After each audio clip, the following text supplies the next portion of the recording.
Welcome viewers. This is Wadidja. What did you do? What did you think? What did you enjoy? And we are here for some Warframe jibber jabber. Let me tell you, we're going to have some fun too. Getting into some Ducat grinds while we discuss some deep dive. Going deep, real deep dive into the lore and some theories about the old piece, which is coming up this fall, 2025. I'm telling you.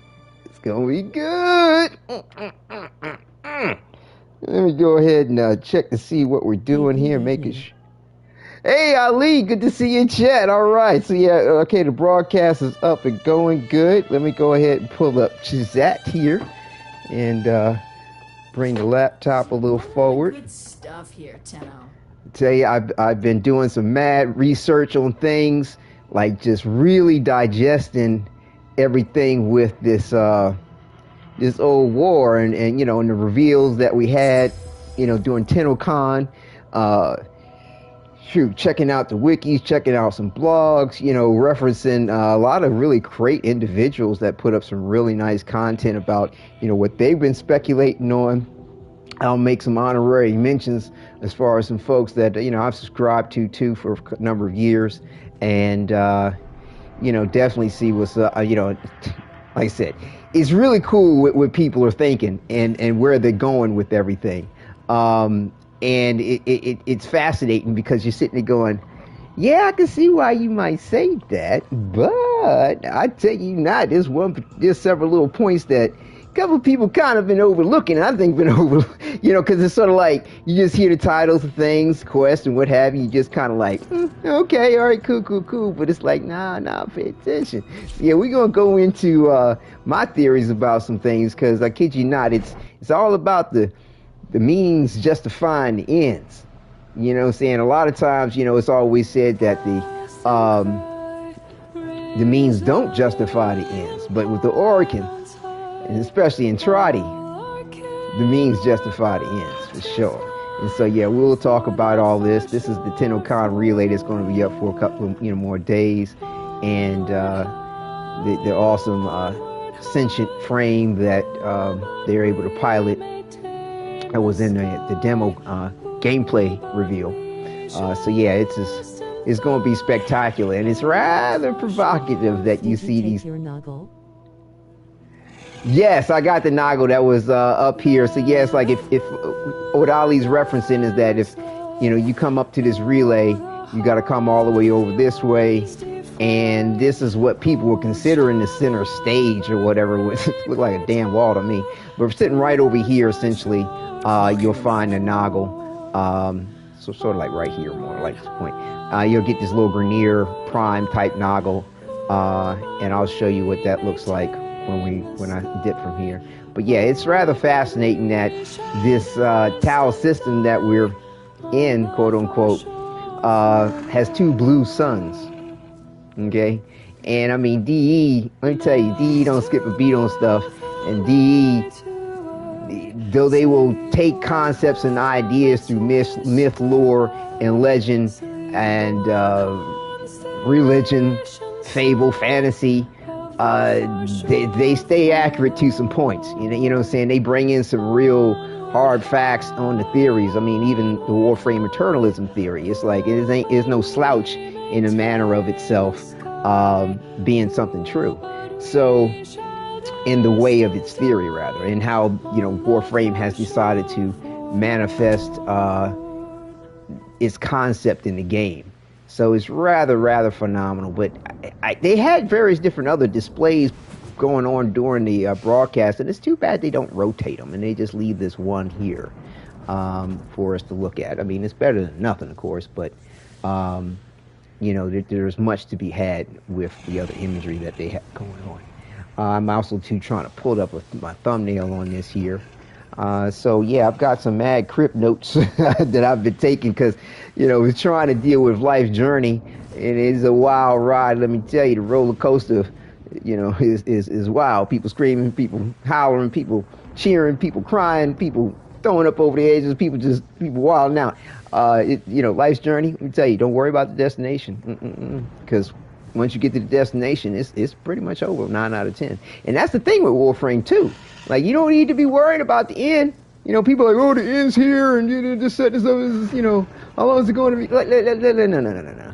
DE, how about this is going to be the start of a new era? Okay, when the 99 content drop, and they, you know, and you heard when they started the live TennoCon live, they were talking about, like, look here, they kind of marked it as 10 years, you know, for them in the way of the community and what have you, and you know, giving a great cheers like, we're Tenno, we believe, right, as far as how things are going to come about. But yeah, Rebecca, how about when 1999 content dropped, this is the start of a new era. So it's sort of like, we're talking about at least another 10 years, okay? So relax, you know what I'm saying? Be patient, you know what I'm saying? Try not to have expectations on stuff, you know? Enjoy the ride, enjoy what they bring, the effort that they bring to the table and everything. To me, is great. It's always has been. And you know, it's interesting listening to various different people talk about their take on things and what to expect on it. And it's sort of like, you know, in my opinion, don't be greedy, be patient, and not so to say be happy with what you have. No, you can give a critique, you can voice your opinion and what you may want, but it's like, consider the effort that they go through each and every time that they present something. I mean, yeah, it would be great if something. Concepts of going back in time to relearn powers you forgot. You know what I'm saying? Yeah, Dr. Yetz. Yeah, it's in a matter of going back in time, but it's not. It's not. It's like a dreamscape. Okay? It's more like a dreamscape. It's more like, you know, kind of like what Assassin's Creed does, where you're sort of reliving a past situation, but you're not actually going back in time. They're not changing or affecting any aspect within, you know, the rift of time or the timeline of things, or, you know, how it's referenced the strands of Craw in Warframe. So 1999 content did that. Okay, 1999 takes you back in time, in, you know, changing the elements of the strands of Craw, changing the elements of time, which could potentially affect the future. And it does. It interplays with the future. You have, you know, Nova, you know, aka Kaya, talking about going to the future. And so we're not talking about a separate timeline. We're not talking about an alternate dimension or anything weird like that. No. It's the past of what is now of the origin system. So, and then, you know, it's evident in the fact that, you know, you can go to, you know, spoiler for folks, you know, hey man, this is obviously spoiler stuff in a lot of ways, so hopefully people ain't tripping on that shit. Like, you know, just mute for a second, you know, walk away, come back, I don't know. But, you know, the thing is that if you explore the chem chats, you navigate that system well, you know, with Kaya, you'll get this evolution to her story where you get to go to, you know, she's like, I'm going to the future, I'll see you there. You know, Flair, he talks about how, yo, Temple Warframe, that's me. That's my Lizzie. Like, I'm cool with this. I get it. I'm going to be me, and I will see you in the future. Like, so this is not, it's not an alternate time of anything whatsoever. You know what I'm saying? So, with the old piece that's coming about, this isn't going back in time in the way of 1990 content. It's a dreamscape. It's a memory relived. And in the preview, you hear Lloyd howl about, you know, these tainted memories, these corrupted memories, and, you know, that alludes to a lot too. Okay. And because I'll get to it, but, you know, gotta give you a little feel, get a little foreplay on it. But I mentioned this last episode, as far as, you know, my theories on what it ultimately all means. And, but yeah, so you are reliving a past, and there are memories to it. And, what's happening, in my opinion, and I'm gonna back it up with point of fact and deep dive into lore, is that this is part of the first dream. So we have experienced within the game the second dream and awakening from the second dream. But was there a first dream? Alaska, a woman who broke the time barrier. Yeah, so here's Kaya, right? Here's Kaya chillaxing. Okay, in the Hello future. again. Rose, welcome, Rose. Good to see you in chat. What's good? What's good? What's good? Yeah, so we got Kai here chilling in the future. So this is not a separate timeline of events within Warframe as far as 1999 content, nor is it a separate timeline of events with the old piece that's coming up. So, like I said, we're going to be reliving an element of what has happened, but what does Born one if out in it? memory of literally everyone I ever met. But what does it actually mean, right? For it to be potentially a first dream, that this our tenor, because I believe it's going to be operator based. That's number one. You gotta get with that. Like the drift ain't going to be part of this. It's going to be all about your operator, okay? And the thing is that potentially, I'm going to say potentially, because the character you saw in the game could be a stand-in for our operator. Could be. Or this could be an introduction to the outfit that was shown on the Tenno. Oh yeah, and that's another point I'm gonna get to. That's another very excellent. What's up, Gamma? Good to see you in chat. What's good? We got people coming through. Yeah. And like I said, that's an excellent point, Rose, that I'll be going into as far as the fact that they're featuring a prime, outfit, okay, for our operator and most likely for the drifter to possibly wear as well. I can't see why they wouldn't do that. They have been so far with all these prime outfits. And like I said, that's another big clue about what's up with this. And I'll get to that shortly. So the point I'm trying to make here to bring you into everything else I'll discuss, like I said, is that this is potentially a first dream, or referencing the first dream that the Tenno had. Because again, they said second dream. All right. And during the second dream quest and all that, Lotus is hounding about, yes, with the second dream, is she's sort of like recanting this element about herself and in the mindset of Margulis, right? And she's saying, dream of not what you are, but what you wish to be. And so that's, and so, the Tenno in that second dream, during that time, they thought they were the Warframes. They thought they were indistinguishable from the Warframes. And so, yeah, it's going to be fascinating, but, we'll get to some points about Lotus, saying, a.k.a. Margulis, Lotus Margulis, Nata, So, I went with this one here as far as my Lotus lately, like, because it's a lot, it's the stuff to this too. It's stuff to this too, because when you play the story quests.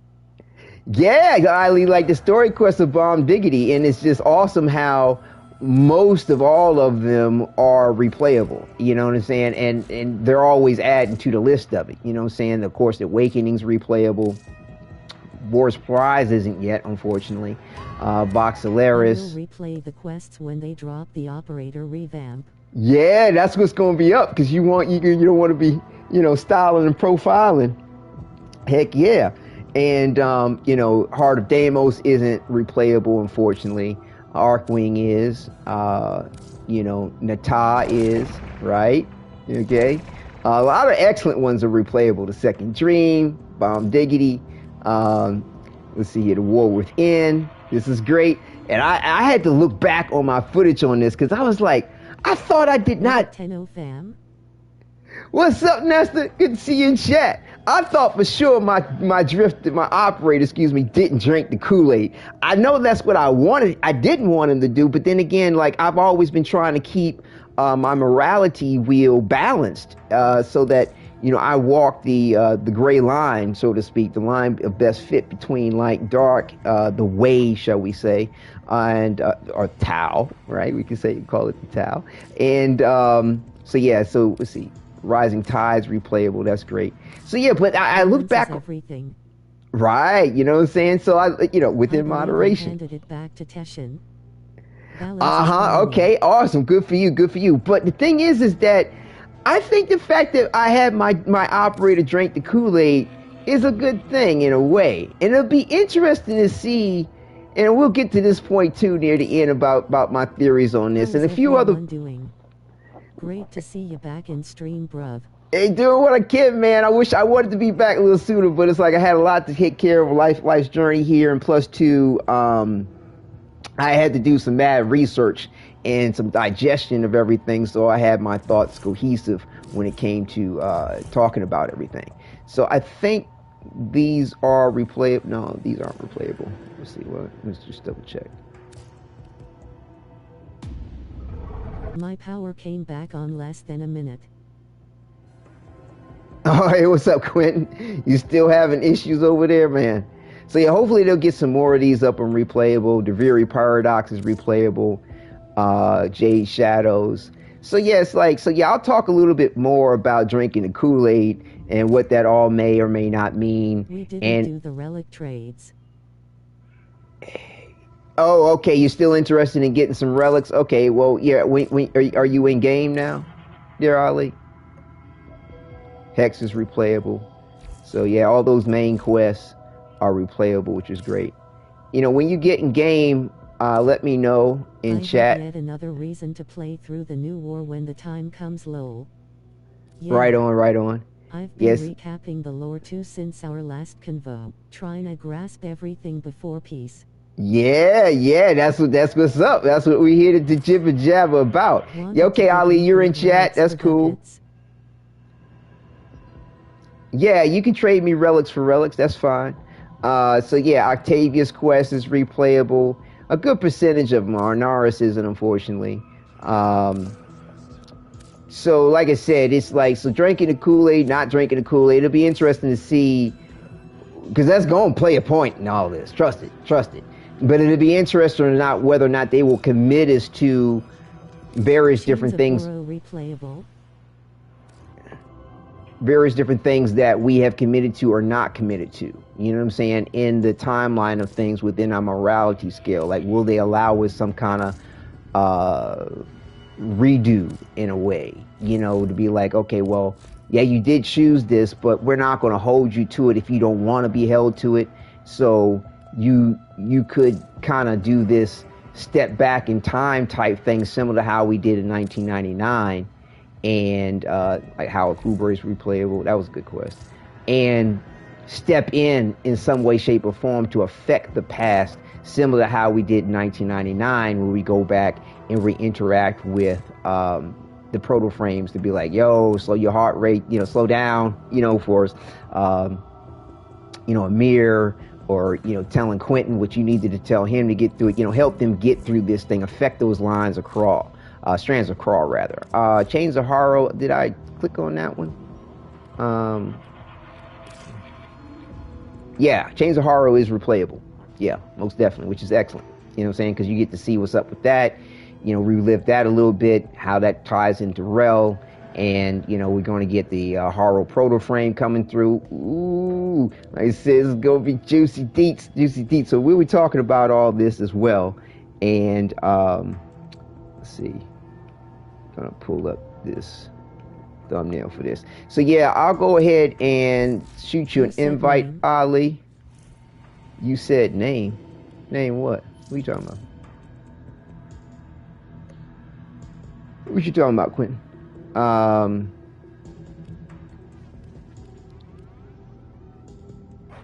Ali, are you Gaunter? Is that correct? I think you're Gaunter, aren't you? I'm pretty sure. They meant Quincy. Watch you talking about Willis. Oh. Did I say? Yeah, I meant Quentin. Did I say? I meant Quincy. Did I say? Thank you for catching me on that. Yes, Quincy, not Quentin, right? When he talked to Quincy, you know, he stepped in with AOA and author and everything like that. Like, they may give us an opportunity to step back and affect certain things if we want a particular outcome. Rolling on the floor laughing. Right. And it's funny too. I wanted to go up to the dojo real quick too. As Proto-Lol. Right, Proto Quentin. Y'all check them out. So yeah, it would be great if they allowed us that aspect. Just in case we want a particular outcome in the role play of testing things. stuff on Umbra and wanna show you a build if you have time. Yeah, we could talk. We could do that while I'm discussing things. Yeah, we could do that. So, like I said, you want to trade relics for relics. And which relic did you want in particular? I remember you mentioned a particular relic, but I can't remember which one it was. So let me pull up my notes here. Right, and another thing too, I did find out that Rebecca did confirm that the old piece is part of the actual timeline of things. It's not some, it's not some alternate thing. It's not anything other than what events that did happen in the past of things, similar to how 1999 did happen in the past, although it was altered. But we're not going back in time like that. This is a dreamscape into what did happen. But the thing is that this dreamscape that we're going back, that we're having to go back into, just reliving these memories essentially. Like, all I know is that I'm going to throw hands. Sick right. Yeah, but you got I know this like mad animosity about Ballast and everything like that, but take a breath, right? You know what I'm saying? Show me what relics you have. Yo, Ali Ganta, I showed you all that last time, bro. Like for reals, like what do you want? What do you need? Like, you know what I'm saying? Like I would. I know he is part of lore. But the hatred remains. Quentin as Nancy, yo fam, you knew here I get me a pet crab, then we talk. I got you. I mean, people gonna have their loyalties. People gonna maintain their hatreds or their dislikes. You know what I'm saying? I mean, whatever, float your boat on that. If that feels good to you, continue to do that. To me, I'm reserved about everybody in this. Like Ballast, that's what I call the indifferent. I call it the so-called indifference. Vaban, Hydroid, Mesa, Necros. Bro. Wadidja want, what did you need? 100 points. Any of those or anything doesn't matter much. Man, it would have been real nice if you had looked this up earlier, bro. Like, for reals, like, we went through this the last broadcast. We really did. Hydroid, I mean... I need to dip. Take care, y'all. All right, Rose, you too. Be safe. You know what I'm saying? Ali. Sorry about that. Man face booming, medium skin tone. Been busy. So have I. And I'm actually busy right now. You know what I'm saying? Peace, Rose. So yeah, get to the point of whatever it is you're trying to do, dude. I got 18 of these Hydroid Prime chassis. Really? Oh, dude. Oh my God. I mean, you do realize like this is like not cool. Okay? I just showed you anything. Then you went to I need this and I need that and I need the other, and you don't know specifically what this the outside of listing the Warframes out. We can go Warframe by Warframe. Don't want to waste your time. I'm trying to work with you, Ali. You said that you want certain specific Warframes, right? Okay? We're on Hydroid right now. What do you want out of Hydroid? The ones that I have multiples of that I'm willing to trade is Hydroid Prime Chassis Blueprint, and I've got Hydroid Prime Blueprint in and of itself. Do you want either one of these two? Okay? That's what I have as far as Hydroid Prime. Bro, you're wasting his time by not being specific of which exactly. You need. Exactly. B2 and N8. Okay, how many do you want of these N8s?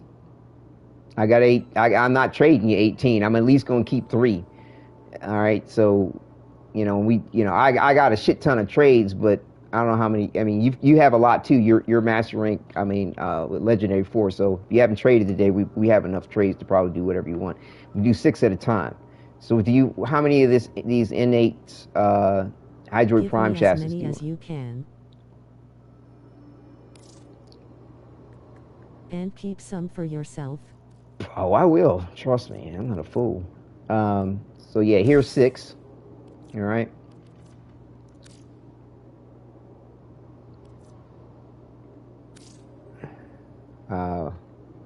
Let me try to check on my notes here to try to keep the point of the whole broadcast moving here.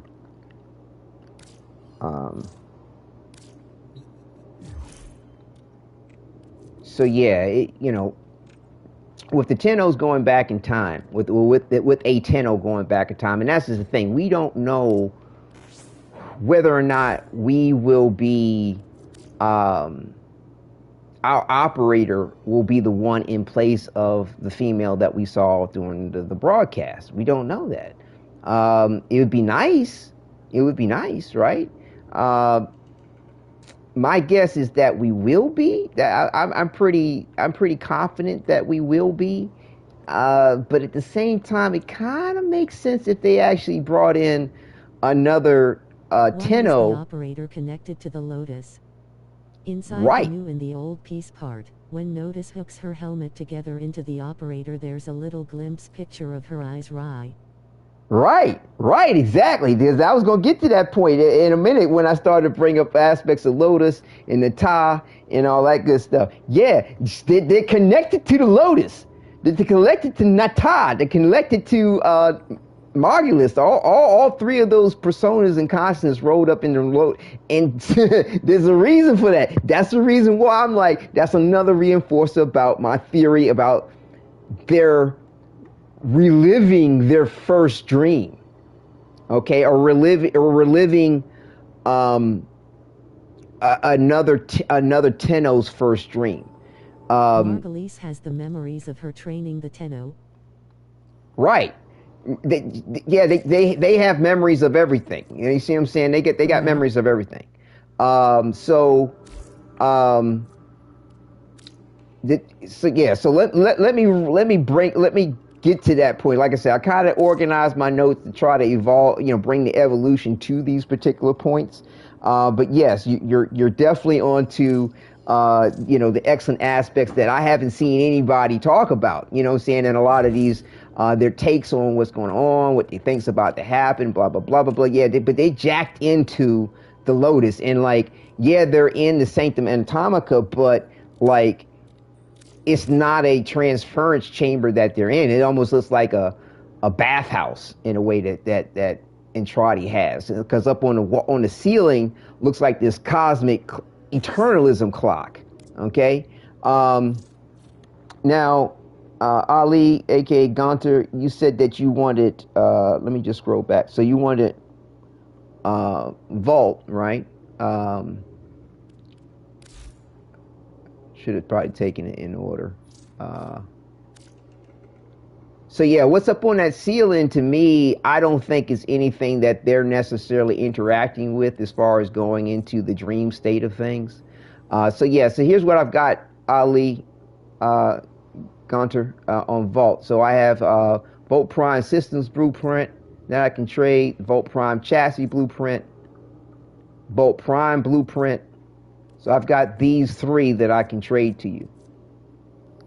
So I don't think that's anything they're affecting with this situation, because they're having a dreamscape into the past of a circumstance. But what you're seeing on the ceiling, in my opinion, is a cosmic clock, all right, of eternalism and the effects therein on the Orican system. But the thing is that it's going to be interesting. I personally hope that DE, it'd be cool to play as our Tenno, sure. But in a way, they could do this. They, like I said, if they keep consistent with the way that they've done things all along with Warframe, okay, you're living a singular experience, okay, through the quest, and then you live a multiplicity experience in the regular gameplay of things, because you're seeing other Tenno, you're seeing other versions and other alternate potentials of Warframes and all kinds of other things coalescing within the multiplayer aspect of the game. So 9 out of 10 is probably going to be our operator, all right, that is involved with all this. Okay, so did you want V2 as well there, Ali? Did you? And V2 has Vault Prime chassis, and V1 has Vault Prime blueprint. So the thing is that with that in mind, 9 out of 10 is going to be our operator that's in the bathhouse. In my opinion, I think it's a bathhouse. We'll see. I have a theory. What is the talent system? We end up escaping Earth and the regional origins system gets destroyed by Wally. Then we just go T. What? H happens. Right. Okay, Ali. Right. I'll get to that too. I'll get to that adjustment. It's in the notes. We're gonna be going there too about the new systems and what's up. Like I said, so 9 out of 10, it's our operator. I said, me personally, it would be nice if they actually introduced another. We get to see another operator and understand that there are other operators that actually survived in our singularity of experiencing the game. But I don't think that they will. It's probably going to be our operator reliving their past to give everybody in the community that plays the game the experience of Excalibur Prime and living that dream, so to speak, if you weren't a founder, of actually embodying Excalibur Prime when you get to go back to this memory of things. Because to me, it's going to be another it's going to be another instance where we deal with a faction. 9 out of 10 it'll probably be the Sentients, right? We'll have to level up that faction system, yada yada. And so I'll get to that point, like I said, when we continue to talk about the abilities and the new systems that are going to be in the game. But the thing is that reliving this second dream of things, right? I can give you one more of these, and let's do it like this.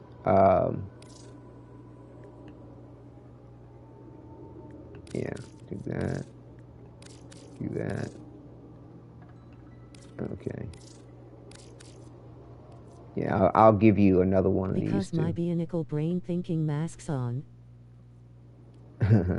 Right. So, like I said, you're reliving what I think is the first dream for the Tenno. Okay, this is before the second dream. So there's this interim part of history and time that we get to experience that we've had little reference to. Now, it's potentially been referenced by Isle V when he hollered about, you all have like wiped out an entire civilization, but you don't remember that shit. He could be referring to the Orokin. He could be referring to the Sentients. Could be referring to somebody else. You're not really sure. But with DE bringing this to the table for us is going to be phenomenal. Absolutely phenomenal. Let me see something here. All right. Okay. Give me one more of these. Oh, this is your last trait? Okay. So you also too wanted. So if this is your last trade, you also too wanted Volban, Misa, and Necros. So I mean, I could take this off because you already have some of these. So you want Volban, Misa, and Necros is 3. Do you want like 3 of each one of those relics or something? Is there one of these 3 that you need? A Skia Haiti Riven? Skia Jati? The Skia Jati. Oh, do I need a Skia Jati Riven? Yeah, I need a Skia Jati Riven. Anything of the thing I mentioned. Yeah, I'll take a Skidjati ribbon. Fuck yeah. I'll take a Skidjati mission. Like, but I'm saying though, help me out there, Ali. What would you prefer, Ballband, Misa, or Necros, or a little bit of each one? You know what I'm saying? You know, help me, help you. Help me, help you. Not rolled though. That's okay. That's okay. I'll work. I'll roll it. I appreciate you. Okay. Okay. So, so like I said, with that in mind, the thing is like, if I'm correct, and they're reliving an element of the second dream. So hey, Omar, good to see you in chat. What's good? Letton, what's happening? What's up? What's up? Good to see you all in chat. This is fantastic. So, Ali, I have Volband up. You want the Volband Prime blueprint itself? Do you want some of the parts for Volband? What would you like from Volband? So, like I said, to the point of my theory about this being the first dream, that ties in to me heavily and validates why Lloyd speaks about the memories being corrupted and tainted. Okay? And also to the... Miso into... Ah, okay. All right. This one here has Volband and Rocket Prime systems. Okay. And give you two of those. And we got... And so you wanted Misa as well. Let's pull up Misa. So to me, that helps validate heavily about what he was talking about. So we got Misa up. I don't know, what would you prefer? So I'll give you two of each. Like I just gave you two of the Volbands, I'll give you two of the Misa, and I'll give you two of the Necros.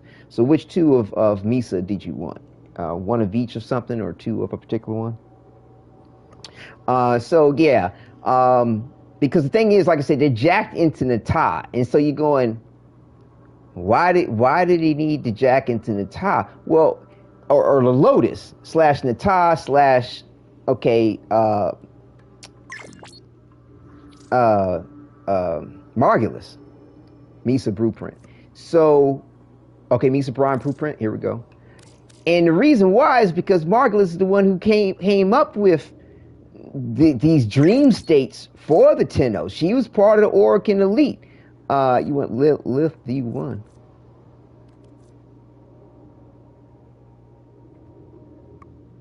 Ah, okay. I got you. All right, bet. And so, with that in mind, you know, because, and then also to bear in mind that Nata was sent as a spy, essentially reprogrammed, you know, by the Orokin and all this, that, and the other, merged with Margulis's consciousness and what have you, becomes the Lotus. So not only does she have the knowledge to recreate the dream state that the Tenno were in, she got the quote-unquote software, hardware, whatever, to actually induce the dream state. Do you use hate? Yeah, I use the hate. Why? What's up with the hate? Let me go ahead and pull up Necros. So that to me is the reason why that invalidates why they're jacked into Nata. Okay, or jacked into Lotus rather. Hate Krita Chrono. Oh, sure, I'll take it. Yeah, bet. Throw that up in there. Appreciate you. Sure. My man. Hook it up. Thank you. So yeah, the let me see, let me pull up my crypt notes.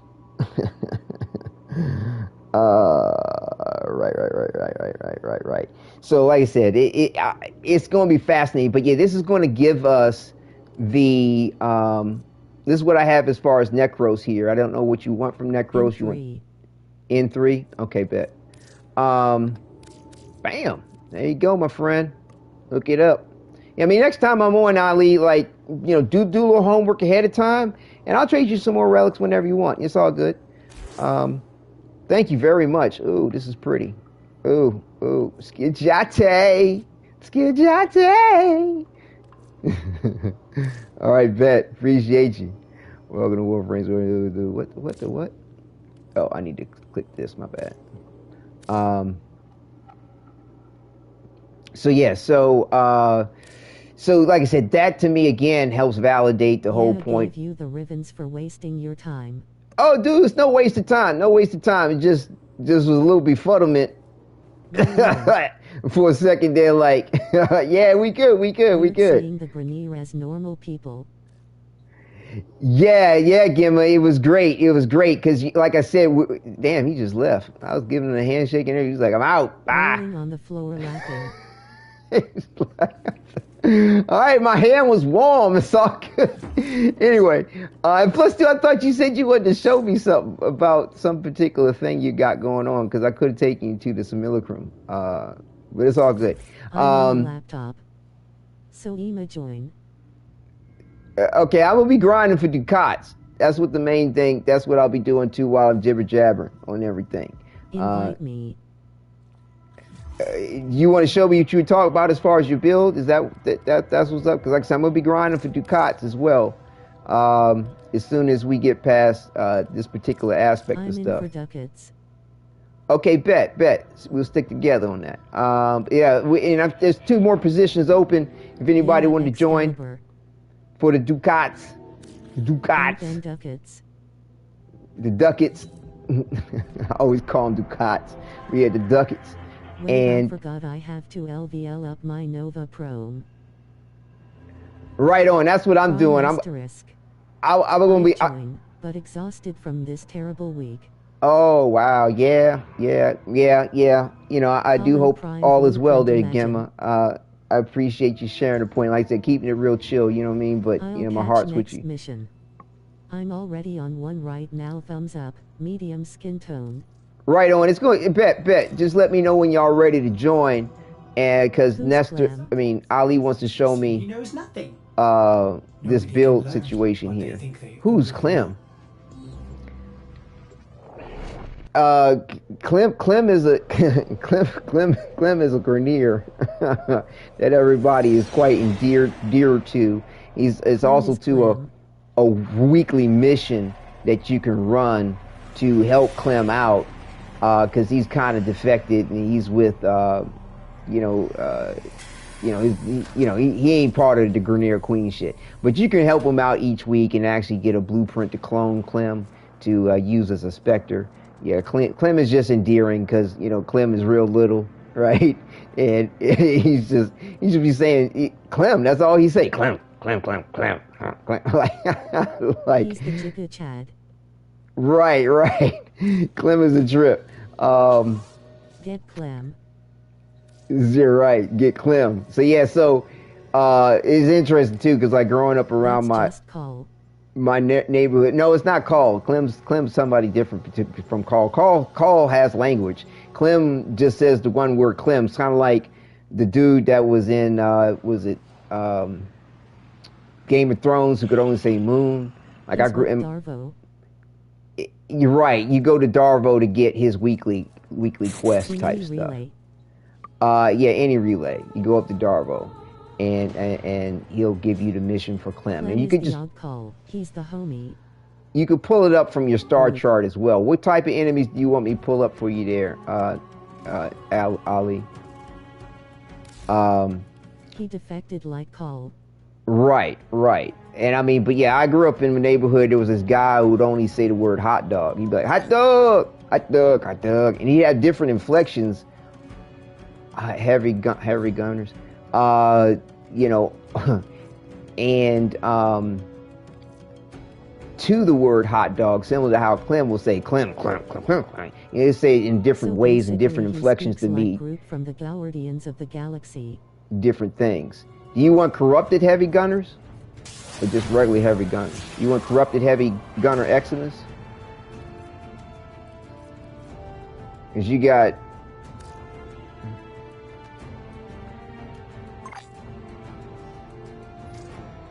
Corrupted, okay. Yeah, okay. You want the Eximus? Corrupted Eximus? I think they're the most difficult, aren't they? Want these Eximus ones? I think they're the most difficult. I tend to, whenever I'm testing shit out, put up the biggest, baddest of whatever I'm trying to test some shit against. You want the Corrupted Heavy Gunner Eximus there? Gonna explain the build in... Non-Eximus. Okay. Corrupted. Where do I find Clem? Like I said, Omar, if you pull up the star chart, and I'll show you when we leave here too. If you pull up the star chart, it's in the mission list of things on the star chart. Okay, and you know, it'll be like help Clem. It's once a week you can help him. It'll bring you all the way to Alit V, right? Not Alit V, my bad. Darvo. And, you know, you can then select a mission from Darvo. You know, you go to any relay on your own and go to Darvo, and he will let you, you know, and put you in on the mission. It's generally a survival mission against the infested. No big deal. You're done in no time flat. The reward for it is you get a clone blueprint, Clem clone a blueprint for Clem where you can clone him. Okay, but yeah, the build looked nice. You know, it's rather, I mean, it's rather specific in the way that you're just going after one particular enemy type. A side quest for this, right? I believe you might. I can't recall the details on that. Might have to do a wiki check on that if it's not in your star chart already. Him first as a hostage before you can his musings thigh. Right. It's been a minute. Thank you there, Gemma. Right. Crap. Right. No, you're good, Gemma. Thank you for fulfilling them in. Yeah, they're always something tied into it. You know what I'm saying? For the point of it. But you know, a quick little search on Wiki, you'll have your answers in faster time than you've realized. You know, heavy attack gives 13 to 28 slash stacks, even with augment chromatic blade. Okay. This is the build he's demonstrating. Okay, I can only check out this build once we go back to the orbiter. Can't check it out now. Was that all you wanted to show, or did you want to? Do you want to demonstrate that again, or did you want to show us something else? I mean, it's nice. You know, it's cool the build, but like I said, to me, like when I test stuff out or I like to demo some shit, I put up the hardest fucking shit, and it's like now let's see what it's gonna do. Like, and again, go back to orbiter. Some random shit. What's up, Gemma? Because, you know, this situation is extremely structured, extremely limited. I'm not sure exactly what you're proving with it, if that makes sense. Because, you know, just about any old thing gonna take them out. You know, especially talking about a regular corrupted heavy gunner, like, there's a whole bunch of shit in the game that's way more difficult. But, I mean, it looked nice. You know, the build was effective. You know what I'm saying? You know. It got the job done. Tested with more stuff and don't want to waste your time now. Well, we were there. I'm talking about everything as we do it. You're not wasting my time because I'm still making sure my time moves forward with what needs to be discussed. You're okay. But yeah, this is what he has on that build that he was explaining. Very nice. Melee afflictions. Very nice. Okay. Yeah. Rather, you know, like I said, whatever works, whatever for your gameplay and your strategy, skills, and tactics. Better. A video explain. So you got that from somebody's video? Is that what you're trying to say, or did you create a video for it yourself?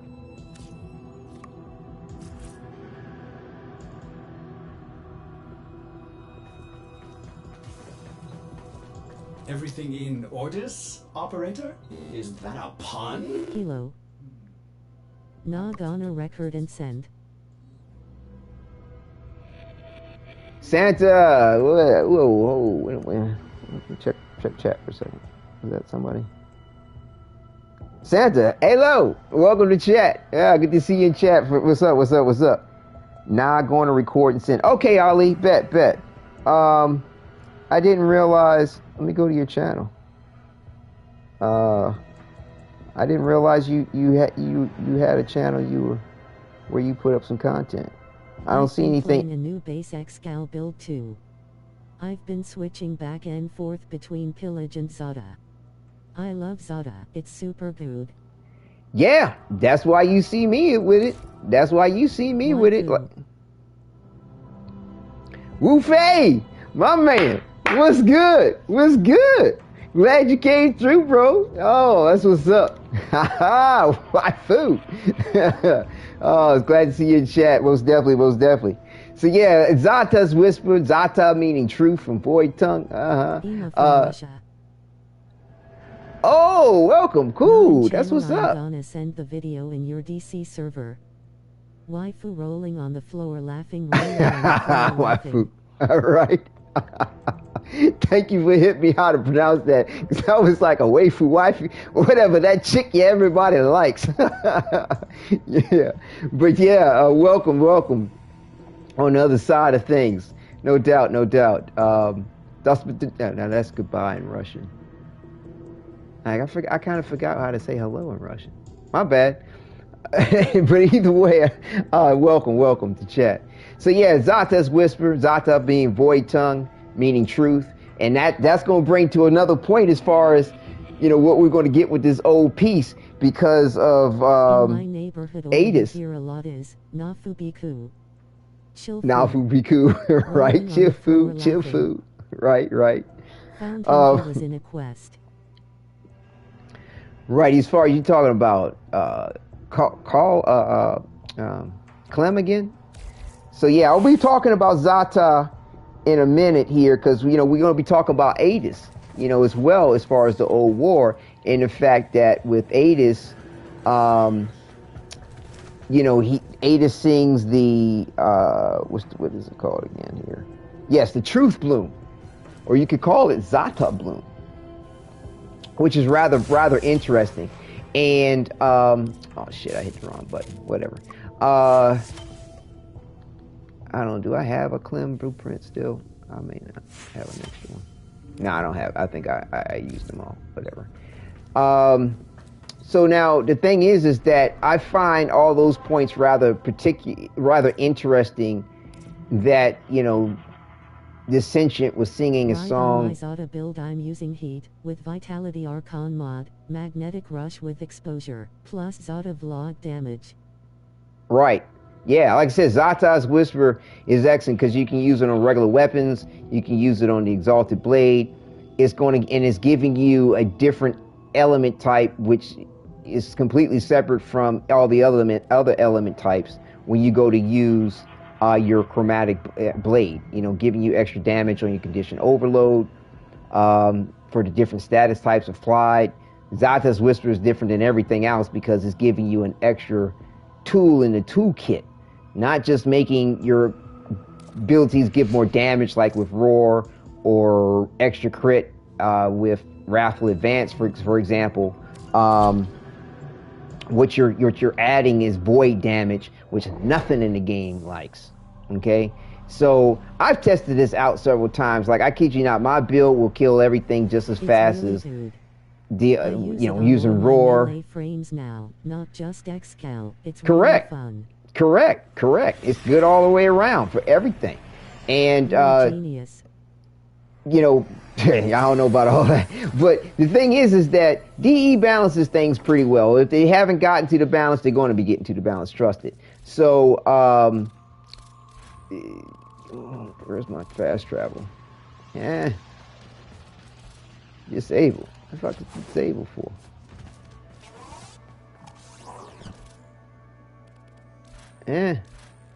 Where's my fast travel? What the fuck? What the hell did they bring me to the TennoCon relay for?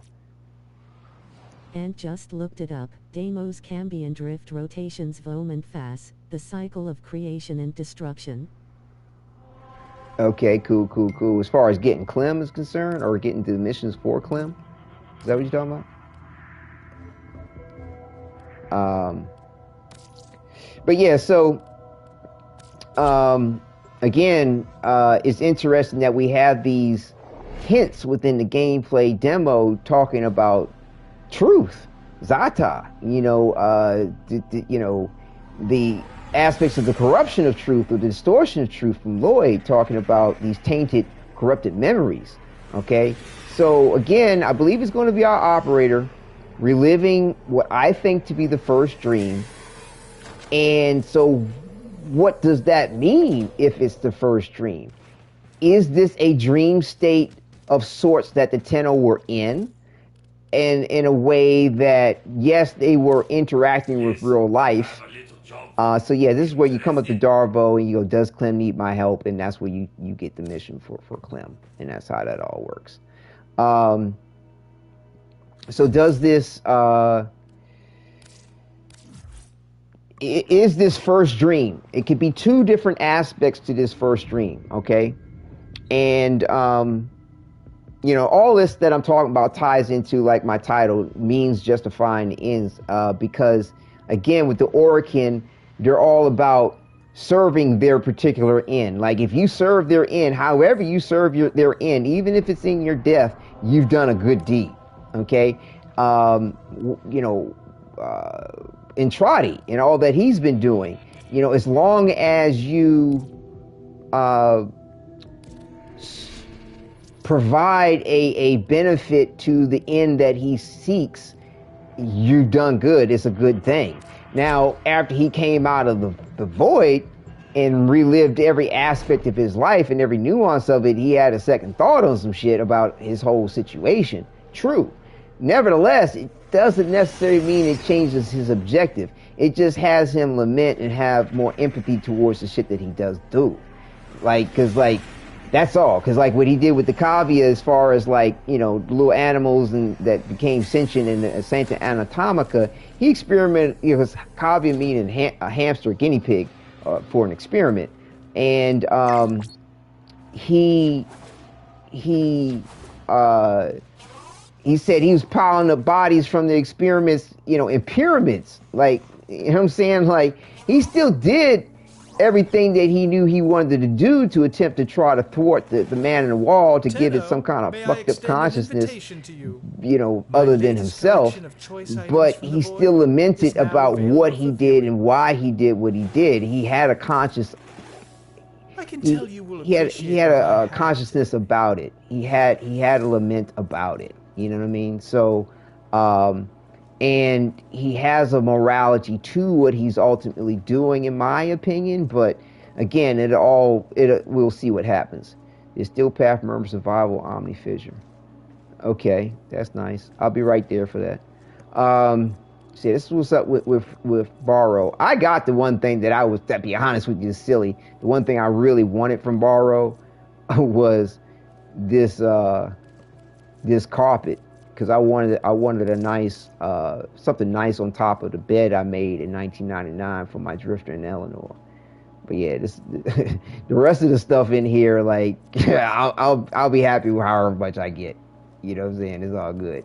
But yeah, so again with, I think I might want to get this though. Let's get this. 10th An anniversary excellent choice. Okay. Be sure to visit again when I have new finds.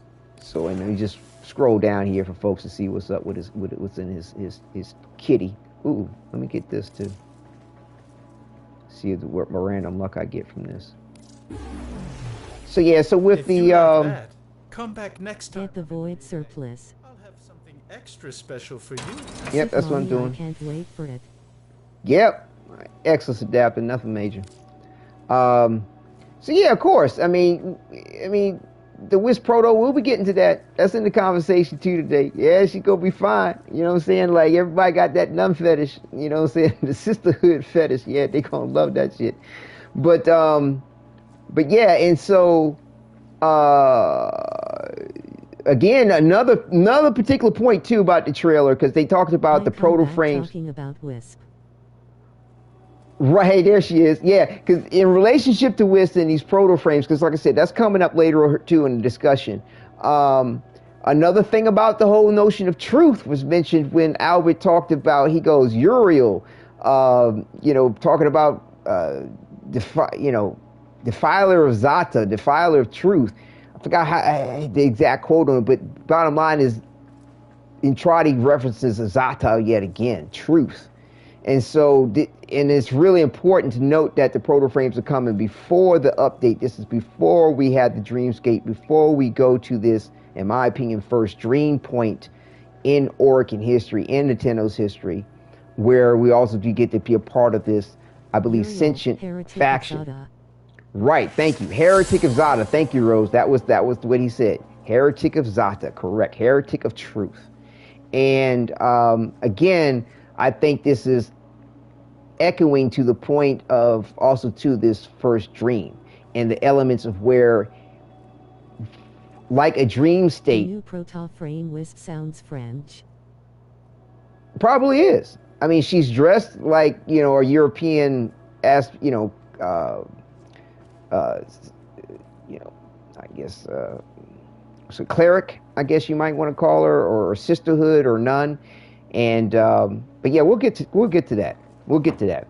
So again, you've got you know, what is the nature of this dream, which is not Can true, the Oracle be forgiven? which is not false. Can the Oracle be forgiven?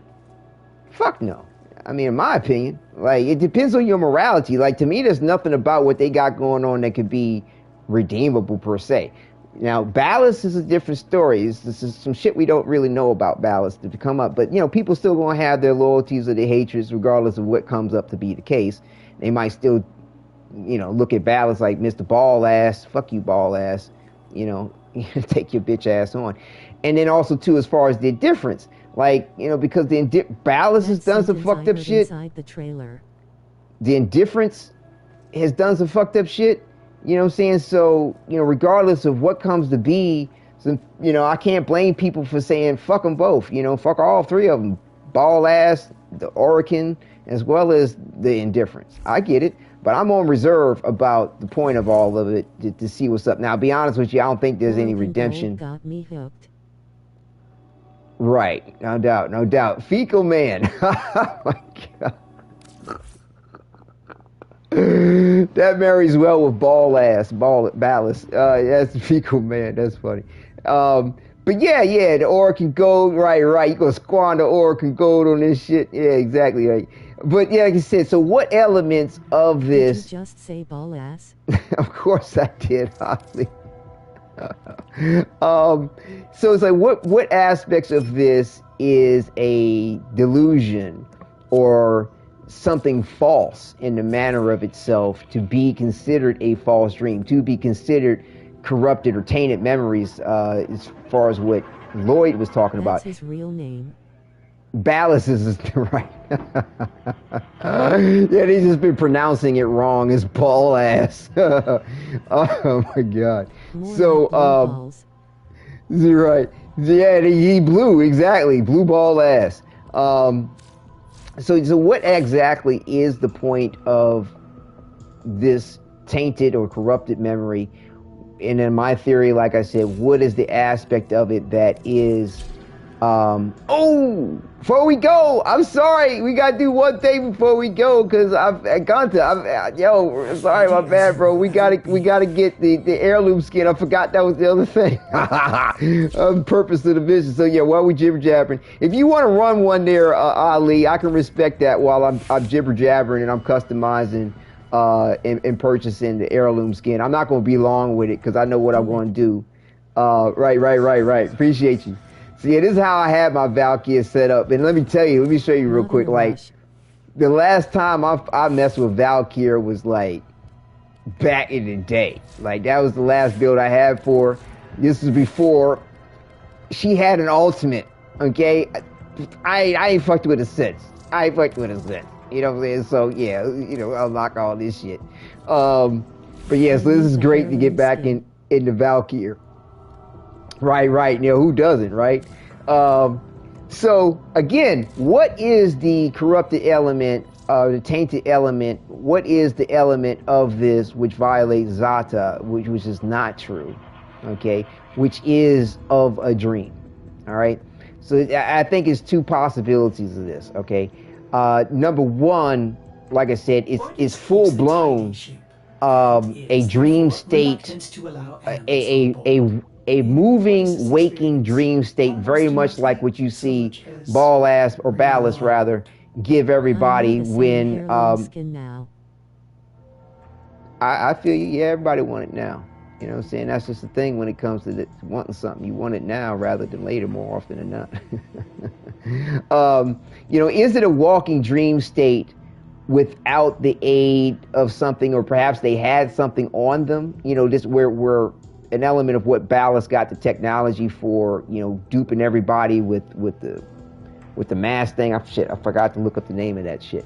That was inducing this dreamlike state of what he wanted people to think of, and this future that came to be, in between the operator and the drifter coming into the situation. I believe it was something that preceded that type of technology that the Tenno were given, whereas they were walking around in a dream state. Okay, they might have had something hooked up to them. They might have had something, some aspect of programming put into them in some way, shape, or form. The organs seemed to be rather tangible in the way of things, so more than likely it was something that was probably hooked up to them, in the back of their skull, or maybe they were wearing it and walking around. Like the Matrix. Right, yeah, this matrix elements of things. Definitely DE pulled from that, I would say, as far as incorporating the idea of things. So, however they were rigged into this dream state of things. That looks good. That looks good. That looks good. That looks good. One may never, we'll have to see. Like I said, it could be they got something hooked up to them, could just been reprogrammed. That to me is my first theory, because that also too helps you see to the point of Ballast having the technology to do everything that he did later down the line. Helps see that element of understanding.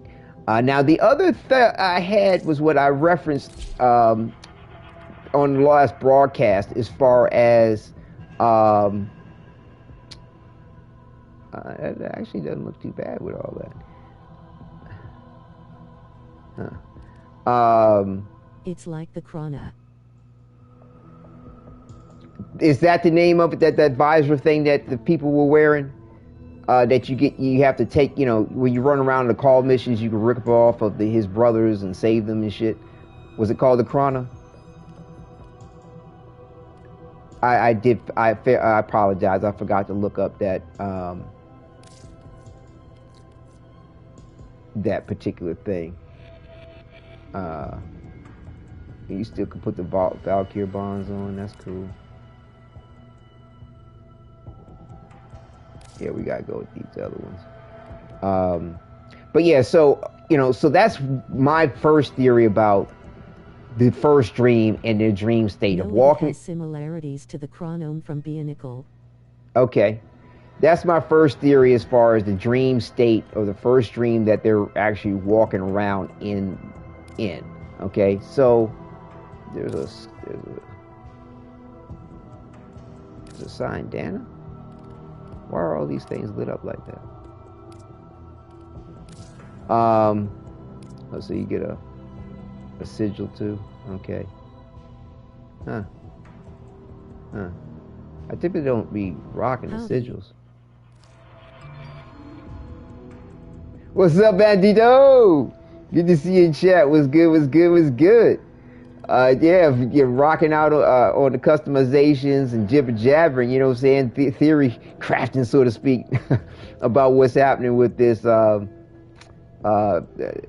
old piece. So, again, I'm thinking that, like, not to repeat myself, I apologize, but it's like I said. The party, but I arrived. Right on. We're talking, like I said, talking about what I believe we're going to be experiencing is going to be the first dream, because we saw what was up with the second dream, but nobody's been questioning the point of why it was called the second dream, and the point that I believe there was a first dream, and that first dream, I believe, was the first iteration of trying to control the Tenno and the children of the Zeraman, and in that first iteration of it. Not the old war. This is before the old war.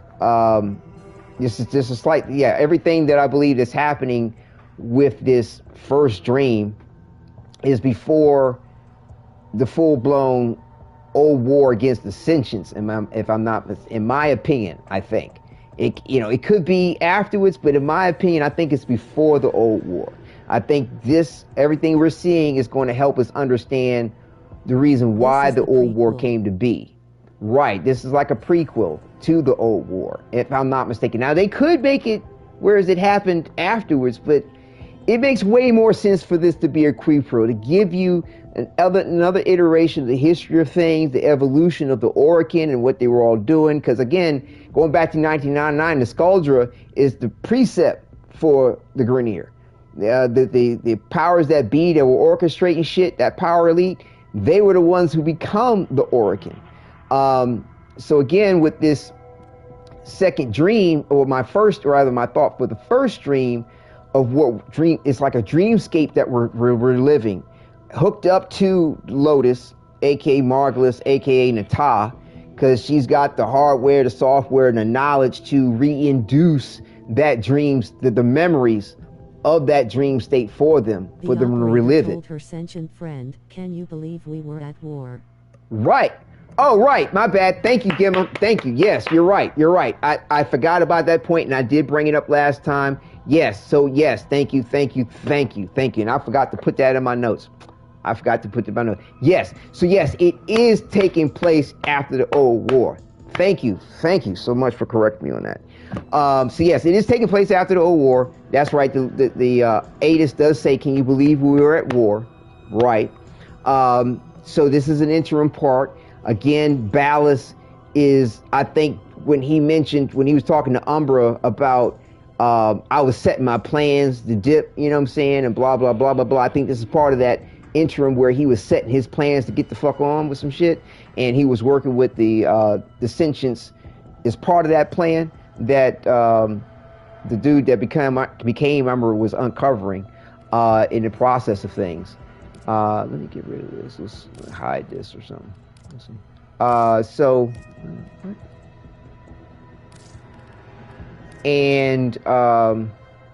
where was I in this? So like I said, they gave the Tenno an iteration of a first dream to control them. Margulis, I'm sure, was instrumental in it. She's, a lot of people are like, "Oh, Margulis loved the children." Margulis, so yeah, she loved the children in the way that an Orokin may love a child.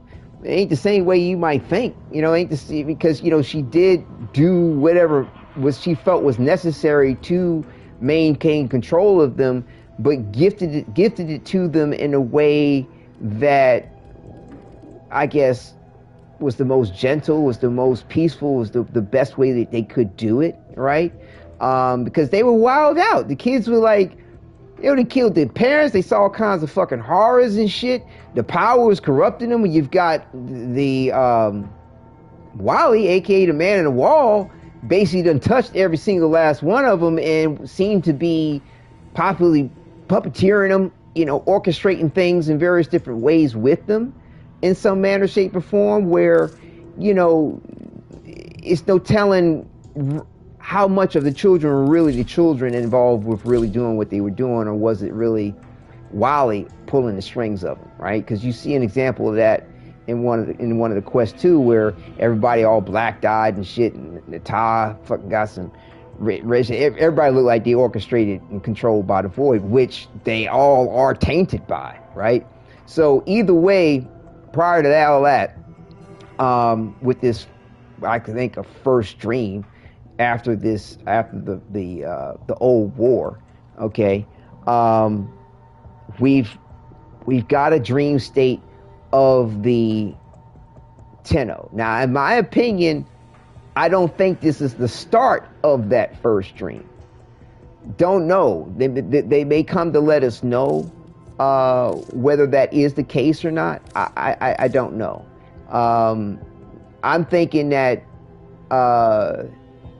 it is not the beginning of the point of their first dream. I think their first dream, you're seeing it already underway.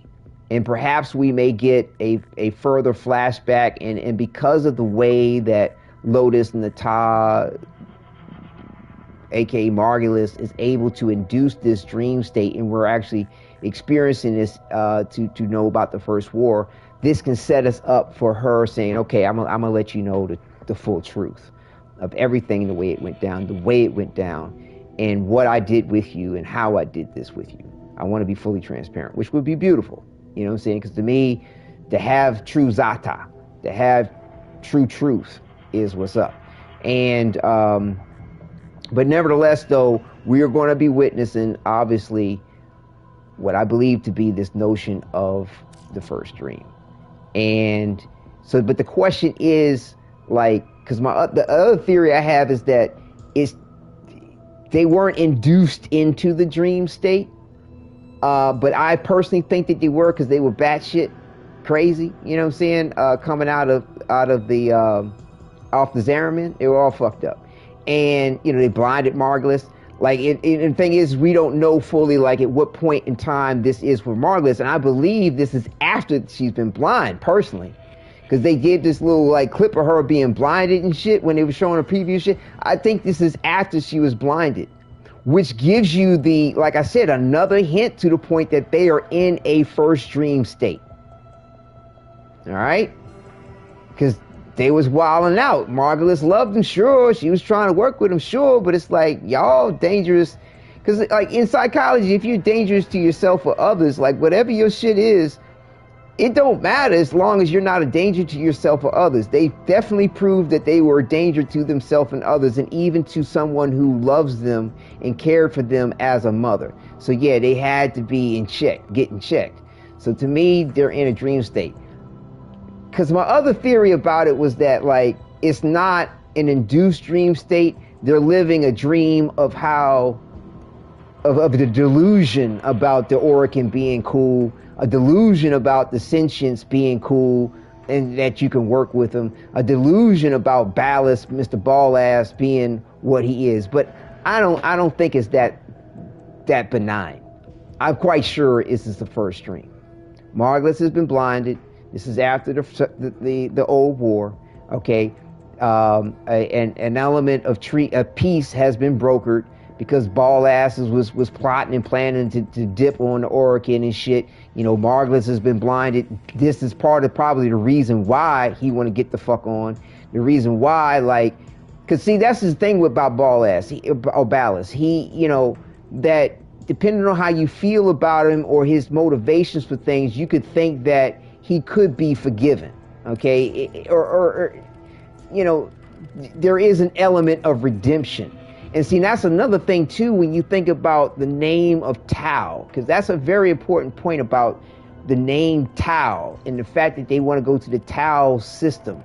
The name throughout even our own history, the name Tau represents way or new beginning, a constant. It also, too, represents life, sin, and redemption, okay?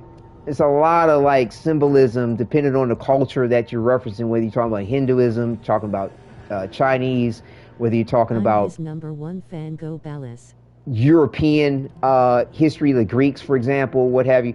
So the DE doesn't skip a beat with incorporating shit. So the point of it... Sorry to interrupt, but I love how we've made Ball-Ass our canon name for him.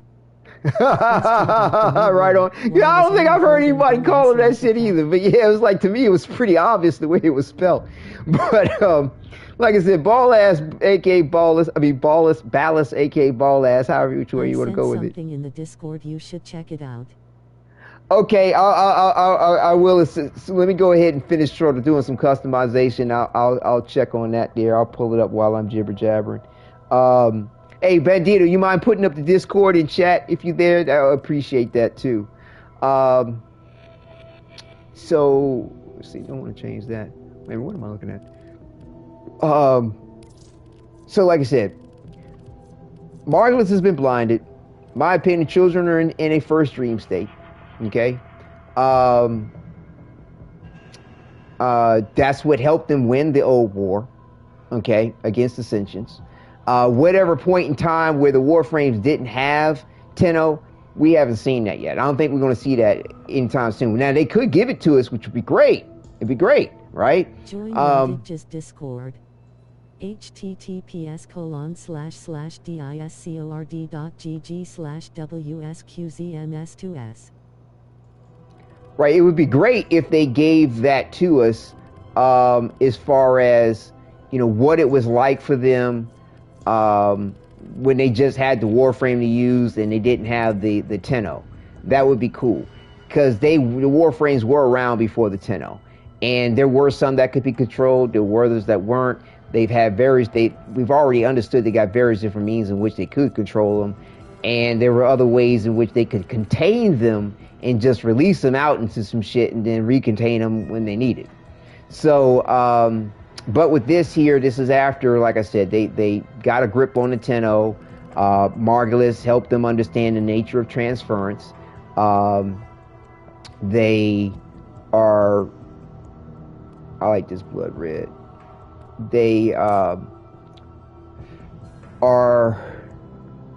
you know, now in a peace treaty that Ballas has struck, because Ballas, you know, once Margulis got blinded, like Stalker, to my understanding, Ding Stalker was never a controlled Warframe, correct? Correct.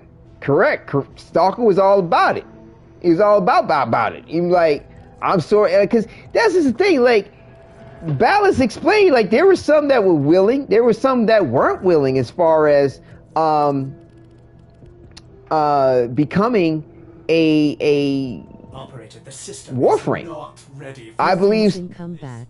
you know, Stalker, like, you know, what all he fully remembered about things, like, that, you know, you do get to find out a good bit about that in Jade Shadows, right? As far as, you know, him understanding things, him having the hatred that he had, because, like I said, him hating the Tenno is, you know, and also to the humanity of them, like, was because they brought it into what he served. Like, there are a lot of people that will, you know, serve some particular order of things. I was in the military. Like, there's soldiers that, I don't know about that. Like, I think there's only going to be one Umbra. Now, if anything, they give us a side quest where we can have the ability to have some type of autonomy for the proto frame. Salim Plays. Welcome, fellow Tenno. Good. Appreciate you coming through. Thank you. So, like I said, now. Oh, that's your cousin? That's awesome, Omar. What's up? Oh, assalamu alaikum. I don't know if they speak Arabic as well, but either way, though, welcome. But yeah, so salam. Yeah, so if you've got, Colorvo wasn't ever a controlled Warframe either, right? As far as I know of, no. Rebellion? No. Was his lore solely in Duvry? Right. As far as I know of, correct. Like, Lol. Oh, really? They're my uncles. Which is your uncles there, Woo? So, like, with the fact that, actually, I might do that red. Or should we do that white? I don't know. 'Cause like I said, my clan colors are white. The prime colors, white, black, and red on my clan.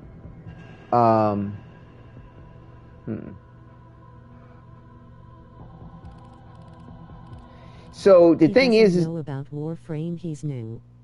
Okay, well, he's getting a crash course. He's gonna have some spoilers. But to me, like, there's so much information to take in. Like, what I'm discussing here, and like, you would remember this shit. Trust me. By the time you get to it in the game, like, you're not likely to remember it. But the thing is that you'd have some kind of familiarity about it to not be too lost necessarily about the point of it. You'd be like, oh, wow, okay. And it's not to say that you're going to be lost if you don't hear what I'm saying. It's just that it can help bring some clarity to some aspects of it. And, you know, you won't feel... You'll just have a frame of reference. That's a good way to look at it. Because, like I said, he got 13 years of content. Like, it's just, it's wild. So, again, like... Sure, I want to do it like that. if they come out with more things like an Umbra where, you know, the Warframe or whatever has sentience, I don't think they're going to do that. What I hope that they do is bring about a side quest where we do something to allow when we equip a proto-frame skin, to allow them to walk around like Umbra, because it makes too much sense that when you leave a proto-frame, they should be able to walk around like Umbra, but make it like, let me switch over here real quick to show you what I'm talking about here. Make it, so here's Excalibur on Umbra. Everybody needs the benefit that I have where he can walk around and without the operator in it. And they should add that to these instances too, by the way. Like, you know, I can go to a simulacrum real quick and, you know, and show you with that, but like, or a capturer, for example. Like I can go to, I always like it like when you can go to the your actual bases in these capturers and see it just as it is normally. Remember where you parked me. Okay. All right. Hold on. Can you go to my capturer too? Okay, cool, great. So again, to be able to allow the proto frames, when we get a skin, how you see toggle prime details, there should be another box next to it after we complete a little quest that allows us to toggle on and off the autonomy for them, and allow that to be by default for Umbra as well, rather than, good to meet you too, Salim. Yeah, welcome, thank you. And because it's absurd to be able to have a mod just to be able to stop Umbra from walking around. You know what I'm saying? So like you see here with my Umbra, and it's as a proto frame, everybody should have this benefit to be able to do some shit like that. And because it makes sense, because a proto frame has sentience, they have a will of their own, they should be able to walk around like that. So whenever you buy a proto frame skin, you then have to do a free to play quest to unlock the optional autonomy for your proto frame to walk around. That's my opinion as far as adding anything in relationship to other Umbras. There you have it. So yeah, back to the point of everything. In this first dream with the old piece, you know, Ballas is pissed. They done grind up Margulis. He's like, control them little shits. She creates this element of a first dream for them. They go to war against the sentients, whoop their ass definitively, you know, and create a piece. And this is that piece that we're seeing as the old piece that was. They, you know, Ballas is like, I got to get the fuck on, because like, I don't like these little shits. You know what I'm saying? The fact that the Orokin are working with them, I got to figure out a way to position this shit in my benefit. Like, you know, have them working for me in one way or another, and I'll figure out a way to get rid of the little shits later. But like I said, Ballas had confided to Umbra about the point of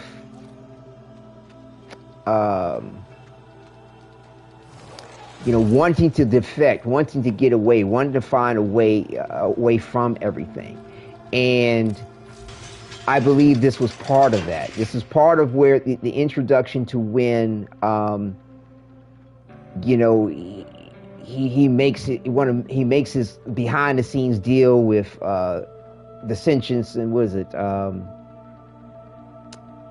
Brain's kind of jumping on things, but just keep it simple like that. Make the deal with the sentience. Then you've got the Tenno children in Hung thank you. Hey, you read my mind. That's who I was thinking about. Right. His deal with Hung Hao.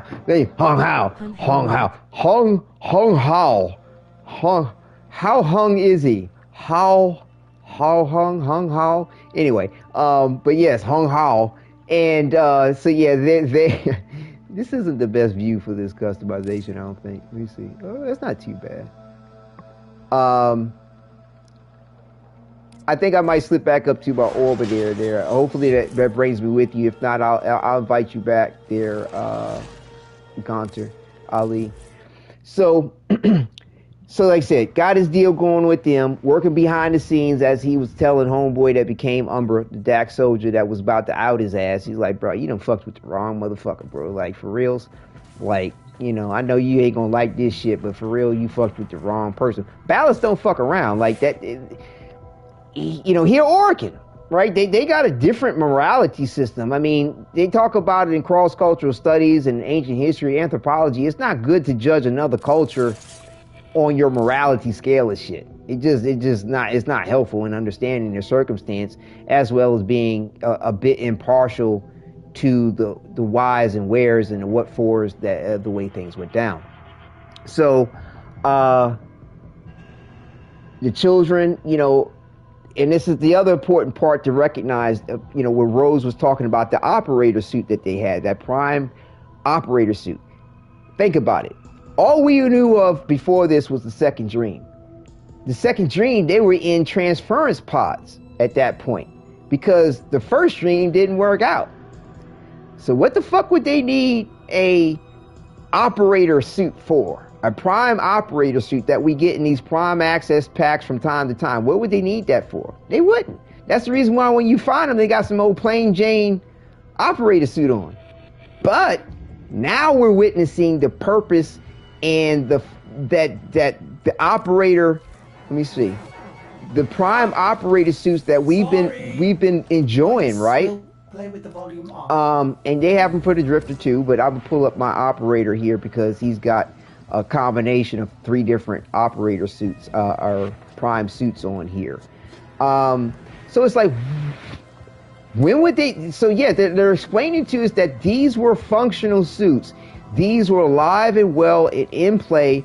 The operators were running around with these shits on. They had some Mad Flash, Stilo, and Style rocking some shit. Okay, and this. So yeah, when we see that this prime operator suit, and it will be available to us, that was shown in the demo, we get some form and function, and the fact that this isn't just some old like, oh, we trying to make money off of the fact that you can style your operator however you want. No, they used to wear these shits during their first dream. Definitely not before the first dream, obviously. It was wild and crazy as fuck. You know what I'm saying? So but yes, during their first stream, they were styling and motherfucking profiling. That's when the Orakin were like, oh, we got a grip on these little shits. Oh, okay, well, let's take our finest, most likely those that are willing, right, to be a Warframe.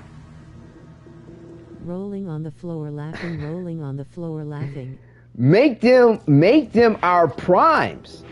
Because as we've seen with the 1999 content, the proto-frames that were seeded in the past by Albert and Trotty, basically, you know, the infestation was its own granddaddy for the future, right? And that the Orakin used. They were using and had... That is the Templar. That's the Templar jacket. Appreciate it. Yeah. I like it smooth, right? And so, Templar Prime suit top, the Sata Prime sleeves, and the Templar Prime pants, and then the Templar hood is what I'm rocking on this. So yeah, it's 2 different suits. My bad. I thought it was 3. Either way, I like I like how it fits them. It's real smooth. Not, you know, this bulge, you know, this flare in the thigh isn't necessary for me, but these pants work the best for the whole suit. And is that available on consoles? Yeah, all this is available on console. Yeah, I'm on console. I'm PS5 Pro at the moment. Yeah. It's all on console for sure. Cleanest operator outfit I ever seen. I appreciate the vote of confidence on that. No doubt. So, so we're going to really see like the real deal when these operators really used to rock these prime motherfucking ass suits, right? They style the fucking profile and they run around in prime Warframes. Because that was the other thing too that you know is because see Ballast. Sorry, lol. You have to wait for this to come back around in the Prime Access when it happens. As far as the top is concerned, is that what you're talking about?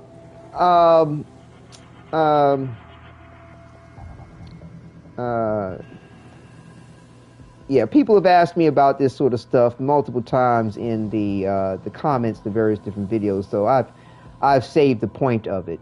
So yeah.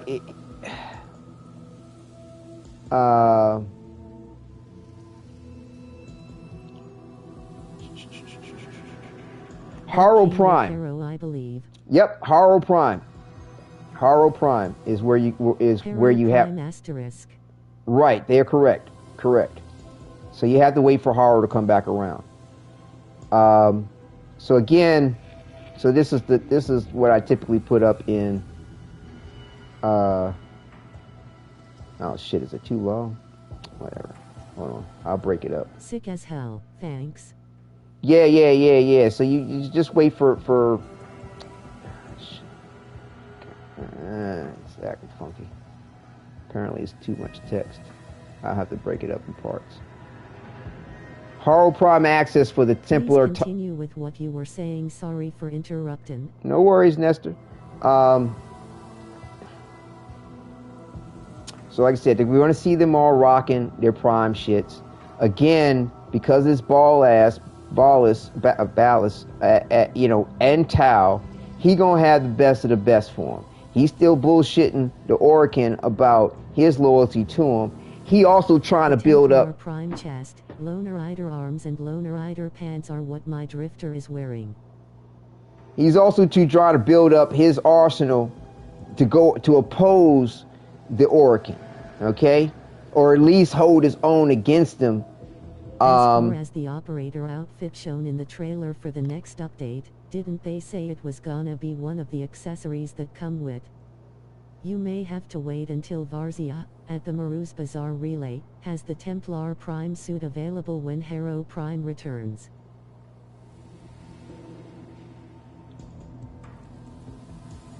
So, like I said, what that explanation about the drifter suit, let me show you real quick.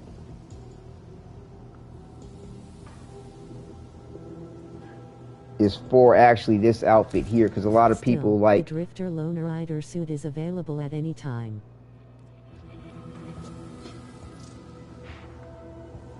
This the one that a lot of people like. So see, this is my drifter version of it right here. So that's the description you saw in there is for this that I posted up. I have the Loner Rider suit fascio. Right. That's if you want to do this version of it. This version doesn't look good on the operator, because in my opinion, because it's they need to do. It might look better once they do the rework on things and hopefully do a pass on these outfits. We start getting all the outfits for the drifter that we have access to for the operator. But like I said, that's the reason why I went with just the Templar Prime top and pants. The Sata Prime sleeves, I can't remember what's up with that. We'll have to look that up as far as where you get that. But again, Ballast now at this point in time in the old piece is building up his own arsenal for shit. He's going to fake the funk as long as he possibly can. Have the best of the best working for him, or at least have the best of the best around him so that he can take them out and wear one fell swoop when the time suits him and when it's right. Ballast, he Orokin level, high elite, part of the Elite 7. And bear in mind, D didn't skip a beat on that either as far as having it a council of 7. 7, historically in numerology, means unity and completeness. All right? It's some dope shit behind the symbolism behind the number 7. Like, you know, the 7 seals of creation, you know, that's what would be broken, you know, on Judgment Day and things like that. Yeah, 7 is a very powerful element that, the reason why there's a council of 7. And probably also part of the 7, you powers that be that they talk about, the powers that be that they talk about in 1999 that I believe go on to be the elite ruling Orokin that take the Sculpture. Sounds like Bionicles all over again. They become the Grineer, yada yada yada. We're seeing an earlier element of that also too in the old piece where they are their DNA, as far as cloning and things, isn't as corrupted as it does become later on in the future, where we start in Warframe and we've got Vor trying to get shit to help unpollute their DNA. Hold on, I'm trying to pull up this here. And so you see nothing but prime Warframes as well in the open and cinematic, where you see them looking like dust. And I think what that is symbolizing that is the current state of probably how you might actually find Tau, and what we will see sometime next year, right? When we go to Tau physically, because right now we're just reliving the memory of Tau. And so again, Ball Ass probably had a good chunk of prime Warframes there, and the prime Warframes were unlike the Warframes that were seeded in the past by Entradi, as well as the other Warframes that were seeded in the future. Because there's other ones like Varuna, for example, Excalibur Umbra. There's a couple of them that is good chunk of them that were seeded in the future, where the Orokin through the centuries, figured out the technology that was seeded in the past in 1999 that they're all a part of. Who knows? There may have been some proto-frames that got on board with them, became Warframes. We'll see. Come to find out what's up with that in time, I'm sure. Either way, they did create, like I said, Stalker, Jade. They're Warframes that were definitely created in the future, not seeded in the past. As the way, like I said, Excalibur, Nyx, Aoi, Excalibur, Nyx, Mag, Flare, Temple, excuse me, Cyteo 9, right? Frost, Saren, all of them seeded in the past. I believe these new three proto-frames are going to be seeded in the past too, because they're not part. Dr. Rigler was the one who tried to find a cure for the cloning Ducat. Correct. They're not. Well, yes, he's one of them, but Vor was looking for some shit too. He was looking for the Warframe to control him. Kyle Rhaegar was looking for shit for his clone shit. They were all involved with the point of utilizing the Warframes as best they could, and however which way. 09 is one of the sickest names ever, in my opinion. Right on. It was mad cool. Like I said, D didn't skip a beat either with the names. They don't.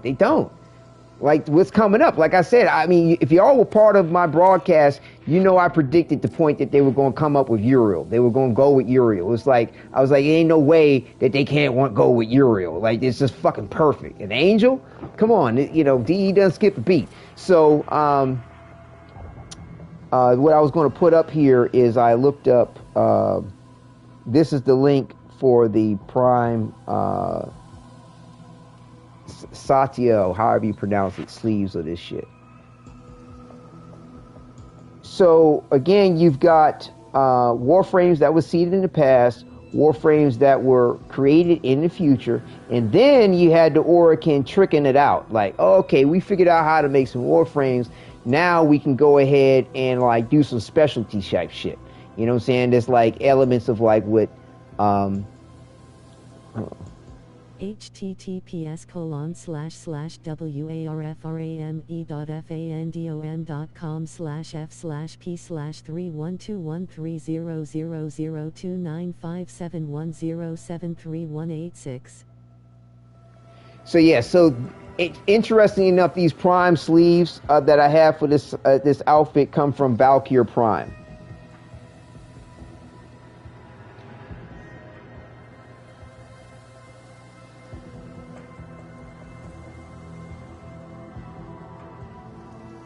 Yeah, so it comes from that. which is an interesting coincidence. Seeing that we're working with her her heirloom skin. This site.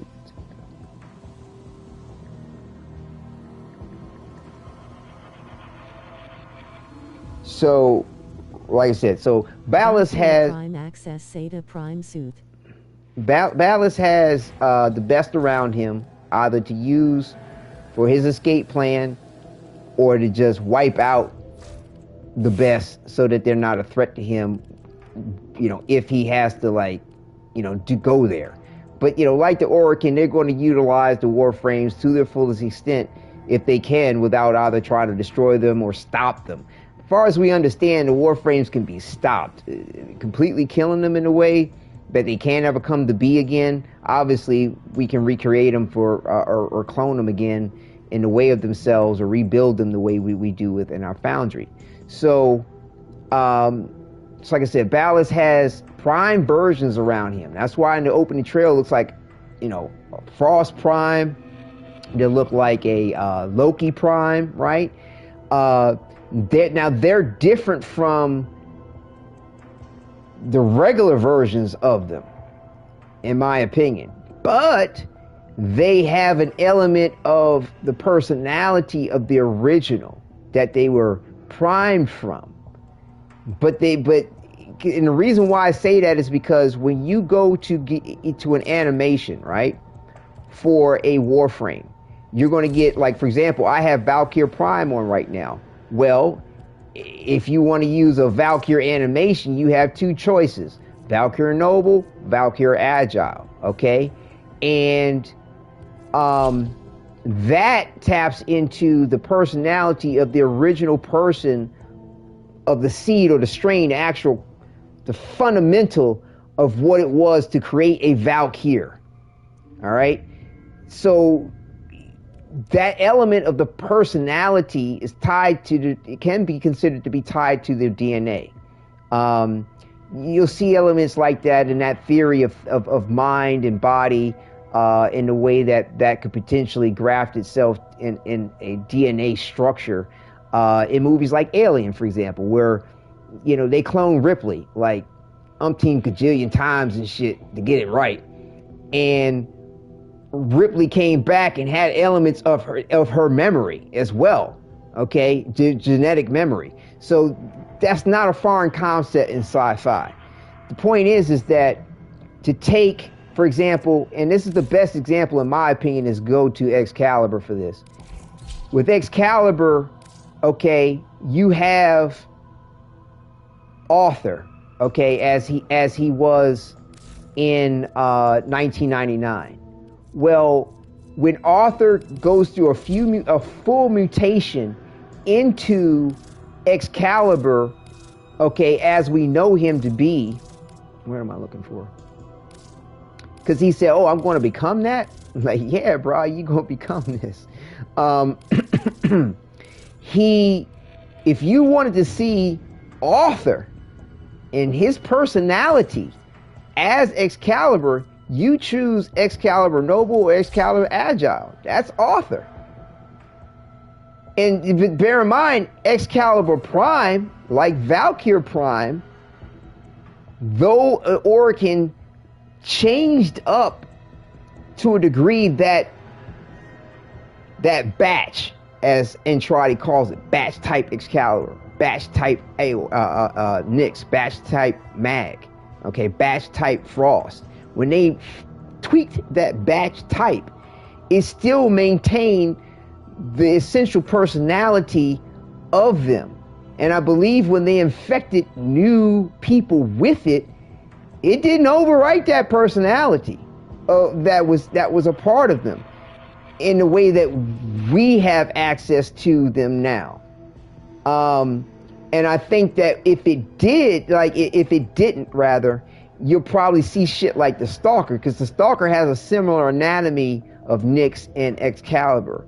So the Stalker may have been a combination of two different Warframes, like of Nyx and Excalibur, but tweaked in a way where it's like when they infested the human host, it didn't they still maintained, or at least their willpower, and I think that has a lot to do with it, was strong enough so that the Stalker maintained some element of himself. It didn't drive him completely crazy. He thereby wouldn't have the animation of Excalibur or Nyx. Or bottom line is, like, when they combine them in such a way to produce what they did with the Stalker, and it manifested a slightly different power set than what you see in Excalibur and Nyx, he was able to maintain his own personality. But the point I'm getting to is that when they tweaked these strains of the batch type Excalibur, for example, they could tweak it in a way where the individual who was infested could maintain, or potentially did because of their strength of will, maintain their personality, like the exact Excalibur Zato skin. The Excalibur Zato skin comes with its own animation because it was a different person altogether that became Excalibur Zato. And this is not some alternate strands of Craw. This is not some alternate version or potential possibility of Excalibur or Arthur becoming Excalibur. No. This is another person that got turned into the Zato Warframe. Okay? And because, again, this is important because, this is how the whole skin looks like. So his head was completely different mutation, but yet a similar power, the same powers and abilities of Excalibur, but they tweaked the formula, similar to the way that they tweaked the formula to produce a prime Warframe. But again, in that instance and in that example, they have the individuals weren't able to overcome it and have their own personality as a stance. At least DE hasn't come out with that yet. I don't think that they will. But because they did that with the point of Umbra. So are all the various Excaliburs muted and have Arthur's DNA? Correct. They all have his DNA, but depending on which one, they're tweaked. With the Zata skin, it was tweaked. So that individual who became Excalibur, or the Zata Excalibur in the future, right, that we get to sport the skin with, they came with their own animation. You're seeing the remnant of their personality in the Zato animation. Same thing with Umbra. Umbra maintained their personality. So this is the personality of the individual who became Umbra. Okay? That's what's up. In my role play of things, you know what I'm saying, my other potential author, because of the way things went down for him, actually has a Nidus Noble stance.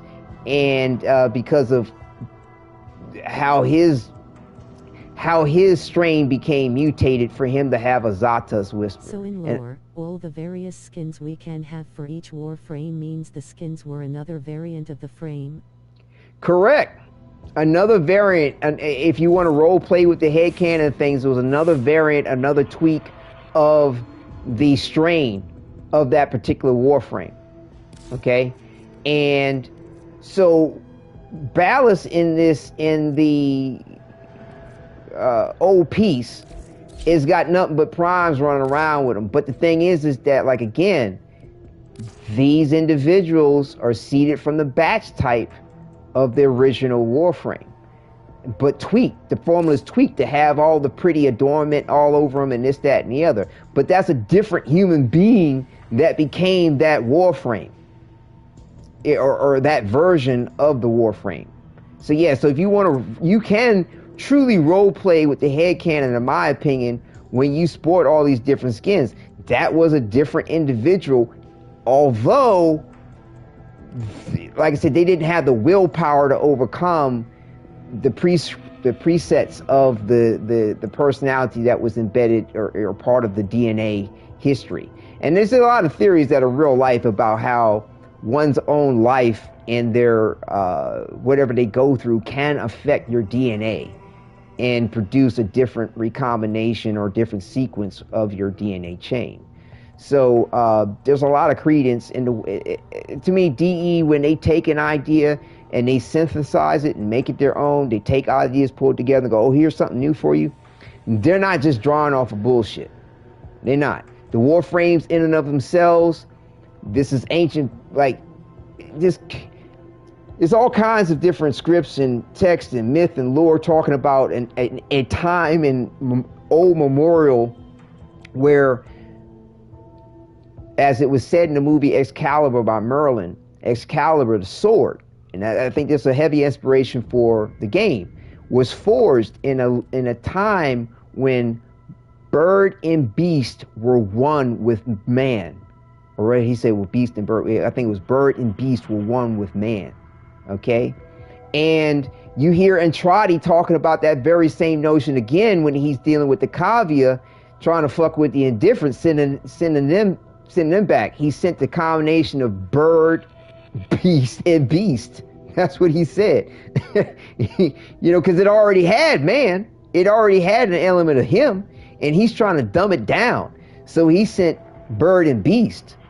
But yeah, the Warframes, in the way that the infestation has come to be, okay, in the way that it infects a human being, it manifests into flesh as sword steel, as Ballast Ballast said. But they are a combination of bird, beast, and man. Back doing some in symbolism of some ancient time. When he talk about the angels in certain myths and lores, or religious texts even, they're a combination of bird, beast, and man. Okay? Depending on the depiction of the angel. Like, I mean, the depiction of bird, beast, and man is anthropomorphized in a lot of myths, lores, legends, and histories of people when they talk about their gods or their deities. So this is not enough DE pulling on it hard. When you look at Hinduism in the way of some of their gods, they're looking like combination of bird, beast, and man. Like, this is just some dope fundamental shit. So Ballast has his own primes around him rocking some shit, and we get to really see how all that's lived out and played out, which is going to be glorious. The Tenno, the operators, they're going to be rocking prime suits, walking around sporting them shits. But again, I believe they're under the induced state of a first dream, so they not batshit crazy. All right? And another hint towards this thing too about the primes and the individuals who became primes having some degree of sentience with themselves. It'd be nice if they explain it, because when you see the scene where the operator comes out of the Warframe, manifests the portal for the prime to reach in, the operator ain't ultimates. Right, the operator's not in the prime at this point. Right, yeah, we're going to get to that a little bit more, but I'm just bringing this particular point up about how sometimes we see the Warframes move, but they don't have the sentience to do so. I think there's a residual element of autonomy, so to speak, that can be with them, similar to how we saw with the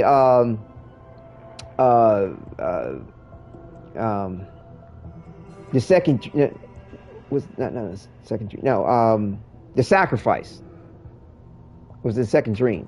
Second dream, where when he gets shanked by the stalker. Yeah, second dream. And the Warframe breaks war, right? And everybody's going like, how did it move?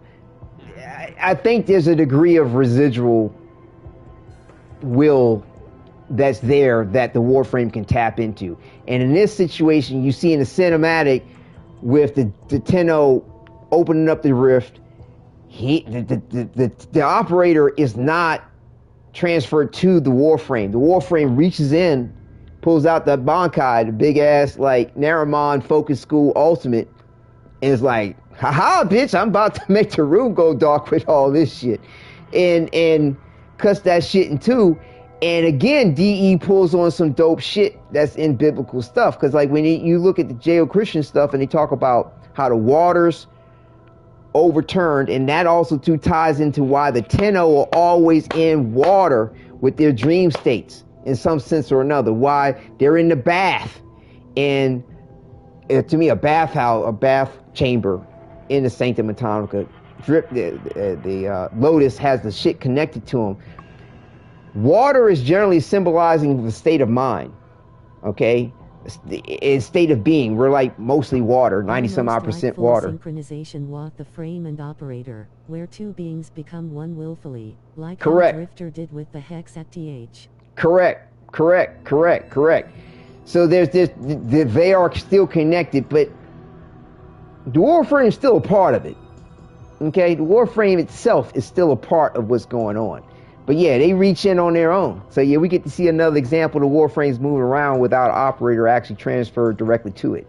But again, there are notions within history and myth, lore, legend, what have you, which tie the point of memory and a state of mind to water, your state of being and water. Because also to the Judeo-Christian, they talk about how God turned the waters upside down, and then there was the Great Flood. You have no memory, no history of anything before that. It's talking about changing your state of mind, changing your state of being, changing your understanding of the world. What we represent is north on a compass. It could have been south. And the poles have shift, by the way. You know, you look at the Nile River, if all you knew was the Nile, and the fact of the way it flows, you could think that south is actually north. So depending, you know, if you flip the globe around the way it's presented to us, if you flip it upside down, it looks like a bird. Take a look.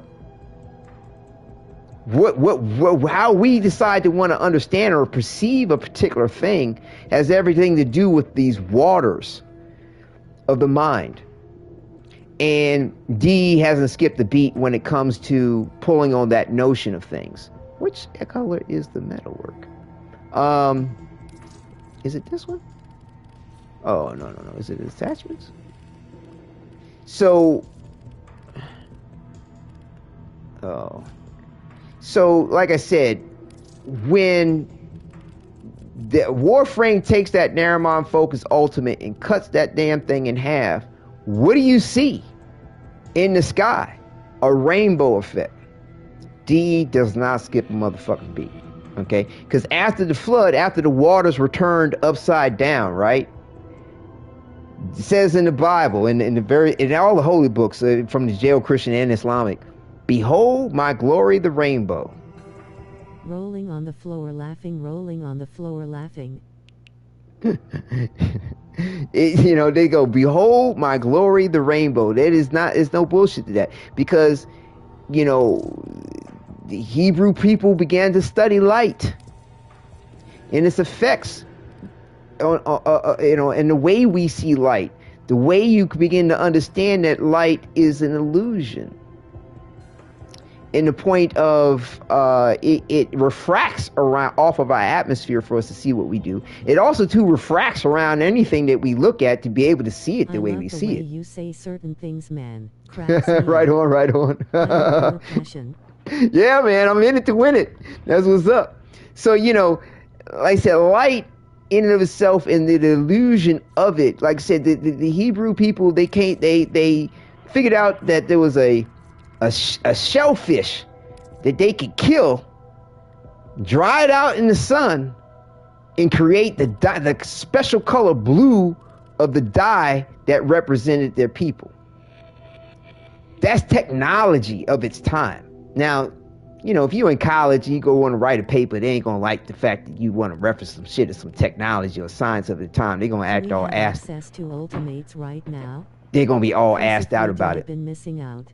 No, we ain't got no access to no ultimates right now, Nestor. No. That's coming. We ain't got no access to that shit yet. What color is this? What is this changing? Oh, okay, it's changing that. That's nice.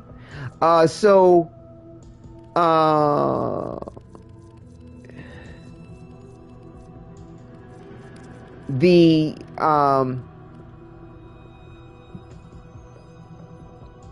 they figured out through light how to that the sun would dry this particular shellfish out and create the color blue.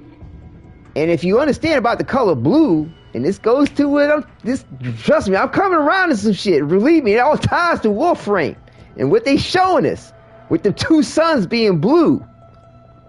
Blue is not a natural color in nature or in anything.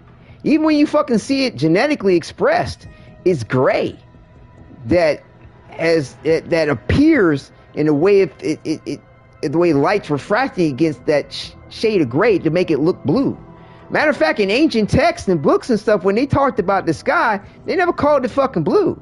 It was like they references it gray. And for reals. Like I said, my graduate studies, like I said, my major was psychology, but I took mythological studies because I love myth, lore, cult, legend, history, science, religion, like anthropology. Love it. Love physics too. Phenomenal shit. So again, blue is a false color.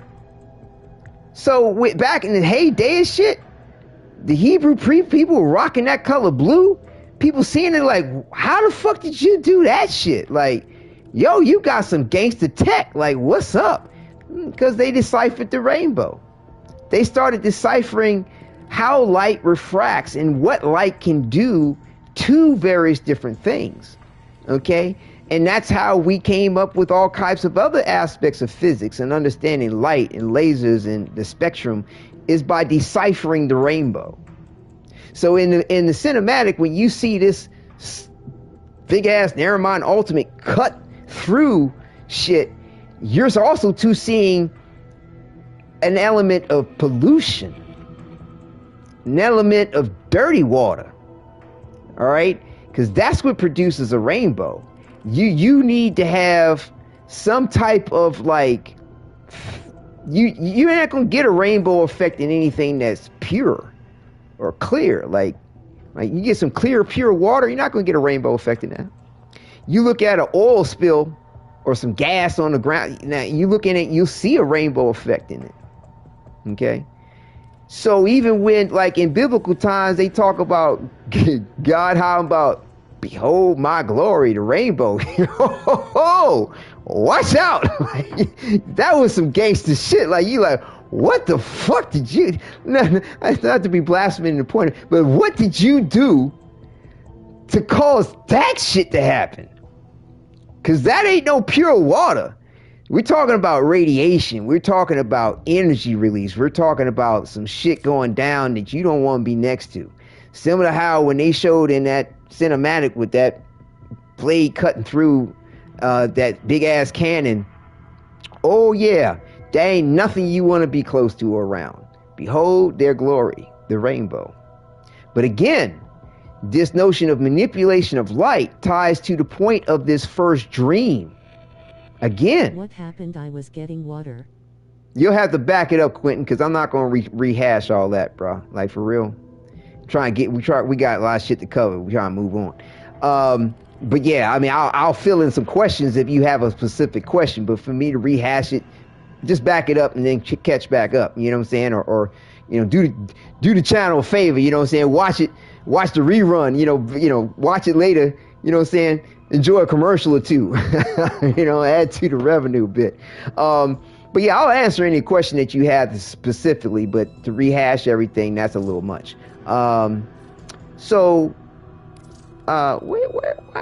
Here's the silver. And so again, this which goes back to this first dream notion, because we're taken to we're in a dream state. We're living the memory of going to the Tau system. The Tau system in real life don't have no blue sun. They got two suns. It's really it's a binary sun, but really it's only one sun really doing the work. There's another little sun sitting off to the side. But it ain't blue.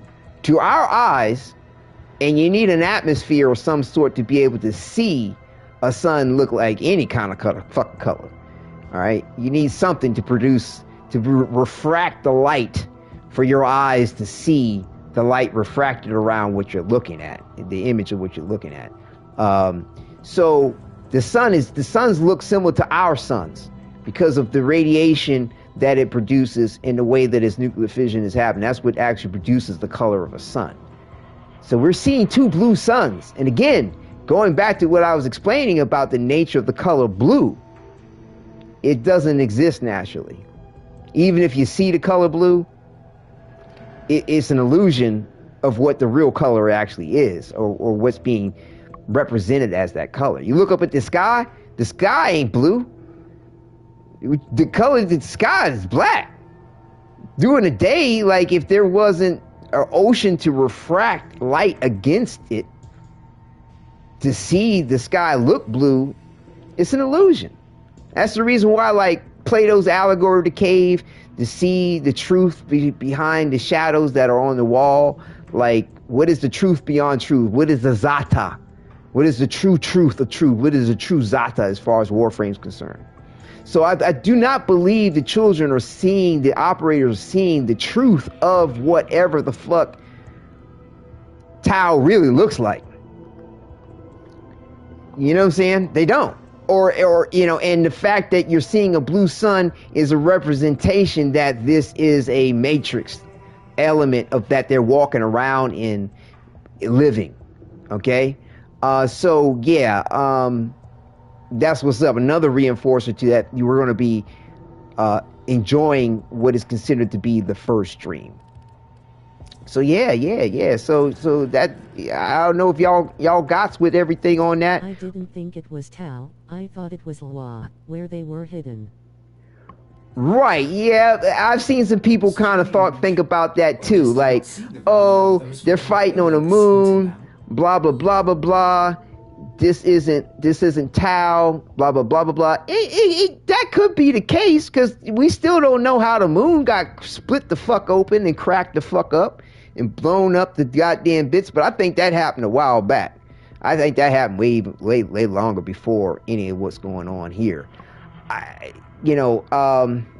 This, like I said, there's too many other elements that are going on within the relived memory that tell me that is Tau. Okay? And they're talking about, and Rebecca, they all said, we're going to take you to the Tau of today, next year. So we're seeing Tau as it was. I believe this did happen. Okay? Because there have been references of going to Tau, whether or not the ship actually made it there with the mag that was on it, in one of the lore drops or what have you. I think because all those buildings and structures started to warm down the moon. Then over time, when the war happened, it all just fell apart. I don't know. They'll let us know, you know what I'm saying, as to what that is or isn't, and hopefully, and then they'll give us a little something to enjoy, maybe a nice little side quest perhaps, or drop some lore one way or another about Lua, the moon, and what changes the skirt on this, and how it came to look broken in the way of itself. That would be really, really awesome if they do. I would look forward to that. What is this changing? Okay, that's changing now. Okay. Well, what is...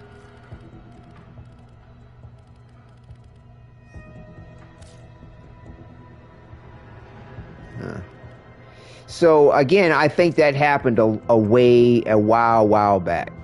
A while back. What changes? Usually it's energy. Oh, thank you. Oh, yes it is. Oh. Okay.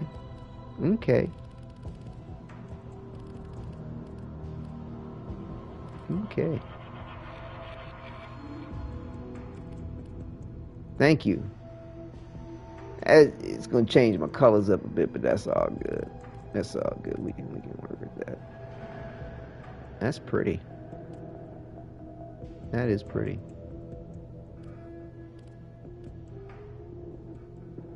I don't think I want white. So So yeah, I believe they're on Tau because again, there's too many other elements going on within the way of things where, you know, like for example, the interactions with the sentients themselves and everything. Like, does this secondary color change anything?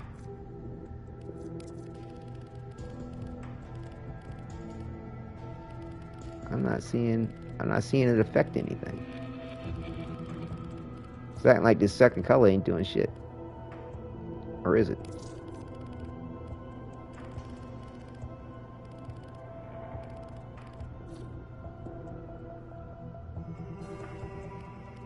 Is it? There should be some lights or some shit too, right? Uh-huh, here are the lights. Huh. You under one page, I think. You under one page? One page of what?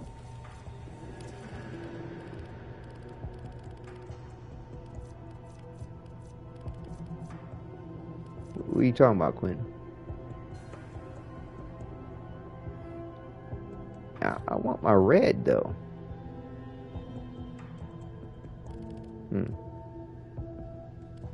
What's this change? Oh, that changes her body color. So yeah, with them walking around with the sentients doing shit, and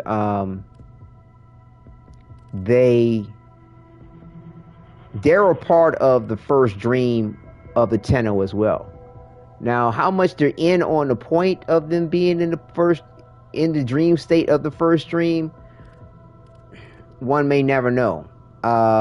Just how much aware they are of the Tenno being in the dream state, because you know they were at war with the you know, the sentients. We know that the Grineer can reprogram. They can reprogram the. Oh, I know how to use it.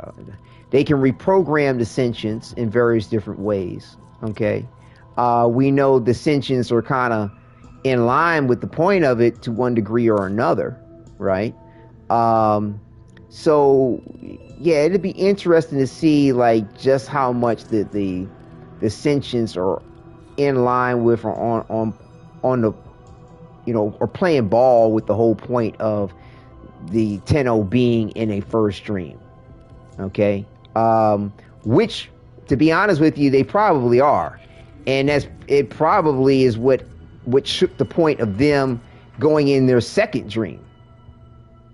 You know, is you know, when this old piece is ended, the sentients are like, yo, for real, like y'all done fucked up on some shit. Like, you know what I'm saying? Like we can't be fucking with you like this no more, and I'm gonna let you know some shit. Y'all bitches have been duped. You know what I'm saying? You sleep as a bitch. Won't be able to farm ducats with you. I need to sleep.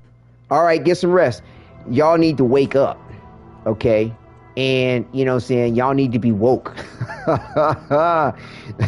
are people going to trip off that shit. Fuck them, don't need to be woke. Go back to sleep, bitch. So yeah, I think this is probably what's going to, you know, bring us into the point of them waking up from their rolling on the floor laughing, rolling on the floor laughing. Right, from their first dream, which is going to, like I said, because Margulis, according to, like I said, that flash that we see of Margulis blind, like I said, this is part of why they in the first dream. It's part of why, because they blinded her already. So they get put into the second dream. Margulis at that point in time, you know, some shit go down that we're not fully aware of, where Margulis is like, y'all can't be doing this shit to the kids like this no more. And you know, it's probably because they put them in the first dream. She probably was not the orchestrator of the second dream, or with it in the way that it was. Something. Bottom line, Margulis rebels, and Ballas has to be in line with killing her. Throwing yet another wrench in his plan. Now he can't leave with the woman he loves. You know, he fucked up over that shit. He like, fuck everybody. Fuck everybody. Fuck y'all. You know, saying you know, to be immortal the way that I am, to live on the way that I am, and now be without the woman that I love. Like they talk about the elements of that passion. You know, when Ballas is talking to dude that becomes Umbra, Ballas, you know, you hear, you know, DE captures it beautifully when Topher, you know what I'm saying, one of the Kavias talking about his mate and how it didn't live. You know what I'm saying? Like, you know, to lose one's mate in that way is devastating, you know, and like I said, DE has been heavily involved with the whole love element of things. Always has been. It's been a heavy inspiration for them within Warframe. The love of money, the love of flesh, the love of power, the love of love, and then you have the indifference, which opposes and is the opposite of love. Okay, and it in this manner, in the way, especially in the way that the indifference is trying to understand love. How Entradi says, the poison to your plan, love. You know, when he goes, well, what is that? He's like, love. You know what I'm saying? So, yeah, the difference, because I think, like I said, the way of it in itself, it existed. Because even Entradi referenced the void. Oh my gosh, did I write that name of it? He references it as the nameless, as the nameless, the formless. And because there was no one to speak said name of it. Similar to how, like, the most ancient references of God is the reference as far as what that being, that totality of everything is referenced as, is that which has no name, because there was no one to speak said name in its existence, and when it came to, in its being. I'm not going to say came to be, because I was always there in my opinion, but in its being, before anything was created of it, from it, by it. Same thing with the void. It was the nameless, formless. Entradi came in on the picture. It then took form. It then could have a name said of it, because now there is someone to speak said name.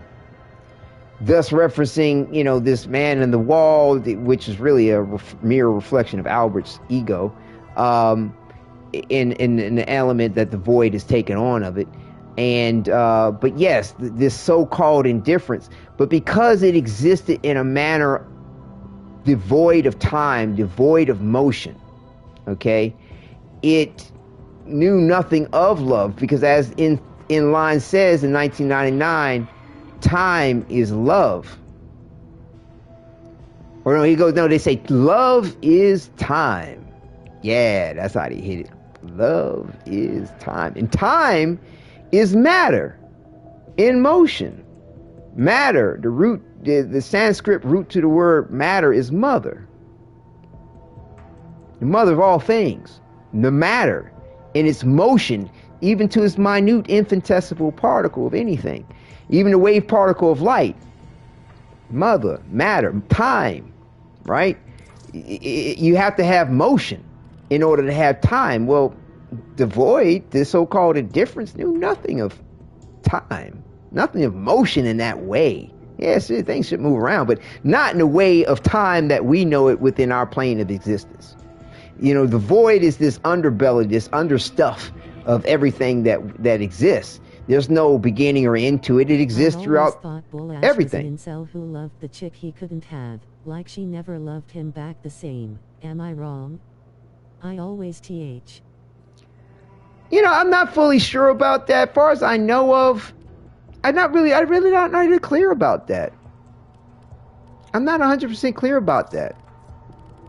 And that is interesting that I don't have a frame of reference for how Margulis felt about him. I'm not sure. Either way, he loved her.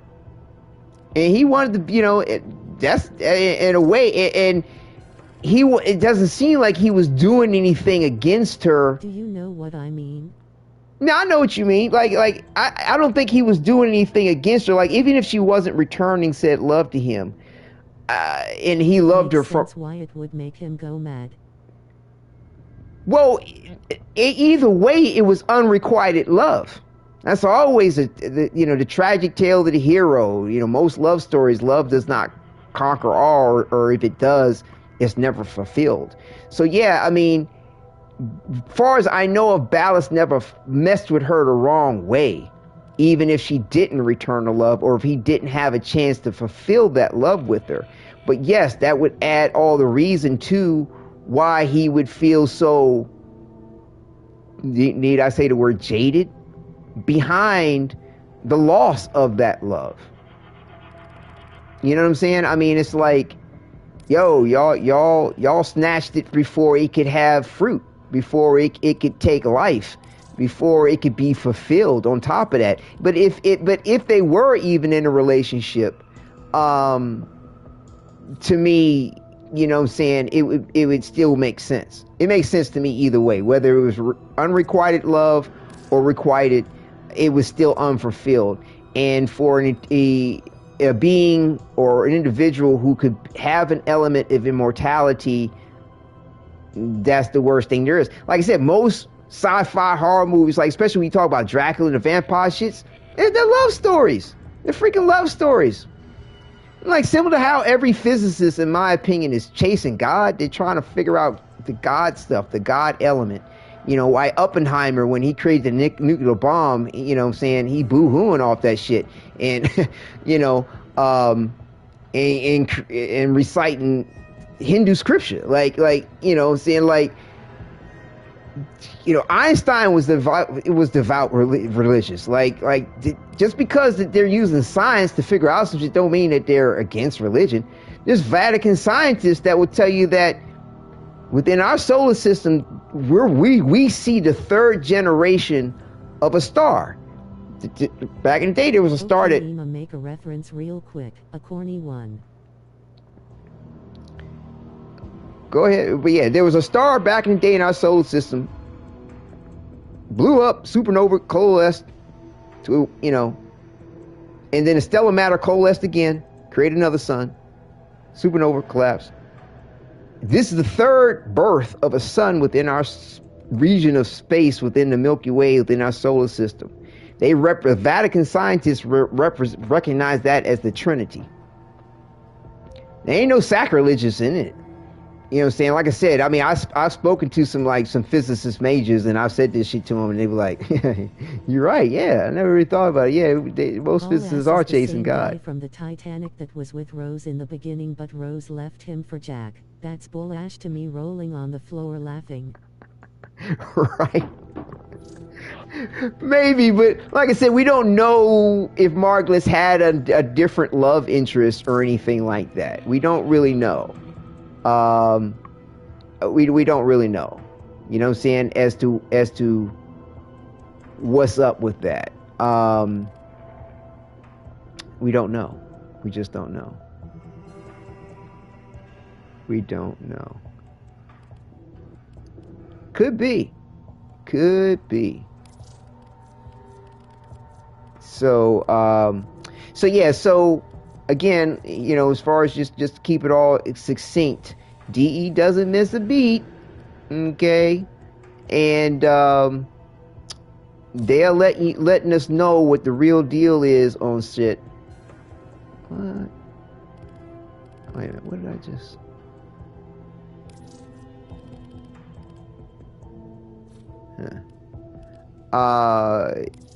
saying, tying all together myth, lore, legend, fantasy, fable, religion into all this. I believe this is the first dream we're going to be walking in the shoes of. That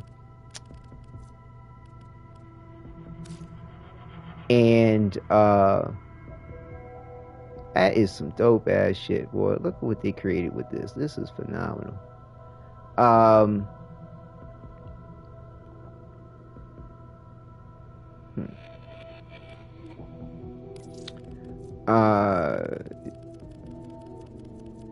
That's the reason why we're seeing two blue suns instead of a yellow sun. To me, I'm telling you. And D ain't gonna let you know the real deal. They may not let us know fully what the real deal of it is with what we're going to see in the fall of this year as far as the old piece. They may make it still a mystery about the fact that it is the first dream. They may keep us in the dark about that. Suns might be eyeballs if you think about it. Nah. It's representing something false, an illusion. Like I said, look up the color blue. It does not exist naturally. That's why for my clan, like I said, that's the reason too why for my clan Invictus, why I'm just super stoked that they came out with an Invictus signet, by the way. Like, you know what I'm saying? We got 3 different signets to represent the clan I started back in 2015. Invictus, after the poem by William Ernest Henley talking about the unconquerable soul, right? And you know, in a fell clutch of circumstance, your head will not be bowed, even though it may be bloodied and bludgeoned. And I always thought that it was just, I mean, like I said, it's a family thing. My grandfather made my mother memorize it. My mother had me memorize it. Like, it's a notion about, you know, just having strength of character and strength of will, regardless of the circumstances in life. But again, my colors for my clan are white, black, and red, or red, black, and white. Yeah, I see. Red, black, and white are the primary colors. They exist naturally. They're the basis and the foundation for all the other colors, especially black. You know, all the colors combined become black. You can separate black and get all the other colors. You know, red typically represents blood, and white typically represents some aspect of purity or the opposition to black or darkness, things like that. So that's what with my clan colors. You know, I put in this, you know, my version of the void color, you know, in various different things too. That's what you see here represented. But yeah, that's what's up. So yeah, when you see when you see them blue suns, let me tell you, this shit that's representing the dream, the first dream, you know.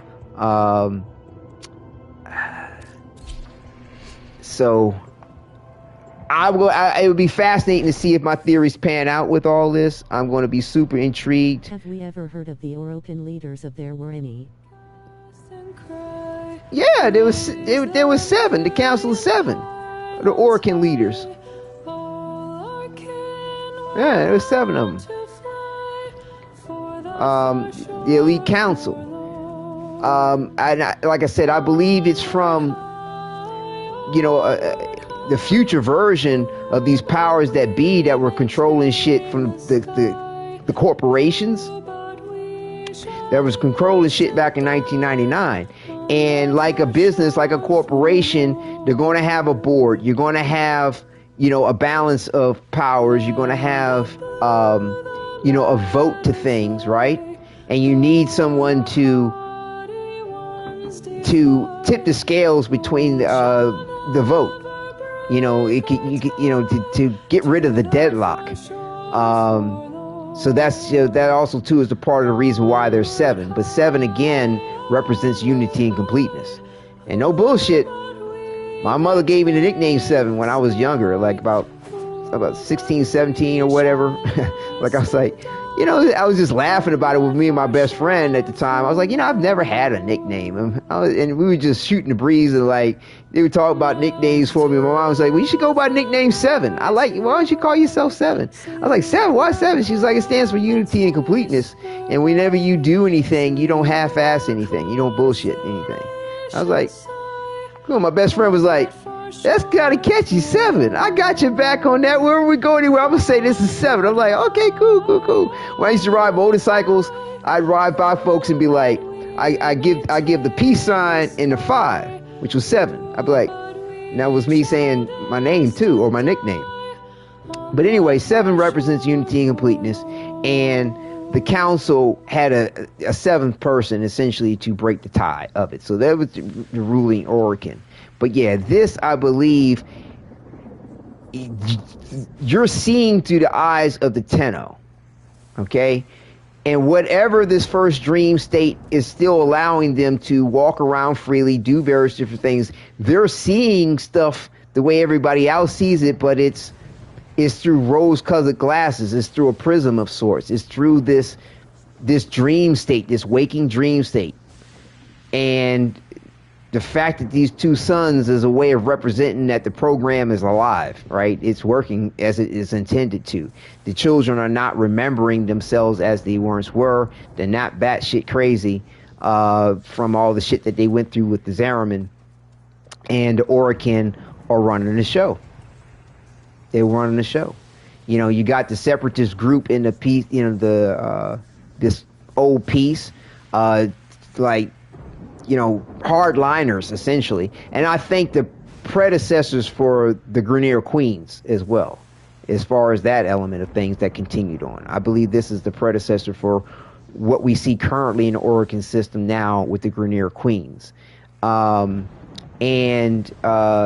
they're like, you know, yo, you can't trust these mofos. Like they still AI. They still, regardless of the fact that they got sentience, regardless of the fact that they got emotions, and then they want this, they want that. Yeah. They can be manipulated in a way that is just not right. We don't, you know, that does not need to be. That still goes along, and the reasons why, of course, they were all about like banning technology in the way of itself. Not to mention the fact of the way that the technocyte virus can do what it does to shit. Like, so, yeah, that's what's up with that as far as the future to be on it. Let me make sure I'm not missing anything. So again, with Void ability to, you know, energy to travel to different star systems and different places, grants you the Tau star can be seen in our night sky. It is an more accessible point to reference and to find some place to go to. But Tau in and of itself, like I said, social, culturally, historically, around the board, represents multiple different things of a way, depending on which culture, Chinese, Hindu, Greek, European, new beginnings, right? Also to a constant. Because as Albert Entrati said, he said, when you reference Zata, he's like, our existence, or say our immortality dies out with the sun. Okay? It's very important. And he goes, and then that's where that's where I come in. Our immortality dies out with the sun. And then that's where I come in. Because this the whole reason why he is to have immortality, true immortality beyond the lifespan of our sun. To be able to colonize worlds in different galaxies, different star systems, because the Orokin, as far as the flesh is concerned, have mastered the elements of immortality. So they have to master the aspects of immortality beyond the flesh, which is the solar system. And how Albert Entrati discovered the void and the void energy, how to manipulate it, how to, revolutionize the solar rails, to create the rail jacks, from the sentience and like all that. So that's what he meant by that's where I come in. And just before I go to the do my Ducat run here a little bit, we're gonna go to Santa Macama for a second, pull up Zata, because like I said, just the how fact the great beings try to save their world. Right, I think I know where you're coming from there, Quentin. So is that what it feels like? Is that what it feels like? I'm not sure if I'm following you fully. Wait a minute, where's... I cannot envision. Oh, wait a minute, I keep messing that up. That's right. Not here. I gotta go to the Necrolex. Necrolex.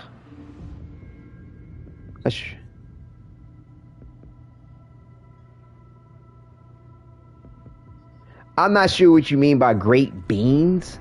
Beans? Like in Jack and the Beanstalk? Like beans that you eat, like some baked beans? What you talking about, Dick Quinn? Did your voice to text not go well for you on that one? Beans.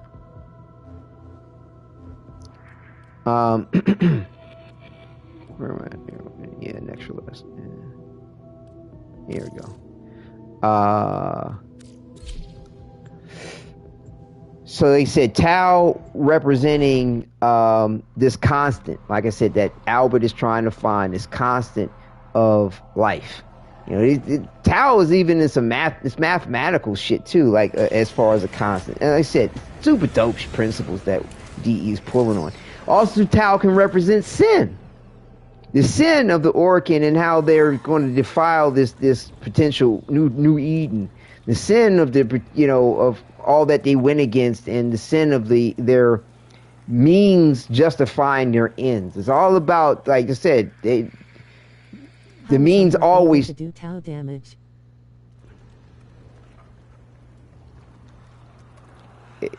Tau damage. Right, what damage? Right, I know what you're talking about. Let me show you what you're talking about. What he's sort of referencing here. Right. So from the Umbral mods, okay, they talk about Tau resistance. It's just sort of a namesake in regard to dissensions and the fact that they're of Tau and not of the origin system in the way that everybody else is, because they don't move camp. That's where they at now. You know what I'm saying? But yes, Tau resistance. You could look at it as sin resistance. You could look at it as also too redemption resistance. Like, because Tau also too means redemption, and so like Albert is also too looking for an element of redemption behind all the shit that he did, because of, like I said, he's of an Orkin, so the means always justify the ends, but at the same time, it's like, if I get the ends that I need to get, it's worth it. And I can cry about that shit later. That's where Albert's at. Albert. That's where Albert's at. Now, the Orkin, they ain't gonna cry about shit. They're like, did we get what we want? Thank you, bye. Don't give a fuck about any of the morality of it, is because the morality is us, me, myself, and I, and us that want to be in the group think of it. We all support ourselves in the way of that common goal, and we gonna run shit to the end of time. Y'all want to be in on this, or you be on it on the right fucking page of it, or you be on the wrong end of the page of it, but that wrong end of the page is still going to serve us. Best fucking believe it. Because it's the love of ourselves, self-love, period. That's another love that DE Warframe pulls on. Self-love, the narcissist, all the way. So it's fascinating to me, everything that comes into play. And so next is Water Remembering went through that. Right. Because the indifference is very much like the Orkin too. Okay, where its means justify its ends. It don't give a fuck. I mean, to a degree. That's the thing, because it's like not 100% sure just how much of it indifferent it truly is, because it does a lot of shit like a human being does things. And it may have everything to do with the fact that it encountered Albrecht first, and it grafted itself onto every nuance of what it was to be human, and even in the way of expressing itself in a way that it could relate. That could be the situation. Could be.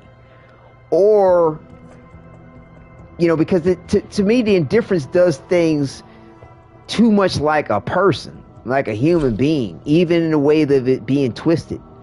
That, in my opinion, Me too. It's what they call in psychology an anthropomorphization. It's making that which is not human. When we project our emotions on a dog, for example, or say a dog feels this, a dog thinks that, we're anthropomorphizing the dog in the way of people. When you take that which has no name, or people want to call God, Yahweh, or whatever name, the Supreme Being, whatever, they talk about, like in the Hebrew ancient text, they be like God wrestled with Adam in the Garden of Eden. Like, he was wrestling with him, like WWF, but get ready to rumble. No, they're anthropomorphizing the situation. They're making it human. When they talk about God being wrathful, like that's an anthropomorphization of that which we could have no true beyond comprehension, in my opinion. But we try to comprehend it, and we go, God's going to be this. God's right. Rest in peace, Hulk. Hulk. What do you mean? I don't know what you're talking about, dear Woof. Rest in peace, Hulk. Who passed away? I know that Ozzy Osbourne passed away. You talking about Bill Bixby or somebody, or Lou Ferrigno? Lou Ferrigno played the TV Hulk. Bill Bixby played Dave. Died. Oh, Hulk. Oh, what? Oh, snap. I didn't know that. When did he pass away? Is that right around when Ozzy Osbourne passed away?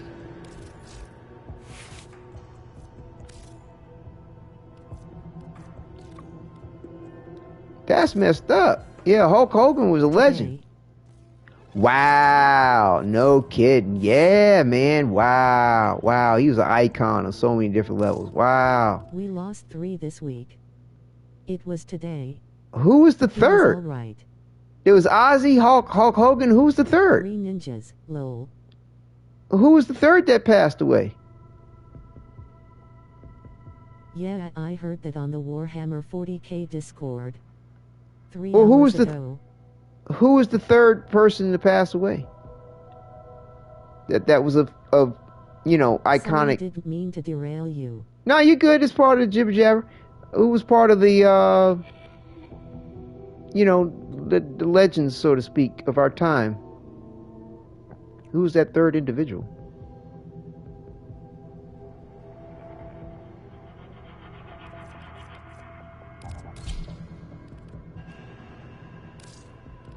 Anyone?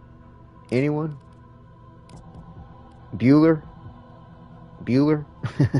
Who was the third person? Cosby Show actor. Oh, okay. I'll have to look that up. Incarn kill 100 enemies with the weapon. Okay, cool. Female, male, Cosby?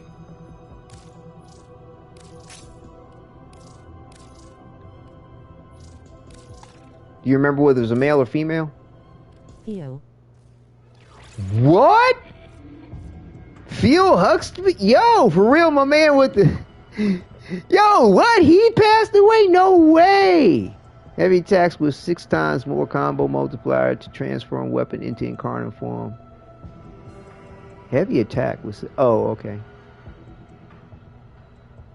Attacks embedded void shards in enemies. Interesting. Okay. Wow, Theo Huxtable died. Wow. Pass away in 3S. Interesting. Well, 3 has some serious significant. It's one of the in numerology. It's one of these super gangster numbers like 7. Biblically, religiously, cults, myth, lore, legend. Like there's a lot of things that revolve around 3 that don't even tie into certain things of Judeo-Christian. But Judeo-Christian, like I said, they're with the whole in Islam. They're the 3. The number 3 is very significant in numerology, and of the sacred numbers and things like that. The number 3, and it's for a reason. It ain't just some old superstitious humbug jibber jabber. Like there are real reasons behind the point of it. So yeah, it's fascinating.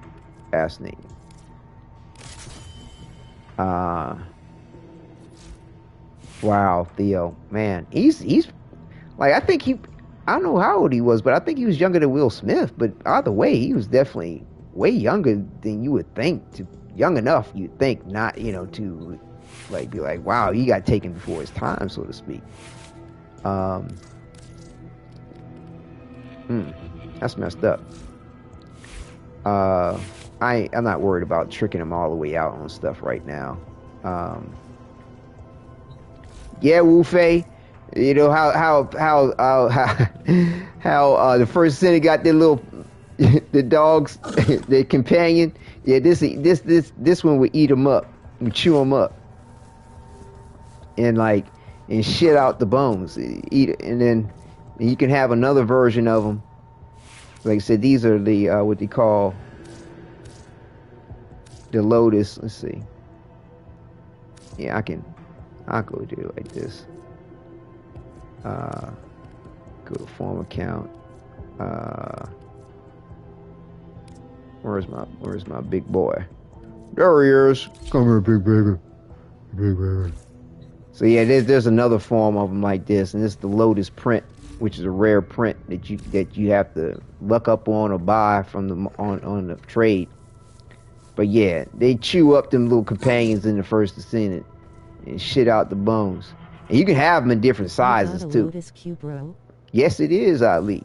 It is a Lotus Heirloom Kubro. I specialized in the breeding of the Lotus Heirloom. And I do have Lotus prints and all the other breeds too. But you know, yeah, you can have they're cute. You can have, let's see, where's my little dude at? You bought the door. No. I have never lucked up on breeding a Lotus, ever. I bought all my Lotuses on the market. I'm a samurai when it comes to playing Warframe. I am not a ninja. I do not play for free. I do support the economy. But I rebred them on my own to try to get the Omega sizes and things like that. Where's my... Yeah, there he is. There he is. My little bulky. Sell for? There my little bulky. They're cute. They're cute. No. Oh, it depends. Depends on what people are looking for. You know what I'm saying? The bulkies go for the most, you know, because people are sold out about them. They're cute. That's just how you do. I just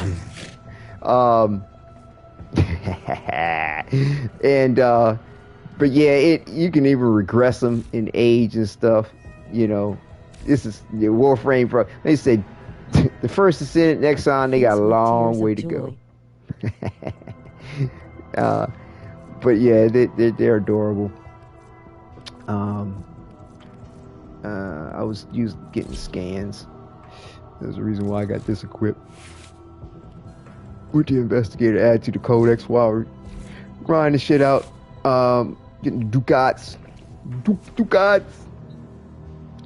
But yeah, I typically, like I said, just trying to grind to get some Ducats for this Baro situation. I typically don't mess with the conjunction, because it's like people doing that are probably doing it to really get some shit, and they'd want me to have the radiant and this, that, and the other, and I'm not putting in my void traces in on it. Like if I get some extra void traces along the way, yeah, I'll go ahead and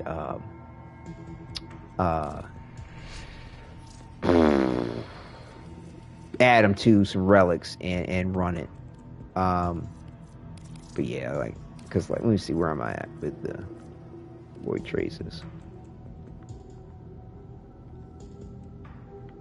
Because they don't let you have a stockpile of them shit. 6 a.m. for me.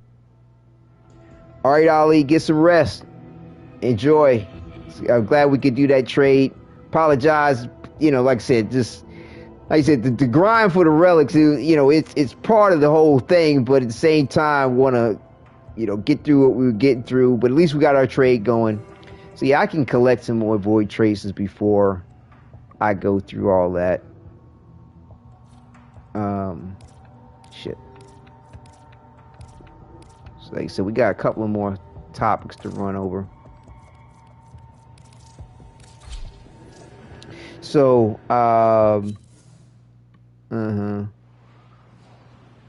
yeah, after the old war. CC9 relic. Yeah, Gemma, I had it in my notes. After the old war, You can. Collect it to open your void. Okay, well, you're gonna need to remind me of that, Ali. Just remind me of it, okay? Like it's not likely I'm gonna be able to remember that. You know what I'm saying? Stay focused. There's a heavy unit approaching. You know, and it's all good. If I have extras to trade you, I will.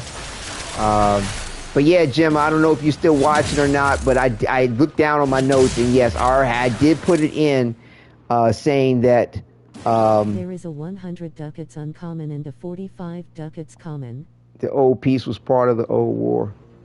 There's 100 ducats uncommon and a 45 ducats common. Huh? What are you talking about?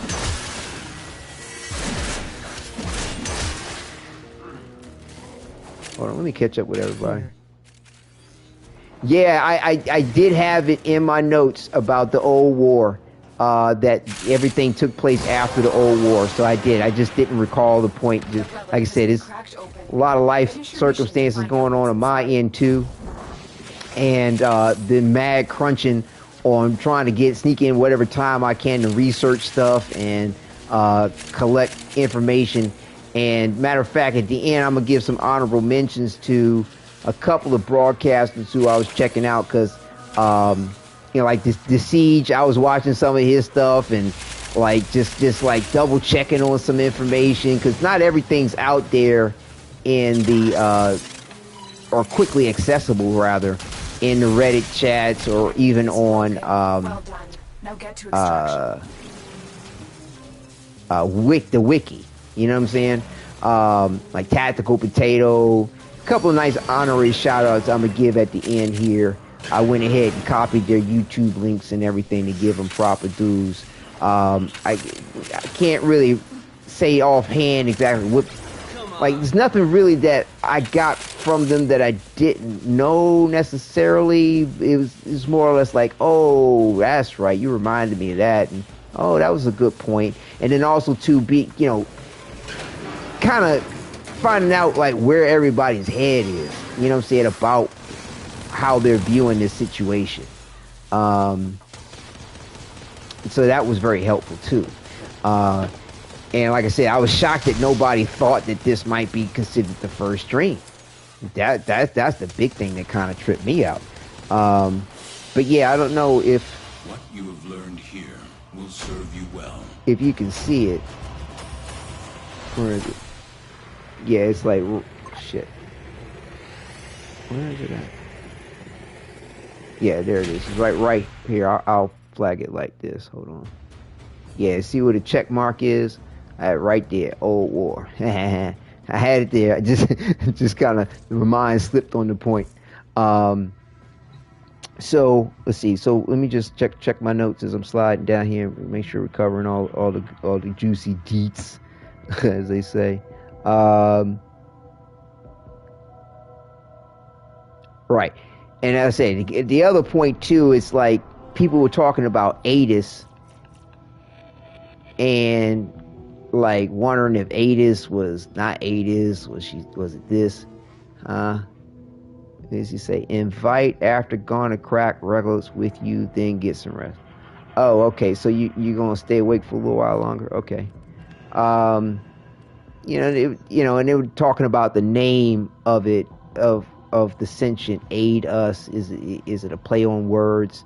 Is it some kind of code in the Matrix or whatever? You know, is it alluding to the nature of what I'm recognizing as the first stream too? I don't think so. But I do believe that Adis, like people were talking about it transferred from the giant thing that the sentience was controlling, this Colossus, and it didn't quite look like it transferred from it. It looked like it came out of it. It was sitting in the center husk of this thing, and you saw it fly down from it. It didn't transfer from it. So I'm not fully sure if it was using transference. It did not appear to be. But again, we can do the junction if you want, because you were talking about wanting to do that. And I can use my upgrade for that. Oh, by the way, I can't equip a particular relic if I have extras of it. If you're trying to go after something in particular, Ali. So, but the thing is that the operator says they were my friend. They were like Whatever you me. want doesn't matter. Okay, they were like, they were my friend. They were like me. I'm here for the Ducats. And to me, when they said that, I think they were referencing that Adis was a Tenno. Thus, like they were learning how to manipulate the ways of things. Like, but in the way that they could manipulate it. Like, for example, the Truth Bloom, that song, I believe it's a Zata way for the sentients. Zata Bloom. Or, you know, and they're tapping into void energy to regenerate their fallen, you know, the other sentients. So in the way that our Tenno are manipulating, you know, void energy in their ways, the sentients were doing the same thing. But however, they were able to do so. Why is my, what the hell? Oh, I got the wrong preset. There we go. Oh, I got little dude. Are we ready? So that's what I think that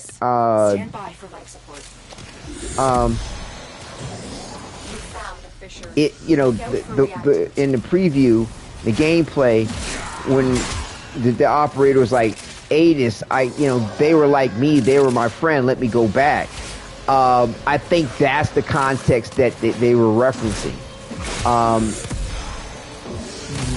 That they were a Tenno. And another important point too, if you paid attention to the subtitles, the way that Adis referenced Tenno, it was spelled TEN-NO, Tenno, not Tenno, Tenno. And again, I think that DE is giving everybody what they want, and I hope that they continue to give everybody what they want. And the fact that the children of the Zariman, the operators, and you know, of course, our Drifter 2 was a child of the Zariman, were named Tenno because of the Zariman being the 10-0. 10-0. Yeah, but they spelled, but no. Let me show you. In the in the game thing, they spell it like this.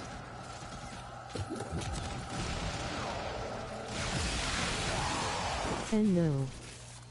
Right.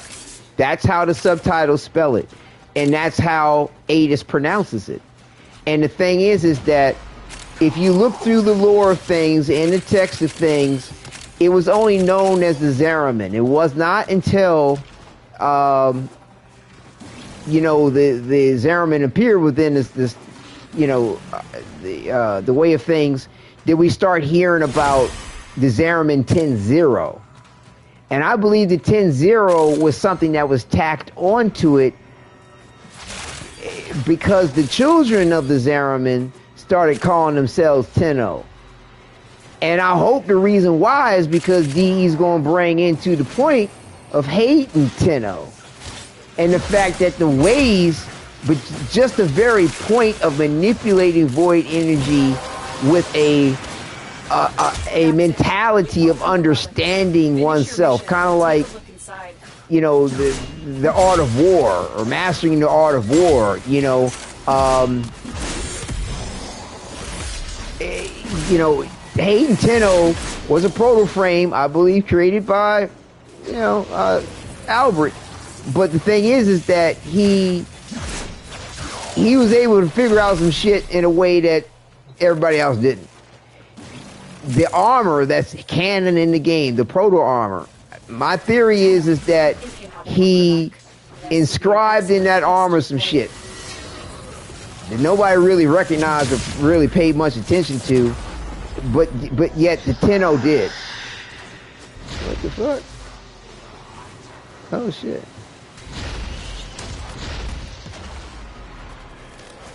And wow, that's pretty cool. Which led to the foundation of the Tenno schools and the Tenno ways. And oh, I forgot, but that's somebody else's. Lucky. Oh, they made it look like a little Calamos clone. Nice, nice. Because like I said, Steve was straight giddy as a school child. I've been waiting since I played Dark Session. Maybe I started playing this game to see Hayden Tenno in the game. And he was like, when are we going to bring Hayden Tenno to the Warframe universe? I'm like, yo, make that shit happen. And they need to do it with Hayden Tenno's names intact. Have him help seed the ways of the Tenno. Have his first 3 abilities be some combination of the Tenno ways. Like combination of Naramon and your Naru is ability 1. Combination of Zenoric and whatever the fuck part 2. You know what I'm saying? Etc. etc. And of course, your third ability has to be an Exalted Glaive. There's no doubt about it. And that would be dope. That would seal the deal. It would tie it in, bridge the gap between everybody and everything, provide a whole heap of a purpose, and also to reference the fact that the Zariman was named the Zariman, and they tacked on the 10-0 because of the children of the Zariman, referencing as Tenno. And the Orokin wanting to bastardize the point of what they were calling themselves as Tenno, and called them Tenno and 10-0. Okay? Like, you're nothing. You're zero. You know what I'm saying? In that way. That's my theory. That's my theory about it. Oh shit, hold up. Void manifestations. Okay, good. Drawn to this cursed place of sorrow. They will drain your life support unless they are destroyed. You think it's referencing Hayden? That'd be wild. Well, I think it's a setup to help us bridge the gap, you know, because most of the community is thinking that, you know, the Orokin were the ones who named the children of the Zariman Tenno as a slur, you know, because the Zariman was called the 10-0. You know, they're just shitting on the children on that, calling them 10-0 and 10 zeros, and then it became more commonly just referenced as 10-0. I think it's the other way around. I think it's the children were calling themselves 10-0 once they had tapped in and figured out the ways. Where is he? Oh, he's back here. And thereby, the Orokin started calling them Tenno. Okay, and the Orokin started slurring how they were referencing themselves and calling themselves whatever, you know, Tenno. And, you know, also too why when they went into the second dream, like the Warframes were called Tenno, because they were still utilizing the ways of the Tenno, but a watered down version of shit more than likely, because the Tenno, I mean, the Orokin was like, nah, you don't need to remember that Bankai shit. You don't need to remember, you don't really remember some super badass ability that could take out some shit the way we're seeing things being done in the old Priest, as far as the abilities that we'll have in the new focus school. You know what I'm saying? That we're supposed to be getting, which apparently is supposed to be called, was it? I think calling this. The rumor is What's the rumor about this here? Yeah, I think they're calling it Taron, maybe. I don't know. It might be. We'll see. I mean, DE, of course, is all about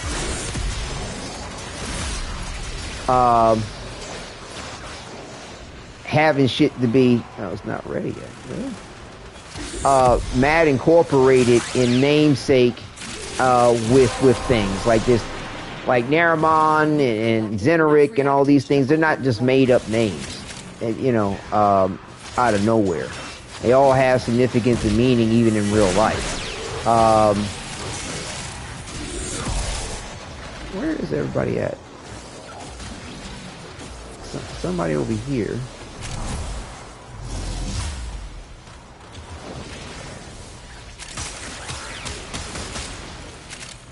And so yeah, if they bring in Hate and Tenno in that capacity, it will seal the deal. Everybody still gets to be happy. They're like, oh yeah, the Oracle called them this, and so that's why they're called that. It's from the 10-0. Yeah, but it's the other way around.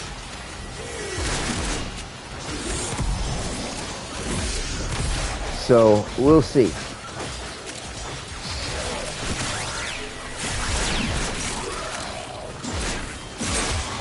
How it all goes and what will come to pass as far as that's concerned. Let's see.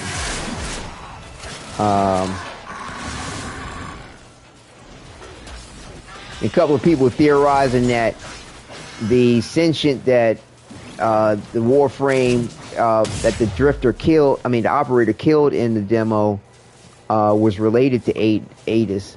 That might be the case. Just even the point that it's another sentient, you can say that it's related. There's a couple people, somebody, I can't remember who, was saying that, like, oh, you can see by the face, they look exactly like Adis. That could be the case. But like I said, at the very least, they're his kin as far as the fact that they're ascension. And also to the point that Adis was like, I can heal him. Let Adis heal. Like, I don't think Adis was just trying to heal the Warframe, which may be the case. There was nothing really 100% confirming that the Zata Bloom or the Truth Bloom song that Adis was singing could heal the Warframe. Not sure about that. But we do know that it was it could heal another sentient. And it may have been trying to heal the sentient from the way that it was programmed and acting all crazy and shit. Because when the sentient lifted up the Warframe, I think that they were severely mistaken about it possibly killing them. It did not seem like they was going to kill him. Now, it seemed to be possibly incapacitating the Warframe, but it definitely was not interacting with the Warframe in a malicious way. It's almost like, well, if it was going to kill you, it would have killed you. Like, you've been dead. Like, you know what I'm saying? What are you talking about? Like, it had you. What do you mean? It was going to kill you. If it was going to kill you, it would have killed you. Like, I just think, unfortunately, the Warframe panicked. The operator panicked and got scared. You know what I'm saying? And, here it is, like, yeah, they're at peace, but it's like, it seems to be somewhat of a new peace. Right? They don't know really that it wasn't going to kill them. And so they panicked, unfortunately, and did what they thought they needed to save their life or whatever. But it's like, and unfortunately, they're under the guise of this second dream. So they don't know that they're immortal in the way that they are. They don't know fully what the limits of themselves are. I don't think, in a way to think. Yeah, fuck. That they can get away with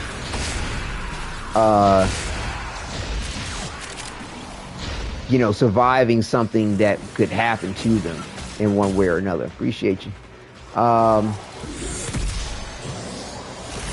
So, I think that was the other reason why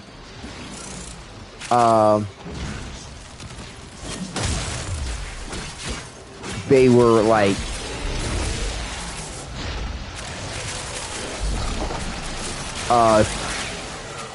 you know, not aware that they could have potentially survived whatever the hell happened with the Ascension thing. And there's also, too, we don't know fully yet, like, what all the Ascensions could do in a way that the operator could be fearing the situation. Damn, what the fuck are they hitting me with? Thank you. What's up with some of these other builds?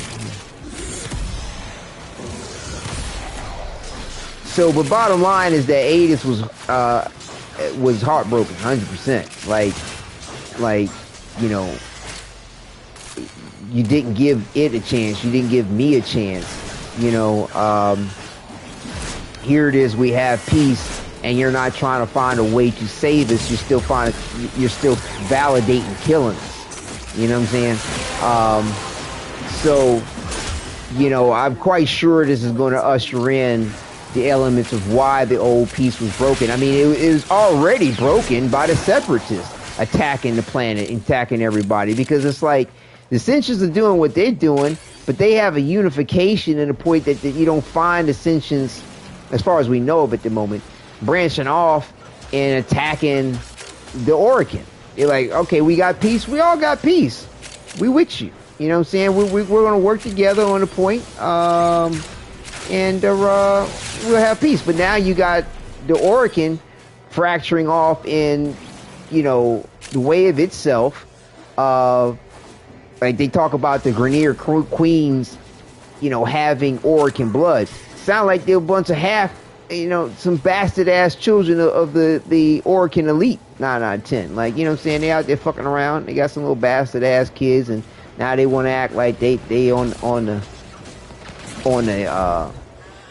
they should be up on the power scale of shit.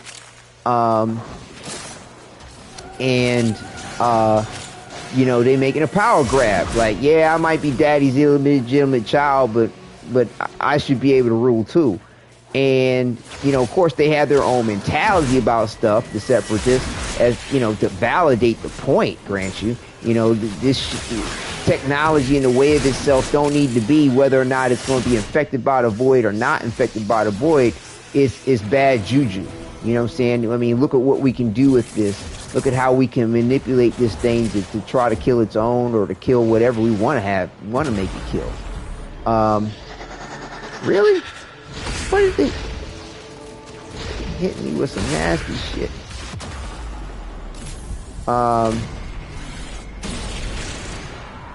So yeah, so you know we'll see what's up with that. But quite obviously, this, you know, the killing of that's Teshin of the Sentient definitely is going. I can't see how that's not going to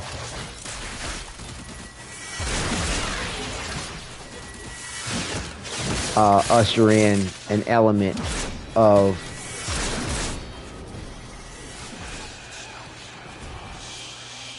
the end to peace. And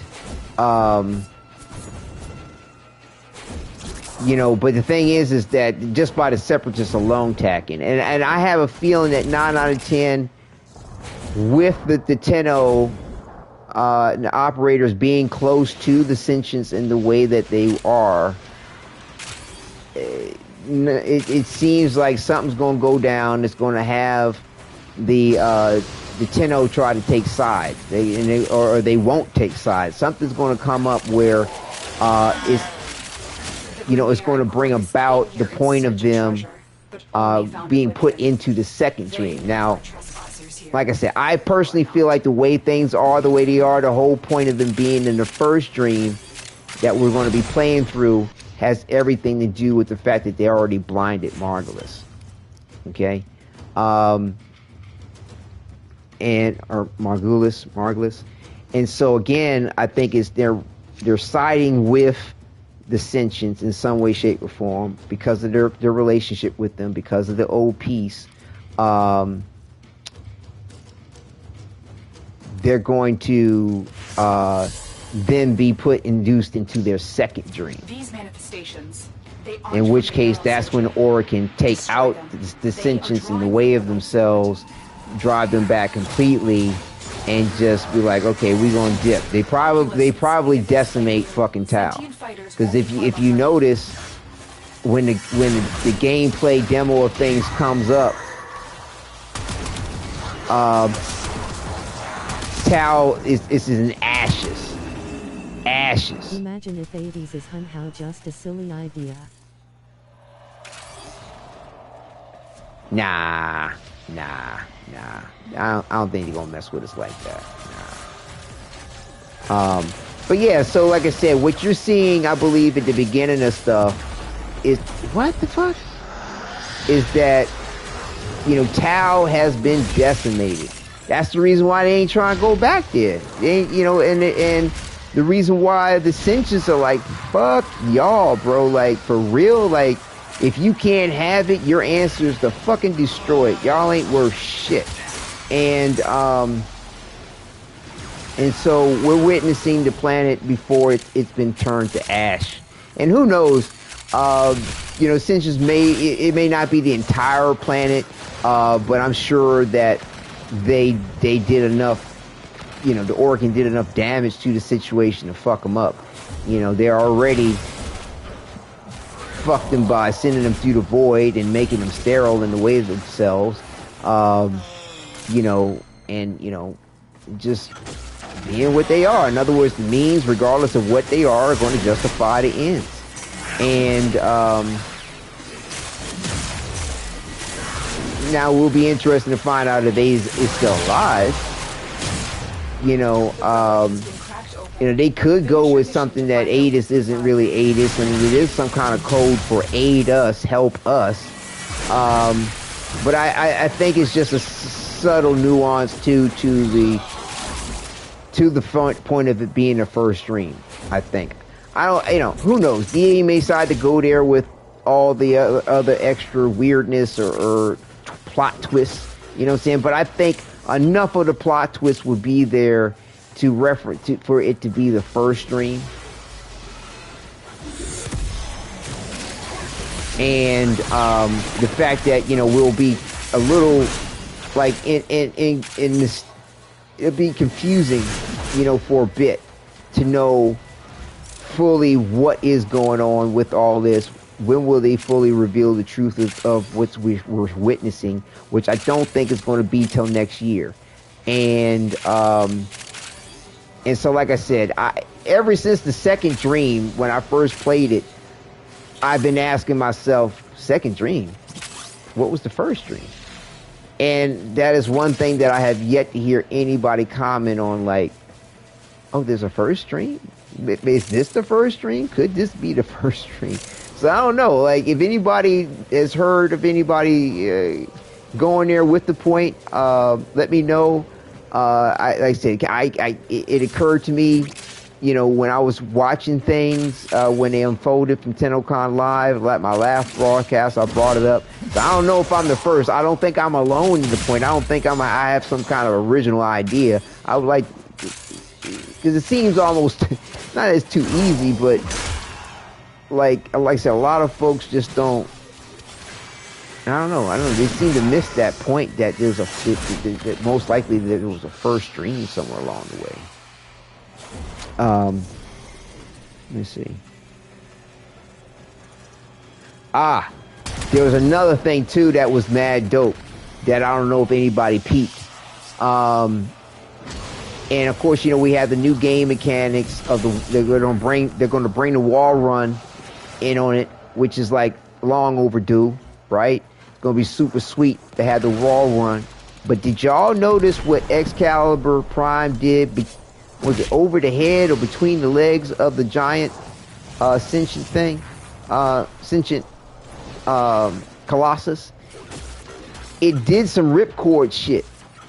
It held out his hand with the Parazon arm, and pulled itself to the cliffside.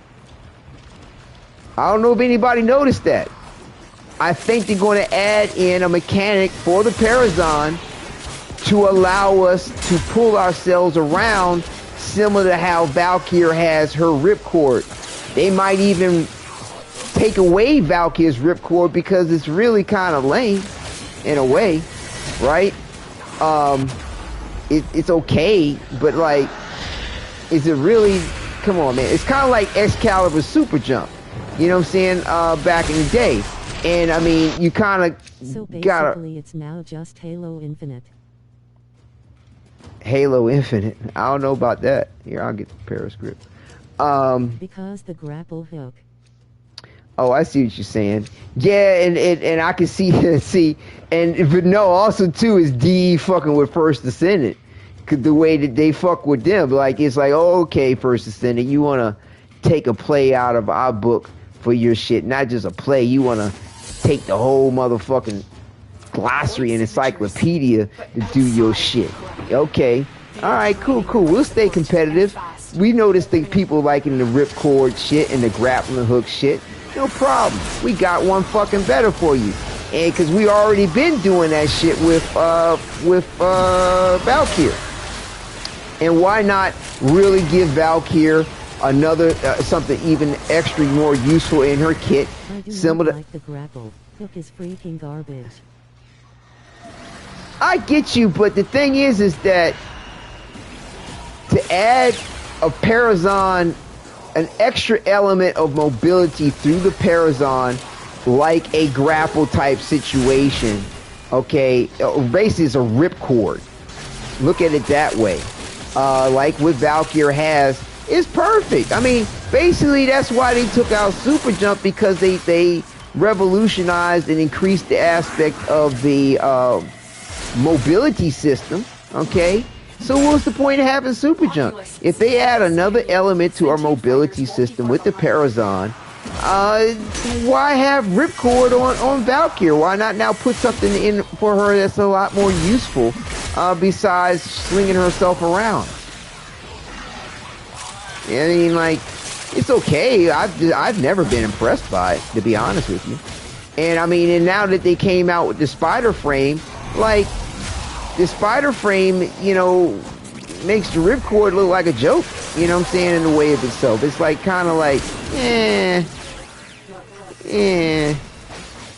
It's like, ripcord's like a knockoff, you know what I'm saying? Like I said, to have everybody, like I said, to me, ripcord, I like the idea of it a lot. Explained that the first dream was our minds she calmed, and the second is our minds in a frame.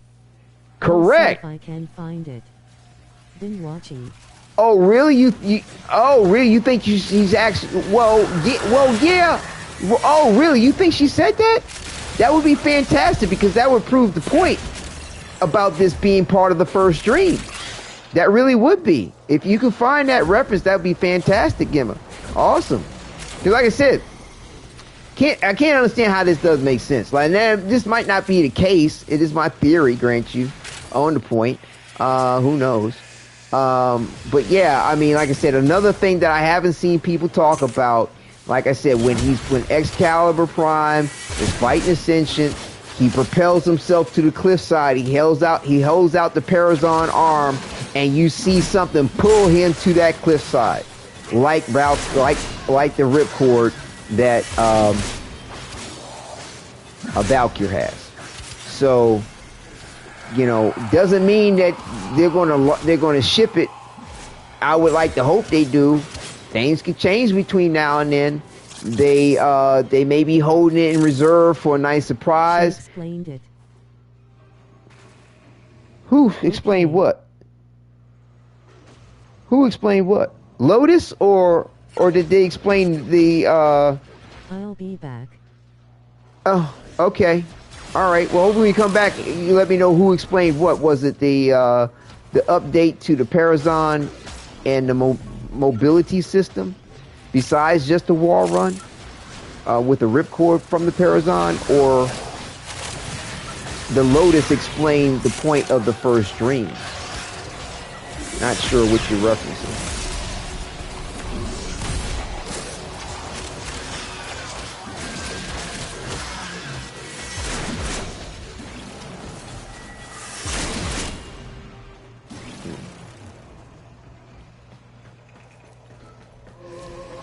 But let's see. Let me just double check where we at.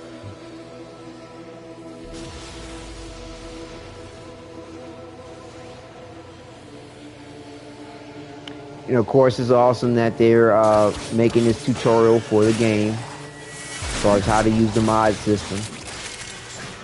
And, you know, given the extension. Parazon asterisk. Parazon? Yes, what I was calling the Parazon? I might not be pronouncing it correctly. It's like Parmesan, but Parazon. I don't know. I'm probably not pronouncing it correctly. So, yeah.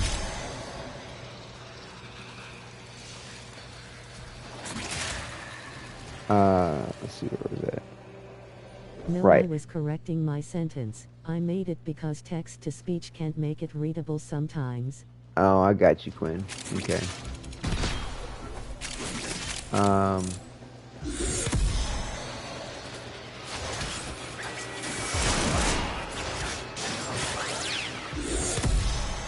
I still haven't gotten to 30 yet.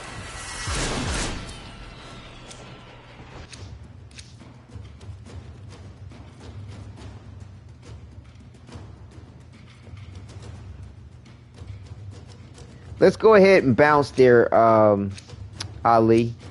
I need to go ahead and check where I'm at on leveling things, and it's starting to get a little funky.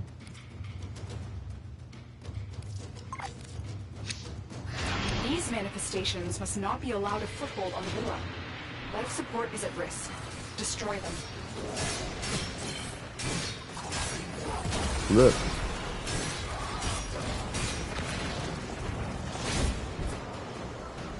Yeah, no. Yeah, no.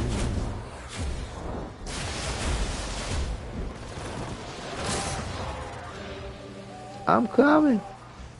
I'm on my way.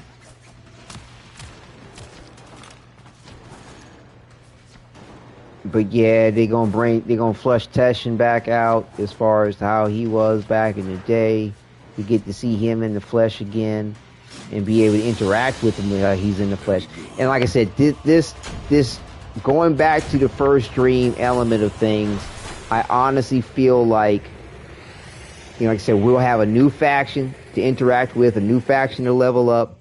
I believe the faction is going to be the Sentients. Okay. You know, extra goodies to get, new Silmaracum things, weapons. You know, there's going to be, you know, new Warframe that they're going to be creating. It looks like to be some kind of combination of Ascension in some way, shape, or form, or like I said, so it's going to be interesting. You know, we're going to get, what is it, Caliban Prime, and I think what they were showing in the trailer was Caliban Prime. I think, not 100% sure. You know, wasn't too worried about that element when I was trying to figure out what was the riddle to the rhyme of what we're going to be seeing in the old piece. Okay, that's what I thought. All right, cool. But, you know, again, so let's see. Like I said, so that's going to be the new faction, if I'm not mistaken. And similar to how we can go back and forth to 1999, 9 out of 10, we're probably going underneath the Sanctum Anatomica. We get in the bath, you know what I'm saying? Lotus sitting there chilling and shit, and she jack us in, and we go. Similar to how we interface with the Palm 2 PC and take ourselves to 1999. That's going to be sweet. It's going to be interesting. Warshades video 25 starred around 1 hour 20 minutes and 10 seconds. Warshades video. Hey, Gemma, I'm going to make you a moderator, if you don't mind. And if you can you can now copy paste the link of that into chat. If you want to stay a moderator. Okay, that's cool. Fantastic. Appreciate. Good to put a rep up on them about the deep dive with the lore and sharing in the point.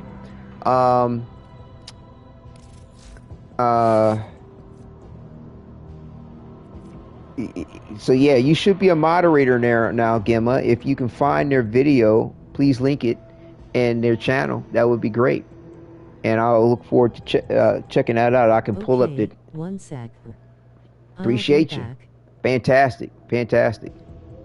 In order to rank up these Kuva weapons, you gotta form of them.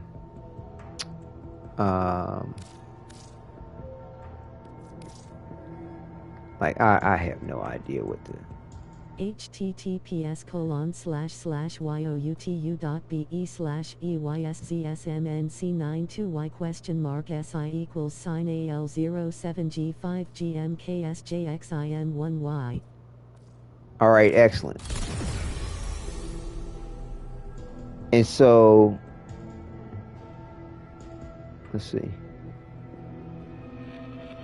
Okay, so that's Warshade.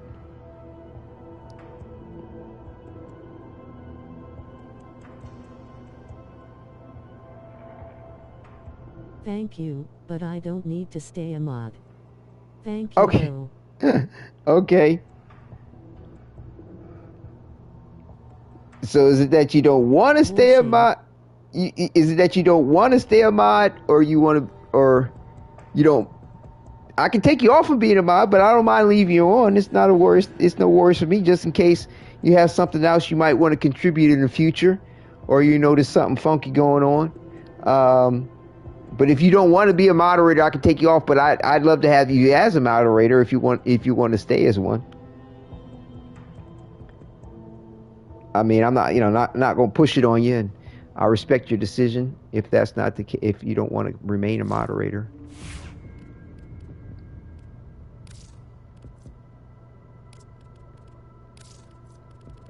So yes, it's your call there, Gemma.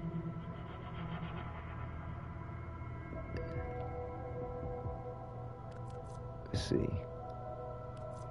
I got some other weapons I can get mastering going a little faster. Form account now.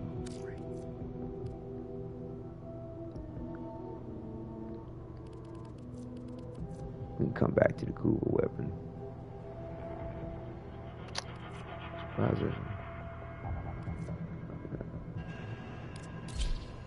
That's what I meant to put some rank on. That's what I meant to put some rank on.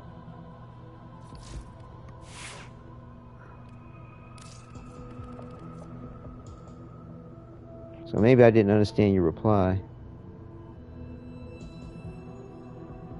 So I don't need to stay a mod. That doesn't mean you wouldn't mind. I haven't been here long enough, nor am I in your clan. I think it would be appropriate for someone else smiling face with smiling eyes.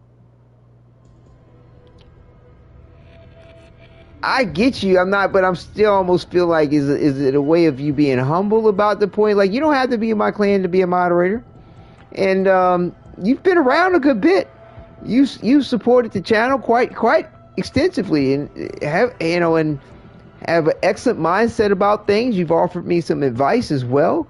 Like, I think you're rather well qualified for it. You've got an excellent mindset about yourself. I mean, you know where I'm at about how I'd like to conduct my channel and what's up. I mean, I trust you in the point of it. I mean, you have not been unwavering in the way of yourself. So so you don't have, I don't have any pre-qualifiers for the point of being a moderator. You know what I'm saying? Got to keep lip lube. You know what I mean? Keep the soup coolers. I'm getting too chapped. So yeah, I don't have any rules or regulations or they got to be this, they got to be that. Like, now, if you cool peoples, represent well, been around long enough to get a good idea of the person that you are, it's all good. In my opinion. Did I unlock this yet? Not yet. Okay, we'll come back to that. So yeah, just looking at the wording of what you said, I think it would be appropriate for some. But like I said, it's appropriate. I mean, if you're not making a decision for me. Oh, plus I don't want the responsibility at this time. Perhaps in the future. Okay, no worries, no worries. Let's see. Remove as standard moderator. Boom. There you go. No worries. Like I said, to me, just because you're a moderator also too doesn't mean that you're responsible for anything. It isn't. Like it's technically my channel, although I do reference it as our channel because we're all a part of the point of it being successful. But I'm the one that's still responsible for it. You know what I'm saying? One way or the other. And you know, I'm not going to be thinking to myself, oh, she's not watching the channel, or she is watching the channel and something happens, blah, blah, blah. Why didn't Gemma, blah, blah, blah, blah. No, that's not my bag. That's not my bag at all. So, you know, realize whenever you do feel like it's all good. You would definitely consider in the future smiling face with hearts. Bet. Lovely. Love to hear it. Love to look forward to it. So yeah, it's going to be all good. I think I don't have any master rank on this one yet.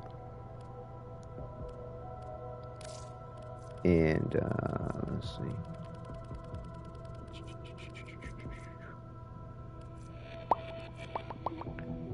Next on the list. A lot militarized the whole moderator thing.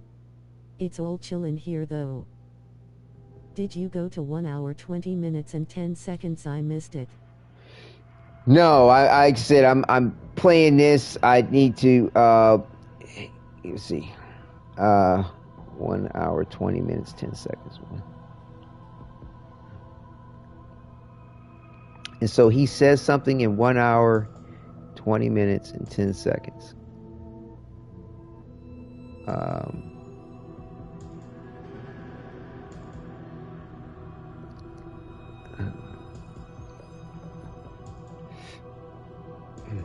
Shit, man. I was going to check it out afterwards, but I can try to pull it up now.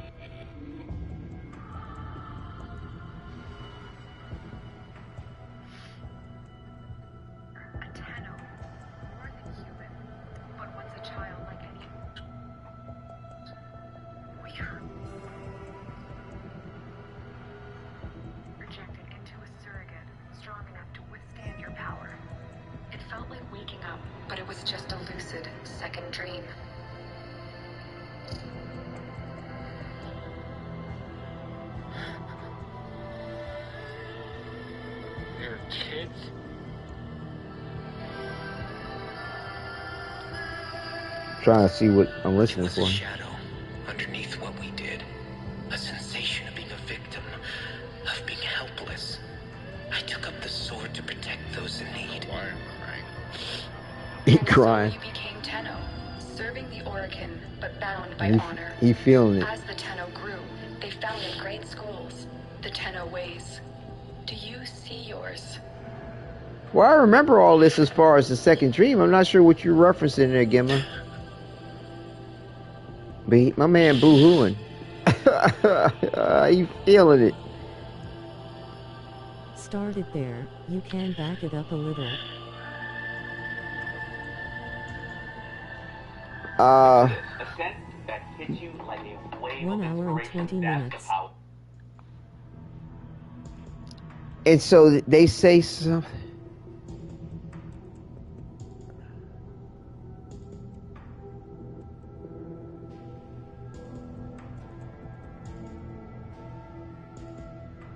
The Orokin murdered Margulis, used her work to create transference. Your mind projected into a surrogate strong enough to withstand your power. It felt like waking up, but it was just a lucid second dream.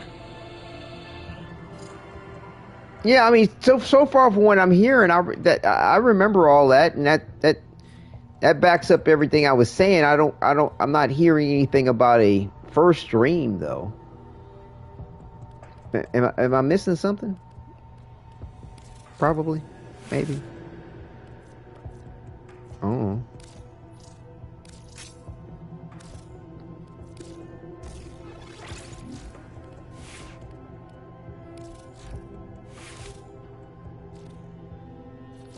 got me doing a Scooby-Doo. Excellent armaments, operator. Please return. Covered in blood. Safe and sound.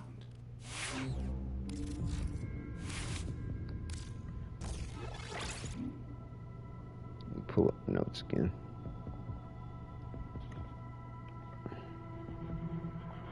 Let's see.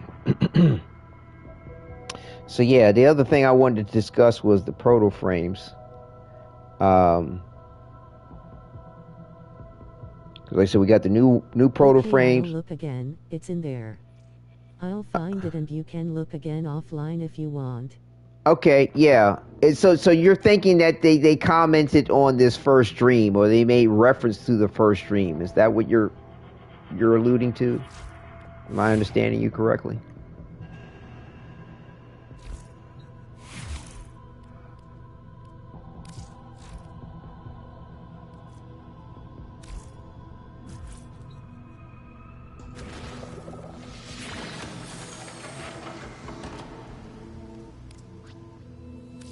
I thought so. Now I could be wrong, lol. Okay. I understand it. But it was funny. It was funny, man. My man was feeling it. Like, I've been there too. Like, Warframe has definitely moved me too, but I don't think I've actually ever boo-hooed yet. But I've been moved. I've had goosebumps. I've felt the well of emotion for sure. My man was straight. He was. I'm not laughing at him. Like, that's just awesome. He was feeling it. That's beautiful. Like I said, I've had moments like that in gaming too. That's great. Oh man. No. That's beautiful. There we go. That's what I want to do. Give me the loot. So yeah, we're gonna have 3 new proto frames. We're gonna have an additional 2 more. And the plot thickens after that, so is in for a while, right? Beaming face with smiling eyes. Yeah, I bet. So we're gonna have 2 more Warframes coming our way. Between now and next year, I think, something like that. And so yeah, we'll be getting Haro as a proto frame, Wisp as a proto frame, and then it'll have the Devil frame, and they're part of a trio. So the Devil's trio, Devil's triad. Either way, the point is that I can't imagine why this Devil frame would not have a proto frame. They might go there. They might. And weave in some interesting element within lore, which could explain why other Warframes might not. Was a sad game ending for, in my opinion. Okay. Yeah, I saw it. That looked like an interesting game too. But yeah, I mean, they may be leaving in another backstory or an element of lore, which will explain why there might not be proto frames for every Warframe, or not possible. And that, this quote-unquote Devil frame, when it's created, there was no intermediate step. As soon as they got the virus, the Technocyte virus from Albert, no matter what he did with it, they just transformed, but remained, it had an aspect of consciousness, like a proto frame would. But physically, there was nothing left of them outwardly that looked human. I don't know. Personally, I love the proto frame concept. Run it to the ground, milk it for all it's worth. You know what I'm saying? And then open that shit up to TennoCon skins. That cow will never run out of milk. Infinite. That money cow, my opinion. But we'll see. And the thing is too, in the beginning, let's see.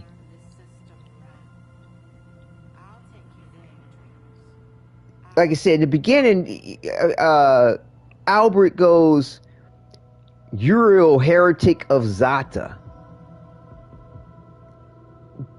I don't feel like the preview of things really clarified who was Uriel. Was Uriel the Harrow's name before he became a Warframe? Because, all the proto frames got a real name. Or is it the Warframe that's referenced as the Devil Frame that's really called Uriel? Is the Warframe itself called Uriel? Is the Warframe itself called Devil Frame? Kind of sounds kind of lame in a way. Like you would think DE with all their creative juices would have something better than Devil Frame for the name for the Warframe. Now, and I can see it being a kind of a reference for it in the way of itself. But you have Albert Entradi's words. How about Uriel, heretic of Zata, heretic of truth? What's that about?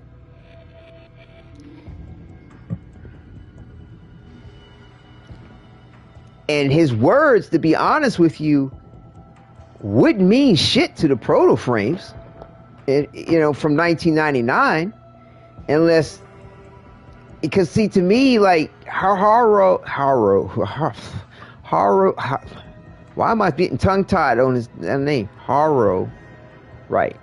And Wisp, looking at their garb, looking in the background of like what you see to be looking like maybe an inside of a church or cathedral, the way the backdrop looks, that looks like it's 1999 era of things. It looks like Earth's past era of things. Doesn't look like anything. I mean, you see some structures looking kind of like that, maybe on a little bit on the inside, like in Deviri, but that looked like Earth's past, straight up. And my guess is that it's they're seeded in 1999 because they said that they're dateable. Okay, so if they're dateable, that's 1999. That's on the website that Uriel is the new Warframe, so maybe that's its name. Though I may be wrong. https://www.warframe.com/news/the-. Okay, thank you. Okay, I hope so. I hadn't read anything directly. I've heard people comment on the point of it being the next Warframe. Like I said, I had theorized that was going to be the U that was going to be used for Uriel. Is it also to the Devil Frame? That would make sense because, like I said, Uriel was an angel, and every angel or every demon or original devil, so to speak, was an angel beforehand, before the fall from grace. So that would make sense on a lot of levels.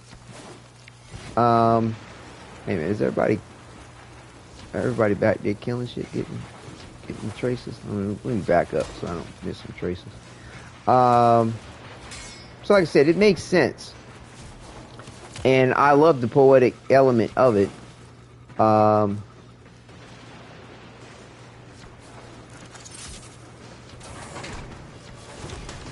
For that to be Uriel, and then also to its Warframe to be the Devil Frame, it just makes, and hopefully it has a better name than the Devil Frame.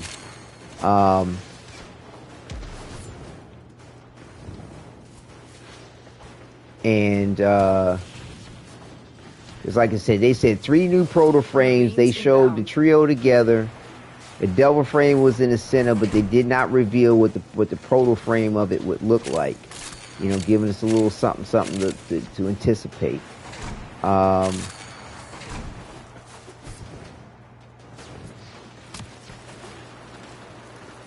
Makes complete sense.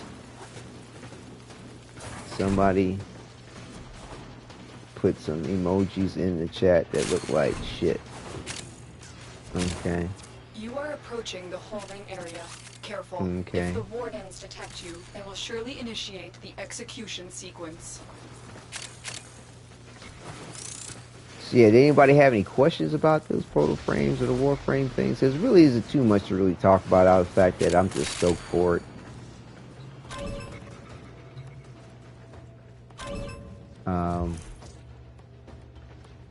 Use caution. I am picking up traces The of ultimate prosecutor shield sacrifice. auras in your vicinity. Let me just check my notes.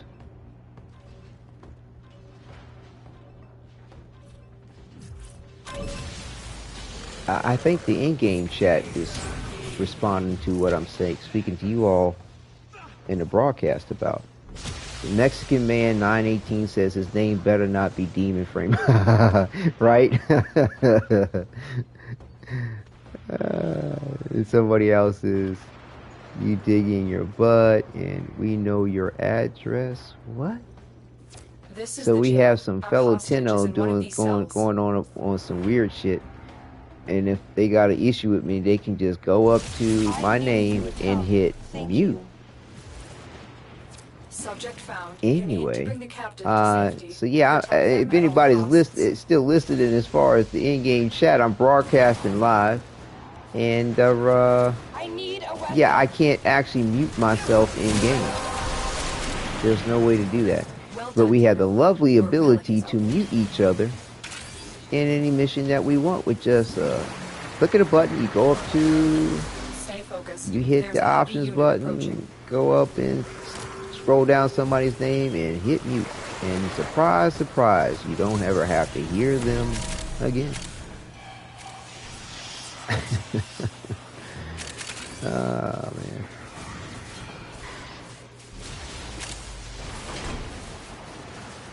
Easy peasy lemon squeezy. Yeah, so alright, broadcast chat. Let's see. The next thing that I was going to go to was alright.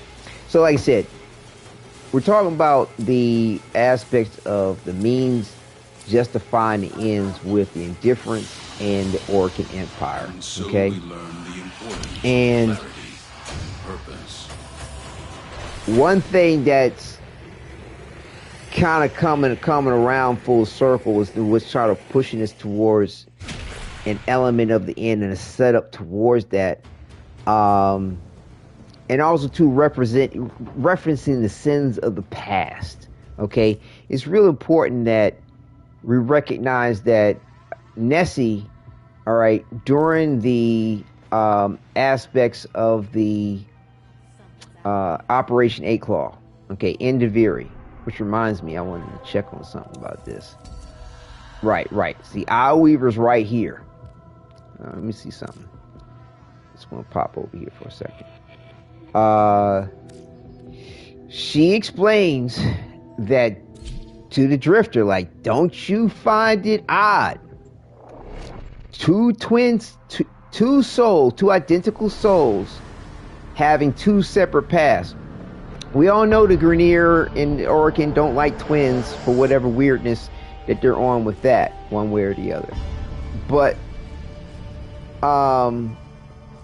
in real life, when it comes to scientific studies and experiments, they love some motherfucking twins. Anything that you got that's close to each other identically in some way, shape, or form, and then you can now set up an experiment in regard to them, they love that shit.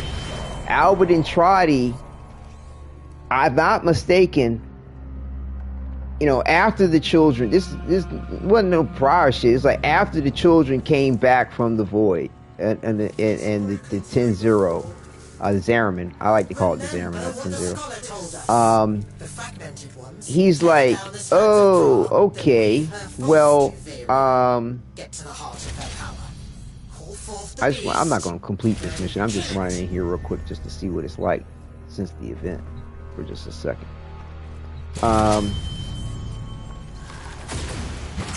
The triumph of dust. Wow, so yeah, we have a whole... There was a beautiful garden where cruel children played. Nobody ever had to grow up. And then, one day, a magical stranger came to teach them a new and fabulous game. So yeah, like I said, Nessie gets the jibber-jabbing with the operator, and she explains to him, the Drifter, excuse me, like, don't you find this shit strange that all this has gone down in the way that it's gone down? And I honestly think that Albert did his little mojo, did what he needed to, went back in time to the Zariman, orchestrated some shit where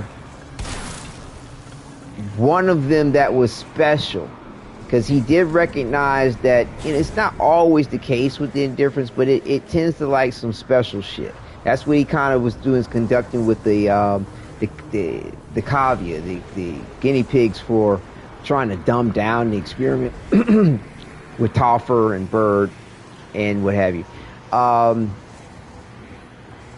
Don't know what it was up with about our drifter, because it's a singularity. We're all the same drifter operator, just some in the way of eternalism theory in real life, you know, in the game, in our role play of things, having the singular experience with the quest. We're all the same operator and same drifter, same Tenno. It's just that we all have our own version of them, our own version of our Warframe eternalism theory, our own potential possibility.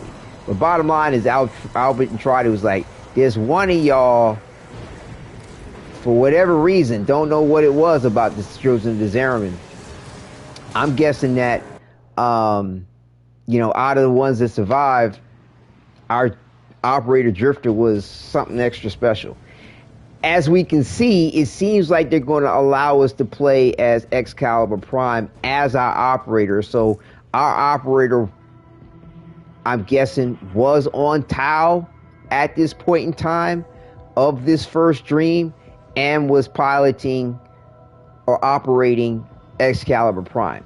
Doesn't mean that they stayed with Excalibur Prime, because we know that Rel was special. I wonder what our specialness is, but I think it's because we made the deal with Wally.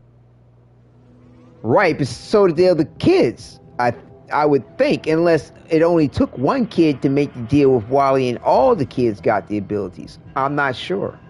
Not sure about that.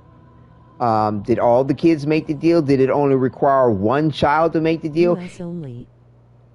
Oh, really? Okay, well then that's the point. Then okay, because he asked for our light. I wasn't. Put it like this: there's been nothing saying that the other kids didn't make a deal, but it would make sense that it only needed one, and it was us, because we get to play the quest, and we're talking about. He's like, I want your light. In the Kim chats, right, in the Kim chats, it does come up during this discussion. I think it was with Velimir, where they get the jibber jabbing about the Viri. Forgot who it was the Drifter was talking to. But bottom line is, he's like, yeah, everyone by making the deal. Okay, that makes sense why our Drifter is the one that Albert goes back in time and helps orchestrate the situation where our Drifter's the only one that survives, or he finds some strand across some other potential possibility where our Drifter, when making the deal, it didn't include the other kids. I don't know. You know what I'm saying? But bottom line is, our Drifter's the one that survived. Our operator, rather, is the one that survived. Ours is the one that was special in that way, because he offered his light. But in the Kin chats, the Drifter explains, I was talking about the light in my hand. And when we're playing the quest, you see him... Good point. Right, you see him hand the indifference his light that was in his hand. Oh, you lost your light. Oh, here's mine. And indifference is sitting there grinning like a chesty cat, like, nah, bitch, I ain't talking about that. I want them Debbies. But you don't know what them Debbies are? You about to find out the hard way. Like, no, it's like yes, but he meant his light. Now, see, that's the catch-22 that could be there about the deal, too. Like, if the difference come a knocking about, oh, give me mine, give me me, you know what I gave you. You know what I'm saying? It's time to give me them Debbies. You know what I'm saying? Like, give me what I came for. I want the light of your soul, or I want your inner light, I want your child, whatever it want. You can be like, bitch, I gave you what the fuck I meant to give you. You took the light out my hand, didn't you? That was my flashlight. Even Steven. Deal's been made. I can't remember exactly where it is in Kim chats.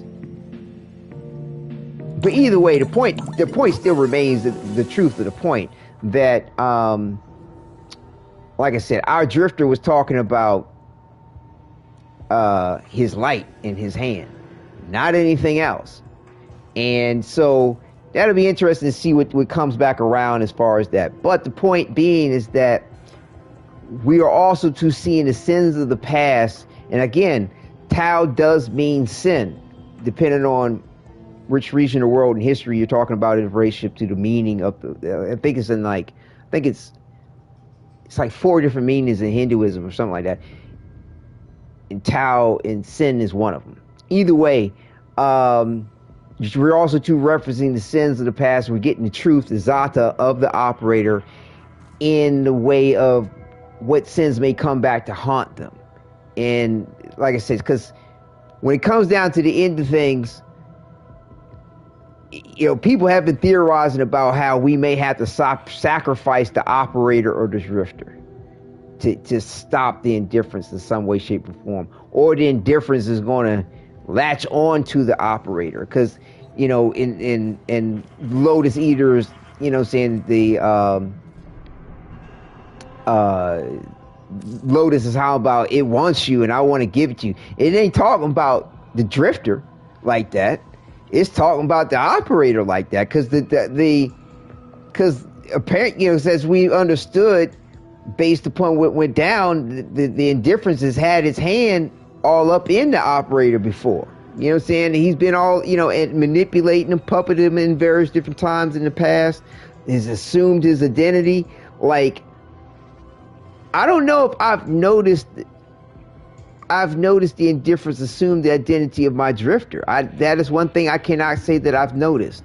I remember I've seen the operator, the indifference appear as the operator once. Like since 1999, since I got these chairs, I've seen the operator, the indifference having informed the operator while I was the drifter, if I'm not mistaken. I might have been an operator by mistake. I can't remember. Either way, I've never seen the indifference take the form of the drifter, and I don't know if I've heard anybody comment on that particular point. That the indifference is never taken on. Oh, hold on.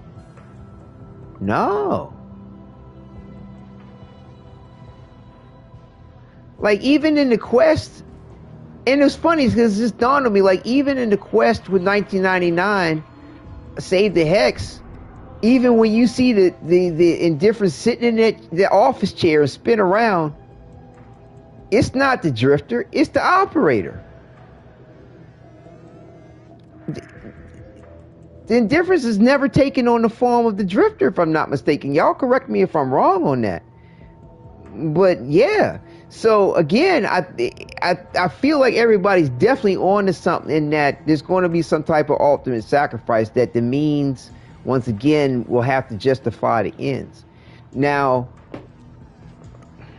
whether or not DE locks us into that or not, or like they go back to the point of Maddox, I believe his name is, theorizes that Wally only takes the form of people he's made a deal with.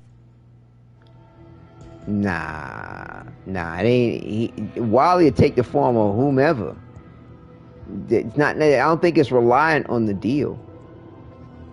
He never made a deal with Drifter. Yeah, but he's taking the form of Lloyd. So what? Lloyd made a deal with him.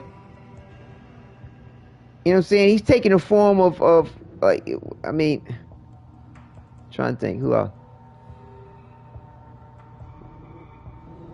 Yeah, I mean, we saw sort of an example of it manipulating and taking the form with Lotus Nata. Yes, that's his theory. Oh, I get you, but I don't think it's limited to that. Because it's like there's the inhabitants in Deviri, because he'll appear as one of them. They talk about the children in Deviri and all kinds of stuff, like appearing as the Dark Ones and stuff. Like what they make the make-believe people that the Drifter created, the indifference made a deal with them.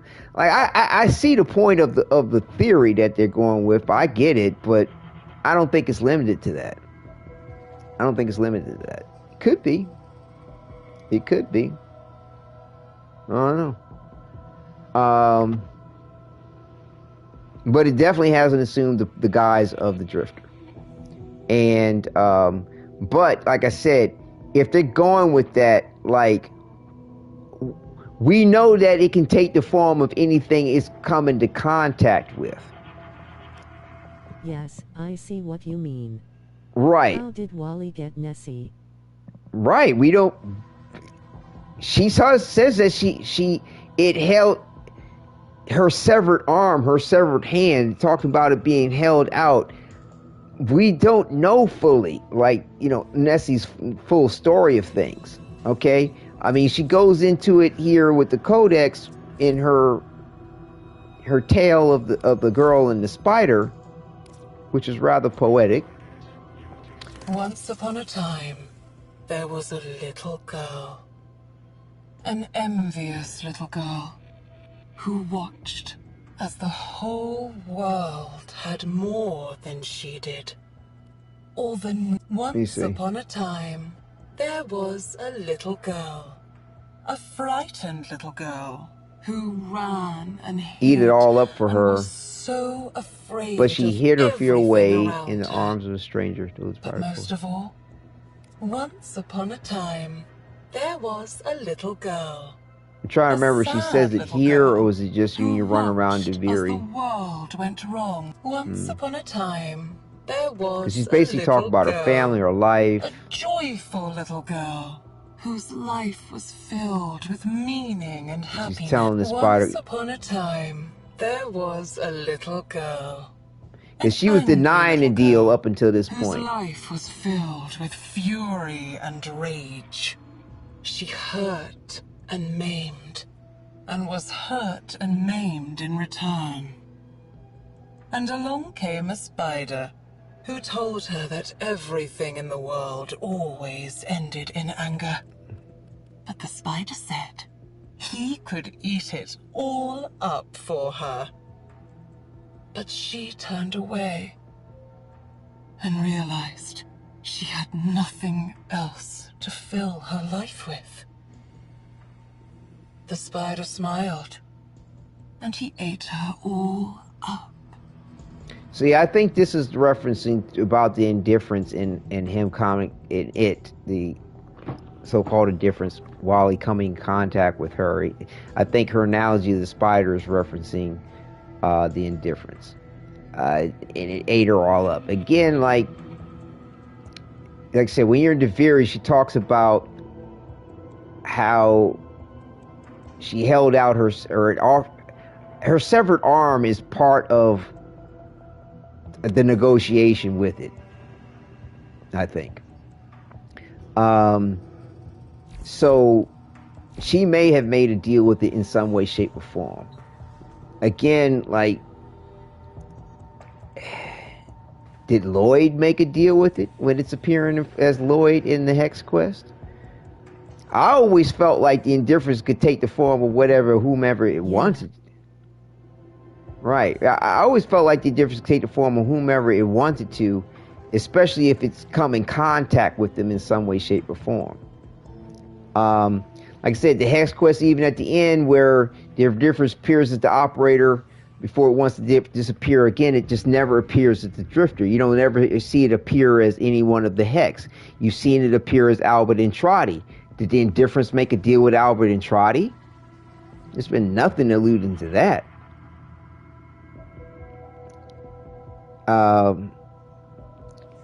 You know, yeah, I don't think it's limited to that. I think if it makes a deal with them, it probably has a greater influence over them directly and of themselves, the way it has on Nessie herself. Okay? It doesn't have a direct influence on Albert himself because he's never made a deal with it. Doesn't have an actual influence on the Drifter because the Drifter's never made a deal with it. Why it doesn't appear as the Drifter is an interesting thing. That, like I said, has got me real curious. You know what I'm saying? And it could be to the point that, hey, we just don't know. These other beings, these other people may have made a deal with it. and they're trying to fight the deal. They're trying to go against the deal. They're trying to stop it in some shape or form so the deal never comes to fruition. I mean, that's a pretty classic trope or plot line in a lot of movies. You know, I made a deal with the devil, I got to overcome it. You know, the Faust, the classic tale of Faust. You know, he beats the deal out. You know what I'm saying? God forgives him. This of Crossroads. This of Crossroads, think. This of Crossroads, think. I'm not sure what you mean by this of Crossroads, think. This of Crossroads, think. But yeah, like, you know, what was it? Supernatural. Think of Crossroads.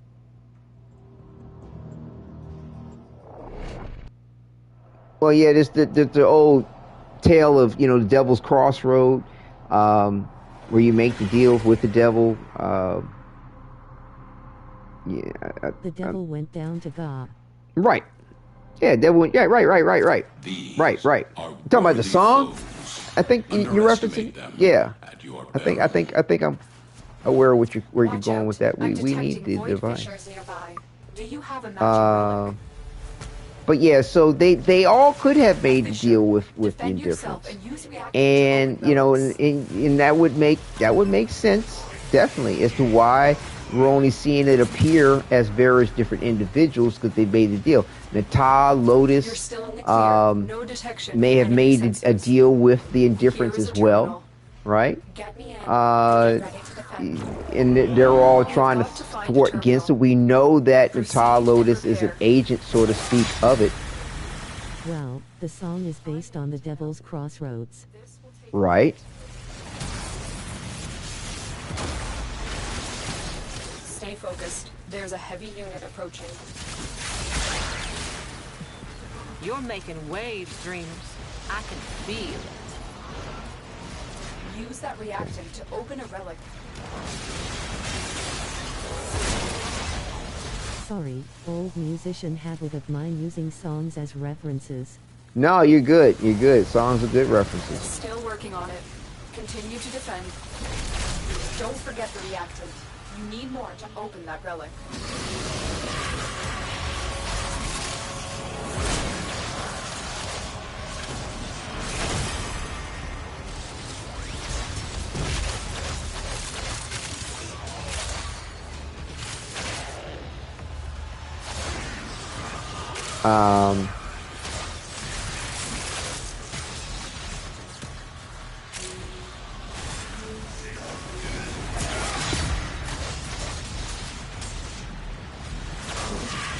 Area completed. Move on. Love the Primus cover of that song. Love the Primus cover of the song. Oh. Okay. Not coming to mind offhand. I don't know why I'm so caught up on this right now. So yeah, so the thing is that what could Loud possibly want so bad that he would make a deal with the devil? Albert. Albert. Of course, that's the only thing. Loud. Lloyd, yeah, Lloyd. Albert, that's the thing. What else would there be? What else would there be?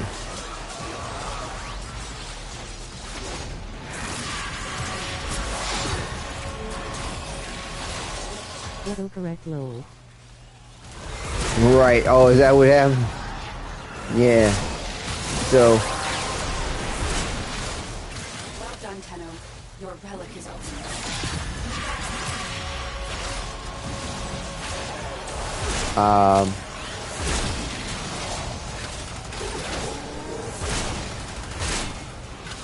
Still working on it. Continue to defend.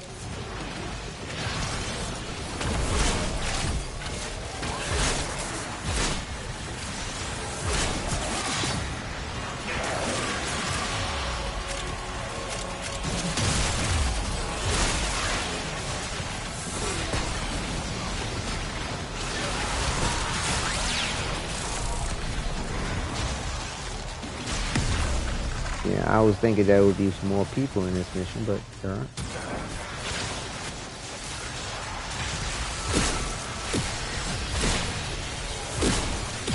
Terminal hacked. Keep moving.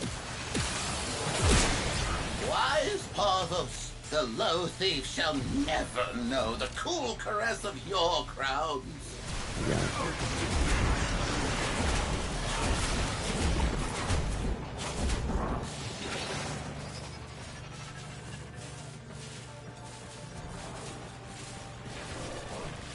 I don't know why she feels a little slow. Which way am I going? Hold up. Was he going after that thing? Okay, never mind.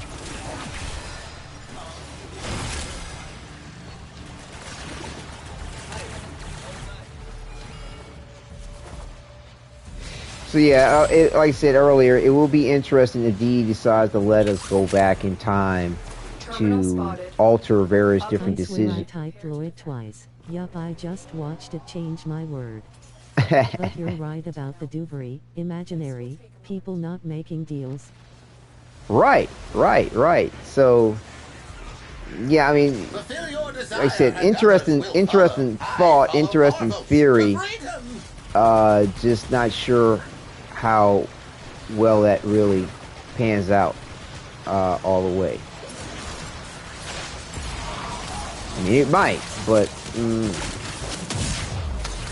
bottom line is, I do find it peculiar that it don't seem to ever want to mess with the Drifter. It almost act like it don't even realize the Drifter exists. Like, I mean, it knows, of course, but like, just in the way it doesn't mess with them. I don't know. But then again, like I said, we haven't seen it take the form of a lot of other stuff. Like, we haven't seen it take the form of any of the proto frames, and we haven't seen it do a lot. The Indifference do a lot of stuff. And there may be some limitation to what it will or won't take the form of. And it may have something to do with some element of a deal. Like but again, like, it doesn't add up when you start thinking about other factors like kids that is, in Duviri. Maybe they're excluded because they were imaginary not in a way, in that the Drifter created them. They weren't ever real people to begin with. Real in the context of, like, the Drifter, for example. I don't know. We'll have to see how that comes to be. But again, I feel like the Operator is going to be center stage as far as that sacrifice. Do we sacrifice the Operator? As there are multiple reasons why the sins of the Operator's past will come to haunt him, because, like, you get options also too in the reference the sins of the Operator in the Kim chats when they get to talking about, well, what part did you play in the deaths of the parents? How did you escape? Did you lock your parents up? Did you kill your parents? Did you let them starve to death? Like, you get to answer those questions based on how you feel you want to play out the morality of the situation. So again, the sins of your past could haunt you from that. The sins of your past could haunt you in regard to what happened during the first dream and what you did. Sins could come back to haunt you what you did against the Orcan Empire, regardless of how right you felt you were. It's like, you just wiped out a civilization of people pretty much, right? Depending on what Alabi was talking about as far as the Orcan is concerned, because they killed some woman that you considered to be your mama. Like, nah, it ain't right that they killed her or they executed her because she wanted to defend you. No, that's true, it's true. But then you gonna take out everybody because of this shit? Like, a massacre. Like they describe what happened to the Orc like a massacre. Like, we are going to massacre you. Like, that's horrible, right? Then on top of that, you drink the Kool-Aid, you drink the cooler, right? And then, the difference, how about what took you so long, kiddo, right? Like, oh, you finally opened up the gate for me to use you as a vessel fully. in my opinion. You know, that's what the deal was. You know, I want you. I want to be you. I want to be all about you. To get to know you. Get to be all about you. Like, yeah, like some freaky shit. So, that may also, too, by what reason why it only appears as the operator. Because that's who it gets to be. Because that's, you know, because that the operator made the deal. Like, Drifter may have made the deal too, but the Drifter, as he said, Bandido Casares, I think I've heard their version. Gonna look up it again. Promise. Okay, but like I said, in the chem chats, as the Drifter, not the operator, our Drifter, based on their potential possibility within Warframe's eternalism, you get to choose your answers. My answer that I chose was no, excuse me, no. You get to choose your answer about how you dealt with your parents, but it's an automatic text that comes up that has nothing to do with any choice you made in an answer, where your Drifter says, I meant my light that I was holding in my hand. That's what I meant. So your Drifter is somewhat absolved of the sins, right? The Tau of, okay, of how you get to choose how you dealt with your parents, because your choices, like I said, it's like now, and operators' memories. Right? Yes, but not his sins. Yes, the Drifter has the memories of the operator, but he doesn't have his sins.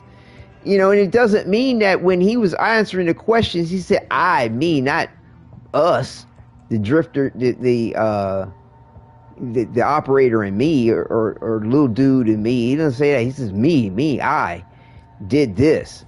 Okay? And so we don't know when and where the strands of Kra or you know. The void.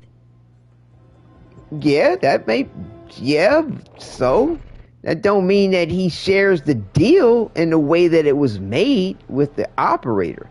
It doesn't mean that he condemned his parents to their fate the same way the operator did.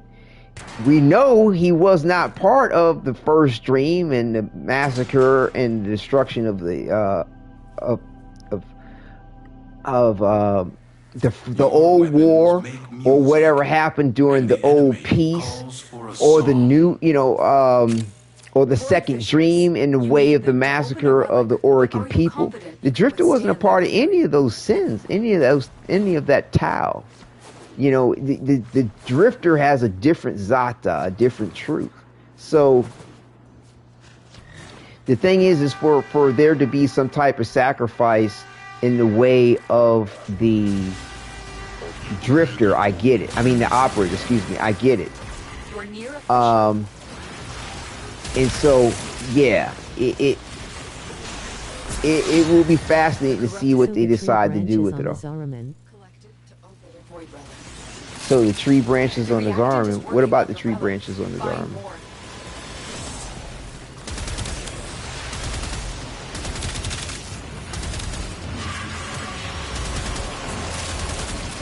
Let's show what you're referencing about it.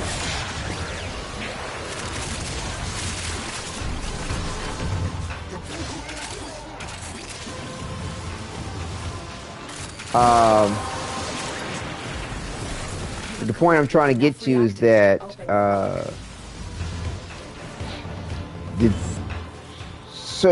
I wonder. I mentioned it early in the broadcast, but I'm wondering, will DE? 1 second. Okay. Will DE allow us to alter our past events and the choices we made, similar to how we could alter the past events with 1999? In other words, like in our morality scale here, when we've made certain choices, right? Like, for example, drinking the Kool-Aid, drinking the Kuba, like, can we go back and be like, oh, okay, I didn't drink the Kool-Aid, so my operator is not a vessel for the indifference, or we want him to be a vessel for the indifference.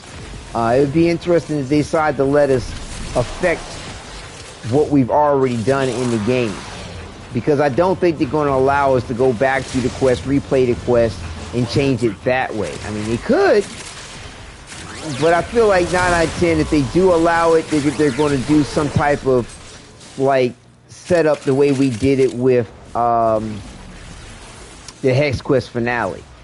Like, we go through some whatever, boom, boom, boom. We find that moment in time. We pull on the strands, right?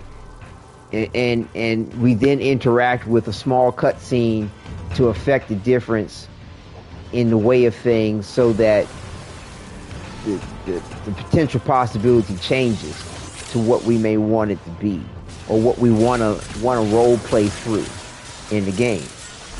I don't know. It'll be interesting.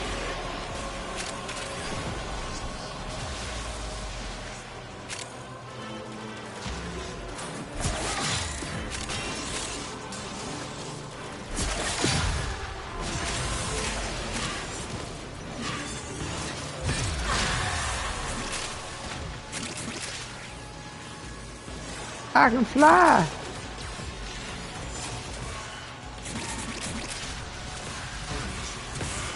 When the Drifter and the Operator were sitting at the table, didn't Drifter say that they were the Operator whose path left them on the Zari?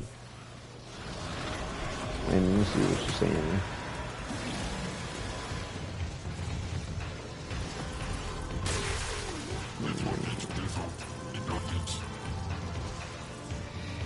When the Drifter and the Operator were sitting at the table, didn't the Drifter say that they were the Operator whose path left them on the Zariman, and the Operator's path left them off the Zariman? Yes, but it is still not dictating as to when. Yeah, that's just their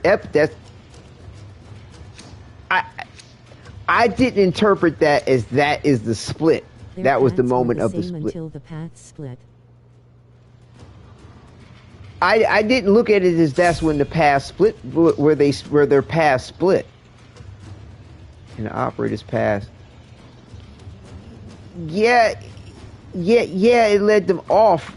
Got that, but the thing is that there's too many other things that went down which talk about as to where their path. Because bottom line is that the Drifter's the only one that survived the Zariman. That's what I think they meant as far as getting off. He not only did he get off the Zariman, he survived the Zariman. So was it that he got in an escape pod or whatever? Like certain elements to that isn't really clear. But I never interpreted that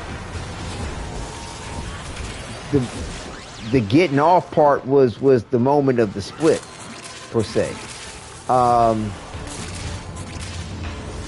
And again, you never hear the Operator. You know, you would think if he was, I don't know, I just feel like he would include the Operator in what he was talking about when it concerns the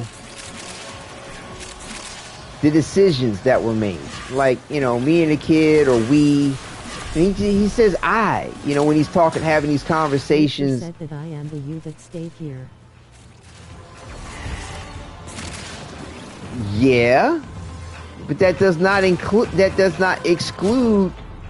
the points of decisions about what they did with their parents. It doesn't exclude, or the difference rather, of what could have been about their parents, or even the fact that everybody else died versus surviving. I don't think it excludes any of that, or includes it. You see what I'm saying? Like it's there's no telling. You know what all they did. They truly shared.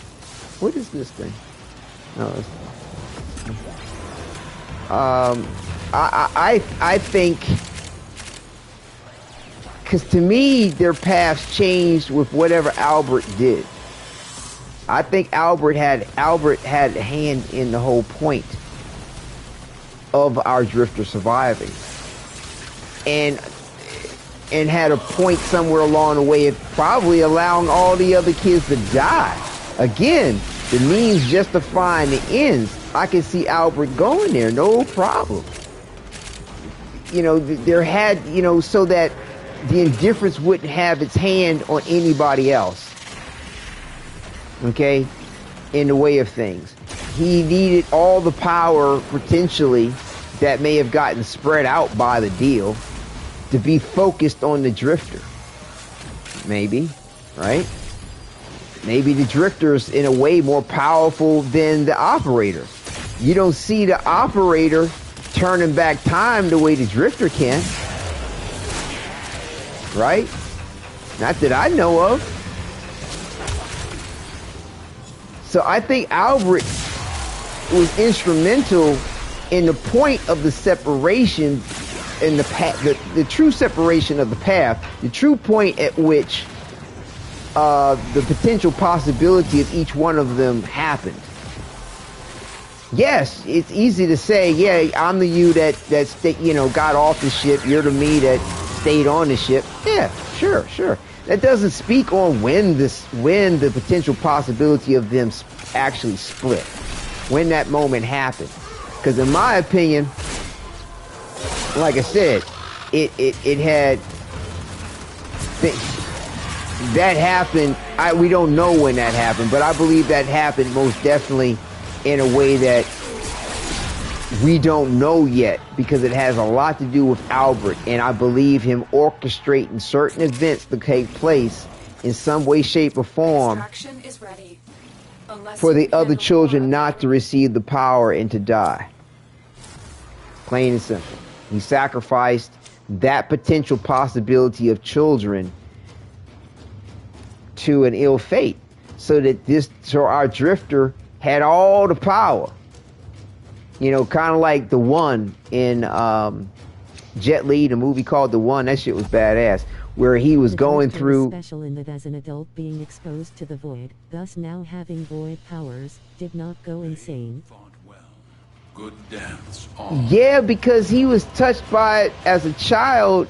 It was a whole different bag in a manner that he was touched by the void and the abilities of it.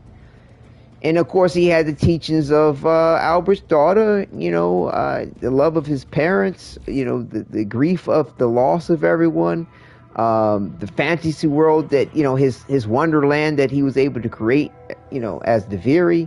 There were a lot of factors that helped him be who he was. It's not to say that he didn't still lose his brain, but I think, you know, his mind a little bit in the process of things after eons. So nevertheless, I think he has the power that the operator does not have. But also, too, if they don't go there with that point, we do know that the drifter is old enough in of a way that would affect the members of the Hex in a way that the operator could not. To know them in that way. But also too, like I said, you can't dismiss the fact that our drifter is without sin in the way of the operator. Hell, before 1999 he might have been a virgin, and there's nothing saying, you know, like everything in order. And even though they talk a bunch of freaky shit, you never see anything truly consummating the point that the drifter isn't a virgin anymore. Like, you can role play and act like he isn't. You can role play and act like he is. You might not even date anybody as a Hex. He was in Deviri. Regardless of whatever he may have done in Deviri, wasn't no real person. Not in the way of real people. They were made up. As real as they might be. And even how we could see Dominus Thrax on the Zariman during Operation 8-Claw. The Zariman still is not detached from the void in the way that the Orican system is, in the way that the proto-frames, like the way that Nova could find a way through time to the Laundra relay. So to me, Dominus Thrax is still tied to the Void in the way that it's not real. And in that way of not being real, the Drifter couldn't have no kids with it. The Drifter's basically baiting, in a way. If he did have sex with something in Deviri. And he ain't never mentioned anything about that either. So, they've never gone there with that point. So to me, the Drifter is without sin, without Tau, in the way of one of the meanings of the word Tau. I said, D don't skip a beat. I'm telling you. But the Operator, he wrapped all up in sin. Left, right, and center. You know what I'm saying? He drinks, depending on what path you chose, he drinks the Kool-Aid too. So, unless DE decides to let you go back in time and affect the difference for the Operator not to live in sin. Even when it comes to the massacre, he just might have been one of the Tenno who stayed out of it. I can't stop you. Do what you're gonna do. You go back in time to the moment where, Adis. My Drifter is pretty sinful with Arthur smiling face, winking face. Right.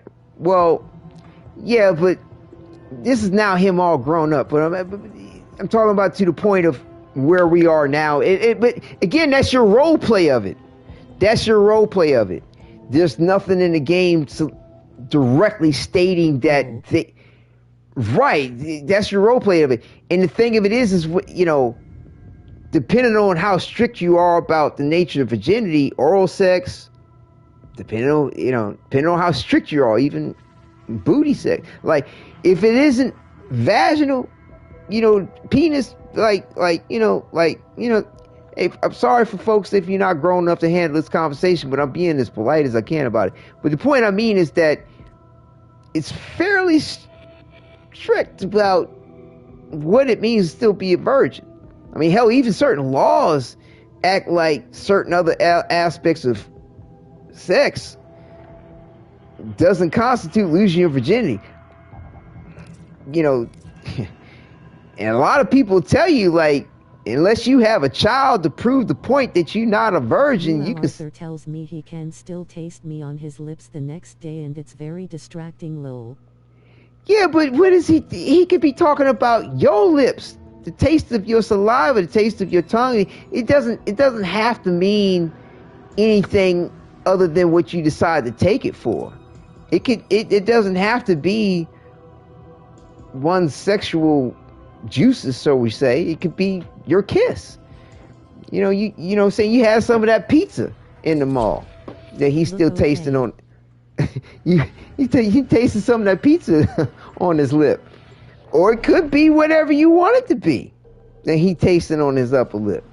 But through age memorial, there have been some rather strict notions about one's virginity, and depending on even in real life, people were like, well, if you don't have a kid to prove the difference. He also likes to wrestle on the carpet. Right. Okay, he likes to wrestle. Okay. You know what I'm saying? He liked the WWE. But again, none of that means intercourse. And again, to my point, man or woman can claim virginity unless they have a child to prove the difference.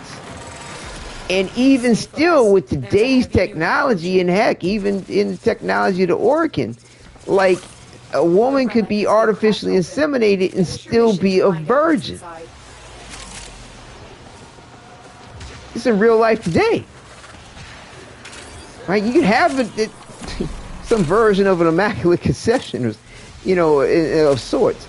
No, for real, with truth. So, people have always had that issue when it comes to dating and trying to be with somebody, and they gave me their virginity. I don't even ever look at it like I look at it as I shared my virginity with someone. I'm sharing it. Yeah, I ain't giving up shit. I ain't giving you nothing. I'm sharing myself. Either way, it's unless you have a child to prove it, you can still be a virgin. You know what I'm saying? I mean, I can't tell you. Anyway, true story. It was kind of sad. Like, I ain't, whatever. Y'all think I'm probably bragging about some shit. Point being is that people can say some foul shit to people even when they forgot about how we got to this topic. You said Drifter is pure or something. Right. We got to this topic because I was explaining how the Drifter is without sin, and that there's been no confirmation about the Drifter being of sin, even of the flesh. Okay, he is without Tau, which is one of the multiple definitions of the word Tau. But yet the operator has lived a life. The operator lived a life as a Warframe, doing who knows what with who along the way of things, as the life of thinking that it was a Warframe, like, you know, slaughtering of the Orican people. The killing of the individuals on with the whole the sentience, you know what I'm saying? The aspects of innocence that was there. You have learned here. You know, living through the warfare of things, maintaining a you know, an agreement or condolence, and for aiding and abetting, enabling of the Orican to kind of continue to do what they do.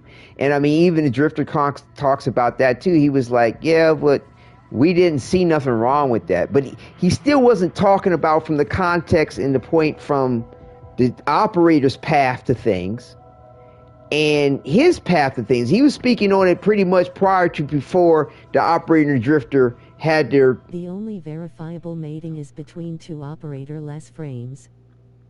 Yeah, but you know more sex happens than that in the game with people. But I'm speaking directly about the operator and Drifter. You know, I mean, it's well implied, it's well understood. People run around having kids. Yanta talked... Is it Yanta? What's her name up on the Zeraman? How about, you know, my other potential me had kids and grandkids.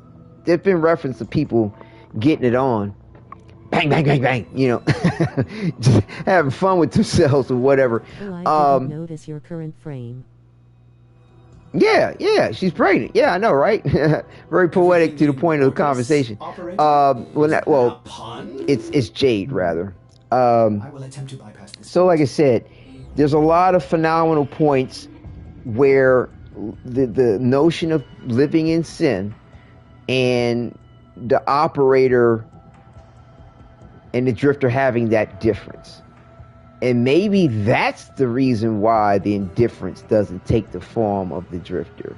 Similar to a devil or something that is indifferent in the way of itself, in the way that the Drifter has an element of purity, it can't or just won't. I don't know. Like I said, it'd be interesting to find out if we ever do, as to why it never takes the form of the Drifter. And I don't think it's just so limited to the point of whatever's made a deal with it. You know, it could tie into some notion of sin or lack thereof. I don't know. But again, there's enough going on in the game of things, in the way of things, with the operator to validate that sacrifice of the operator. But again, it'd be kind of a shame in a way, because there's several points throughout the lore and throughout our experience where you rectify the point of yourself. And here's the other thing. Tau also too means redemption. Okay, so we could have a point to have a choice for redemption of the operator and not sacrifice the operator, but what would be the thing in place of it? Would it be the drifter? He sacrifices himself, potentially. You know, will there be a third option where you don't have to sacrifice the operator or the drifter? To me, they seem to want to be trying to set you up, whereas one or the other gets sacrificed, because they already get you in agreement with the fact that there's either one or the other one of us going on at any one point in time. It's either you or it's either me. You know, we get to make that choice. But when we go to certain aspects of the game, we don't have a choice. And the thing is that the drifter has the most freedom within the universe of Warframe. You can go to 99. You can go to Deviri. Now this is about to change when we get the old war, whereas you can only be the drifter. I mean the operator, excuse me. When you go to the old piece, the old piece. But because the drifter has the operator's memories, it does not exclude the point of the operator being sacrificed, or you allowing the operator to be sacrificed to save the day in some kind of way, shape, or form, or save some element of the day. I don't think it's going to be the ultimate culmination to everything, but I think it's going to be a component to ending everything, because I think Jade's child is going to be the other factor in all this too. That it's going to be some phenomenal Warframe that the drifter can pilot, can transfer to. Will it be of colossal size? Who knows? Does it even need to be of colossal size? I don't know. To me, I don't think it needs to be of colossal size. It could, they could add the gray strain of things. Quota frames limited to 1,999. Nope. Meaning Harrow and Wisp will be there. They can be. The proto frames are not limited to 1999. They're not. There's a way out. Nova proved it. She can take them out. If you leave outside of the sphere of influence of the time loop, you're outside the time loop.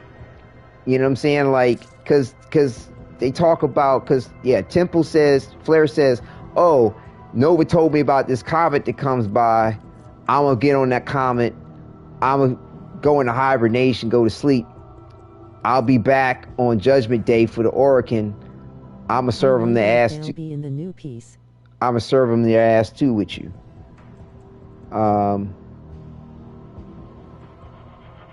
If there's a new piece that's established, one could think so. One could think so because they call it the old piece. Thus, there will potentially be a new piece, similar to how there is a second dream, and I'm thinking that they're about to allow us to experience the first dream. Yeah.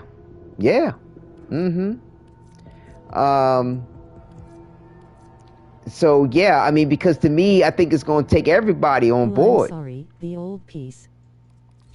Oh, but no, I mean, even though that may have been a mistake, I think you have an excellent point. It was a happy accident to present the point of a new piece. There's got to be, because to me, what Albert's been setting up is to have everybody, because you can't have enemies that could potentially be the enemy of my enemy is my friend type shit. Now, you can't have that. He's setting it up where is that the Helminth, the infestation, is our friend. Through understanding and getting a relationship with Lizzie and the Helminth and the multiplicity of it in the hive mind. He's setting it up, whereas we get things right again, or get things and understand what happens and get things back on track with the sentience. Okay? Albert's setting it up, whereas we have everybody on board to go against the Indifference. The only ones he ain't worried about is the fucking Grineer, because they part of the Orkin. Like, I don't think that the Indifference has any gives a shit about fucking Grineer. And like, even if the Grineer wanted to get on board with the Indifference is like, fuck boy, like y'all all fucked up. Like, you know what I'm saying? Like, what am I going to get out of this shit? What? What can you provide me that's going to aid me in this that I don't already have? Like, anyway. Like, and y'all what? Y'all blood really... Like, the queens, you bitches that are running this shit, y'all got blood with the Orkin too? Fuck you. Like, I can't imagine the difference going with that. You know what I'm saying? I mean, they could pull something out their ass at the last second. Be the flea on the bull's ass, trying to get a little bit of blood out of it. I don't know. You know, they'll be around. They'll be doing some shit, I'm sure. Being a thorn in the side, if anything, or just being, a definitely instrumental aspect to the way things may decide to go down. Similar to how they were instrumental with ending the old peace. You know what I'm saying? The Grineer ain't worth shit either. You know what I'm saying? In a way of themselves. But guess what? Ballas had them under the veil too. When he took over doing that interim between the Operator and the Drifter, he had their asses under the veil. That's why I call, like, I need to save my brothers, like, my sisters. Yeah, man, because you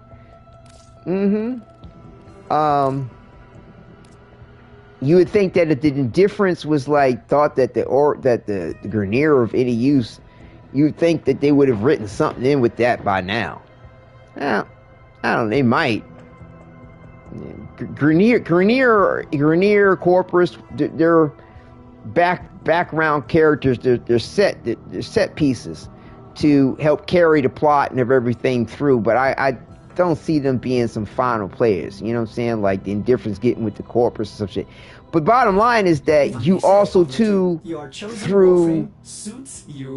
through the faction system, okay, can have everybody with you. Like, see, look, all my syndicates, Corpus, Grineer, all there's different individuals, other factions that are out there that could be players in the power struggle things, New Loka, Red Veil. I'm balanced with all of them. Ain't nobody coming at me. I ain't got no ill with nobody.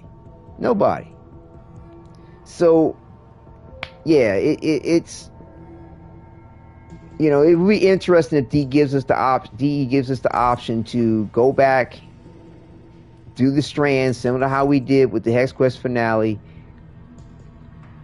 change our decisions within this here. This could flip around. It doesn't have to, whatever, because it did flip around in the Hex Quest finale when you were changing stuff around. You affect the difference throughout time, whereas the Operator does not need to be sacrificed. I don't know. That seems like a lot of work for DE to do that, but it would be cool if they did.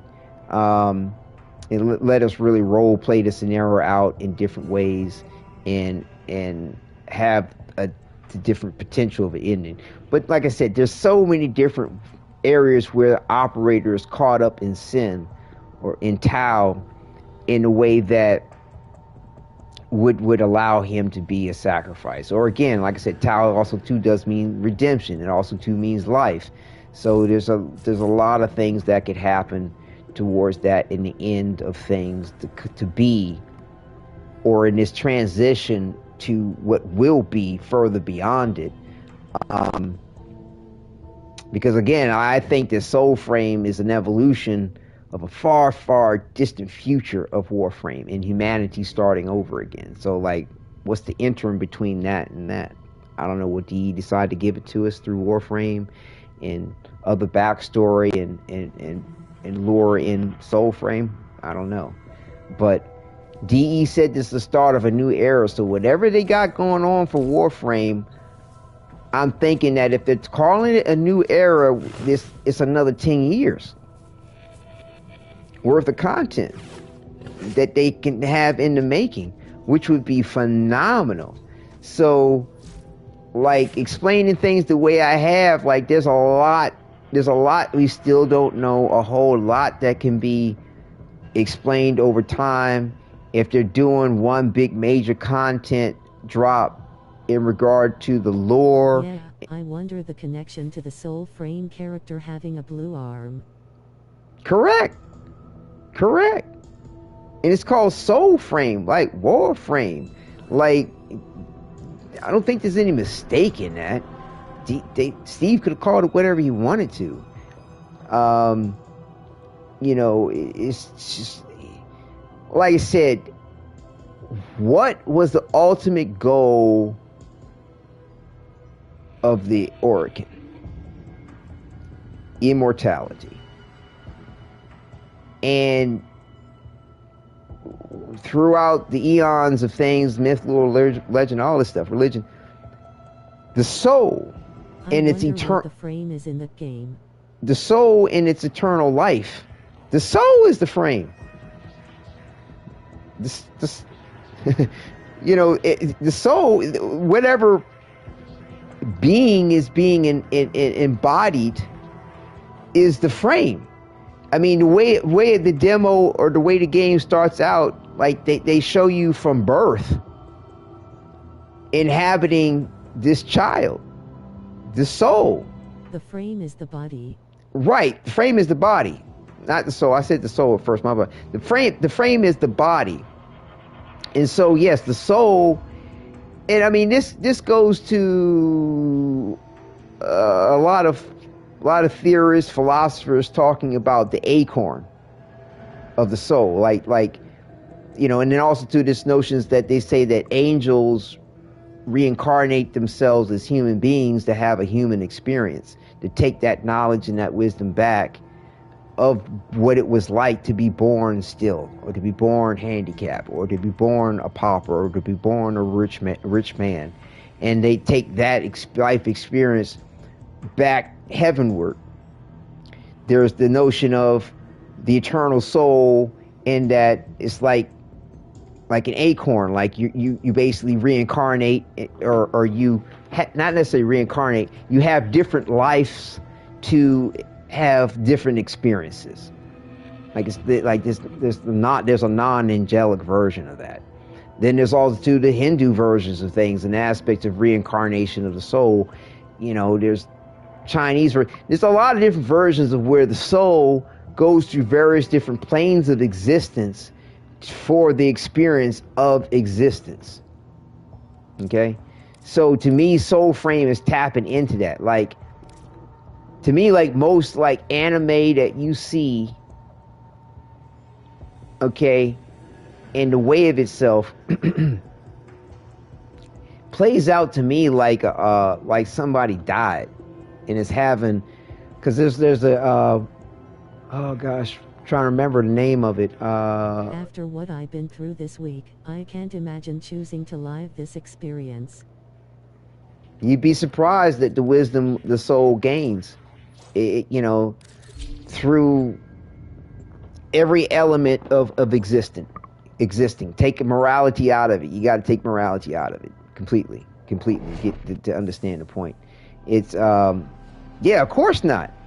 And the thing is that it's a self-induced amnesia, apparently, that the soul will put itself through, so that it has no knowledge of everything else, so that the experience is pure in the way of itself, and in the experience of itself. Am I on public? I don't know about this. Pain-weary face. Right, I know, it's fascinating. But like I said, these are theories. These theories, you know, don't sell yourself into this right now. You know what I'm saying? You know, and I'm talking about Warframe, and what Warframe is tying itself into the main goal of the Oricon, and then Trotty talking about, you know, immortality, and that's where I come in. Did I go to? I went there, but I got distracted. Oops.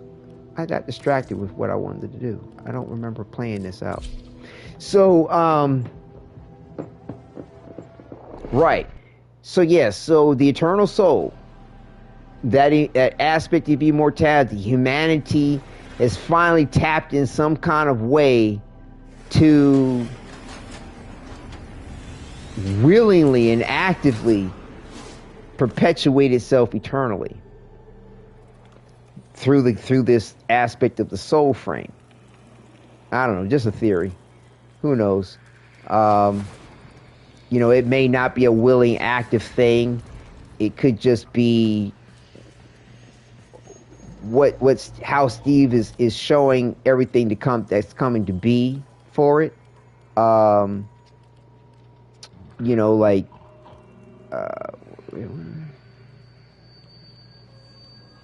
where do I gotta go? Yeah, here we go. Right. And you know, he's just showing you from birth to from the start of it in the way of how a soul will come into its frame. It's, you know, and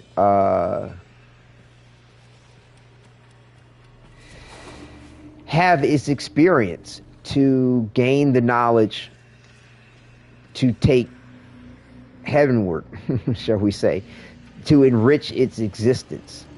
Like I said, it's you know, theory stuff, but like I said, depending on where you are with your life and what's going on, it might not be a good idea to want to entertain that, you know what I'm saying? There's a lot of theories of mind, body, and soul throughout all kinds of ways and religions and things like that. You know, so yeah, you don't need to subscribe to any of that in real life. But, like I said, DE doesn't skip a beat on drawing on these things. Truth. It began long before us. We who now live our perfect and dull, endless lives. It began long before these moon palaces and body markets hurling around our golden sun. It began long before our light coil thinkers, our radiation wars, our oil, smoke. It began with us, the continuity and its twin, wanderlust. The need for unseen shores deep in our marrow. No judge, jester, queen, or king can escape this old blood. We are nomads, eternal. And when no ocean, mountain, or sky could contain us, our gaze hungered starward. Afar, they mocked us with their brittle light, winking and jeering like dangling iotons, forever out of reach, illuminating the truth. Immortal as we are, we die with the sun. We die with the sun. That's where I come in. That's where I come in. All right. So like I said, this has been Albert's goal all along. Okay, yes, the indifference is what it is, and it's got its issues, but to have immortality, true immortality beyond their flesh markets and all their little gimmicks of shit, you know, they're still limited to the expanse or the time in which the sun will go supernova and take every fucking thing out around it. So to reach other stars, to have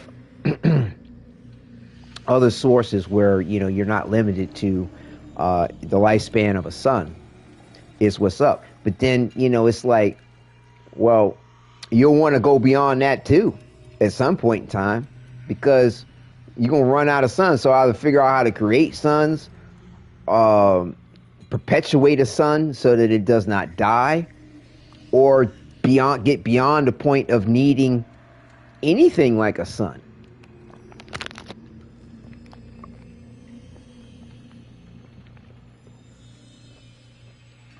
In which case now you have a soul frame, right? You have this realm of existence where you get to have the human experience without really worrying about death, truly. And that, you know, you just get to reborn. And you get possibly to take the knowledge with you at the start of each birth. Don't know. Just a theory. Who knows? But like I said, these are the kind of concepts that, you know, Steve, D, the other creators are pulling on. Like, this shit goes way deep. Like, I can't tell you how many different philosophers and scientists and you know, psychologists, you know, Carl Jung, like a lot of them, like a lot of these people, like, you know what I'm saying, they went there big time. You know, Hinduism, Buddhism, you know, Hare Krishnas, like, you know what I'm saying, you know, even with Christianity and eternal life, you know, Judaism, even though they don't go with the heaven hell thing, they're like, you're gonna be in the ground till resurrection, and you get on up, have your party or whatever. You know, Islam with paradise, you know. I mean, everybody's got some little thing somewhere along the way where, you know, they worried about death and, you know, oh no, don't let it be some oblivion or whatever. Like, you know, I'm not making light of it, but I'm just saying, to push for the quest for immortality in some way, shape, or form, whether it's your eternal soul or your eternal flesh or both,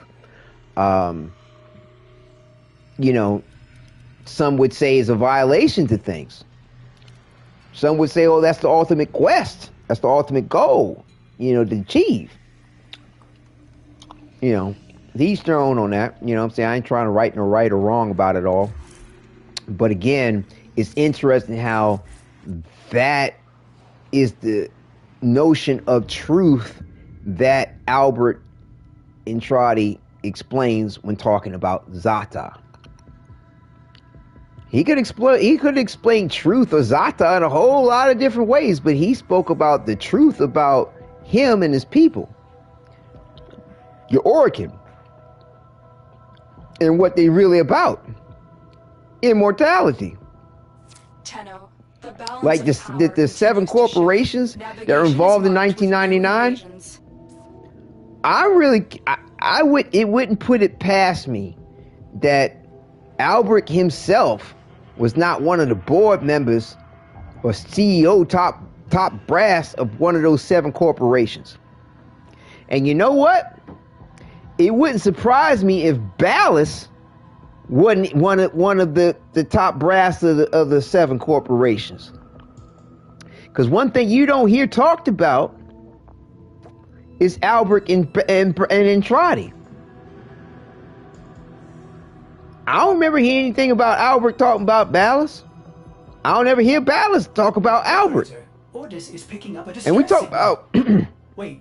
2 of the finest minds when it comes to Warframes and doing some shit with them. But where's anybody talking about Albert and Ballas having a kumbaya? Right? Or even having a different agreement. I think Ballas and Intrati got they behind doors partners beyond the 7. Like they're like, we silent partners beyond this. We got to deal with us that extends beyond the 7. Just a thought. But it is rather curious how Albert and Ballas, like, you don't really hear I have a stupid question. interchanges with them. What's up? Because like I said, Ballas was one of the 7. I have a feeling that one of the 7 with these damn corporation heads in one shape or another, and they might not be, they could have passed the buck on to somebody else. But it wouldn't surprise me if the creepy bastards were floating around for eons, figuring out ways to have immortality. You know, because to me, the original people who started with all this shit in 1999, they would be the driving fuel to perpetuate the system the way that it was perpetuated for centuries. And the thing is that Eleanor talks about seeing the origin system in the mind of the drifter, and she was like, the stars were all wrong. That's how far apart in time we are from each other. We're talking thousands and thousands of years. The stars were all wrong. We ain't talking about, oh, well, the Dipper was used to be here and it's a little bit of it. All wrong. Fucking Oregon, man. The seven, they've been around. They've been creeping around for a long ass fucking time. I don't know. But is Albrecht related to the Entrati family on Deimos? Yeah, that's his family. Yeah, that's his family. That's his family from one of the other bodies he used to have. Like, you see the old man portrait of him hanging up or some shit like that. That was when he was in a different body. He said the one that he's in, he did the transfer. He did the. These are worthy Am I foes. still on solo? Underestimate them at your peril. Nobody playing this shit? Void fishers. You need them to open a relic, but are you Let me just switch this to a mode where I don't have to be so damn focused on what I'm trying to do, and I can finish out the jibber jabber and still get some shit. And am I on solo? No, I am not on solo. People just ain't playing this shit. They probably playing the Cascade, the other thing. So yeah, he said that. So is Mother his daughter?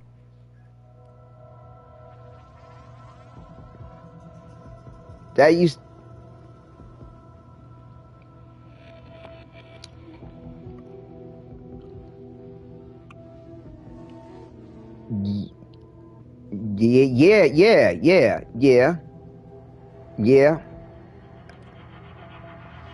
Yeah. I mean, put it this way: that's his family. I mean, because there's the father, there's the mother, there's the daughter. If I'm not mistaken, the mother is his daughter. His grandfather, then. Yeah, he granddaddy. Yeah.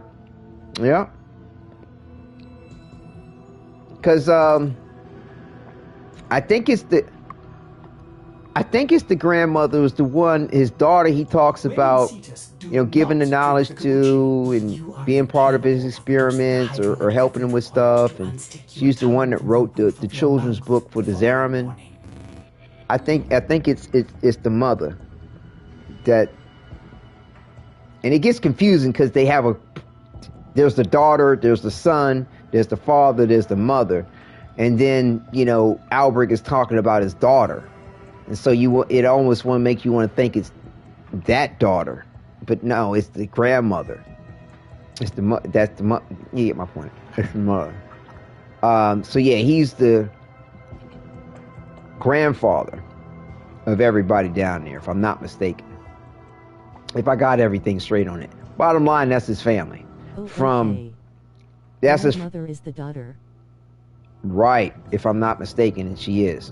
I mean, I could be wrong, but I'm quite sure that's the case. And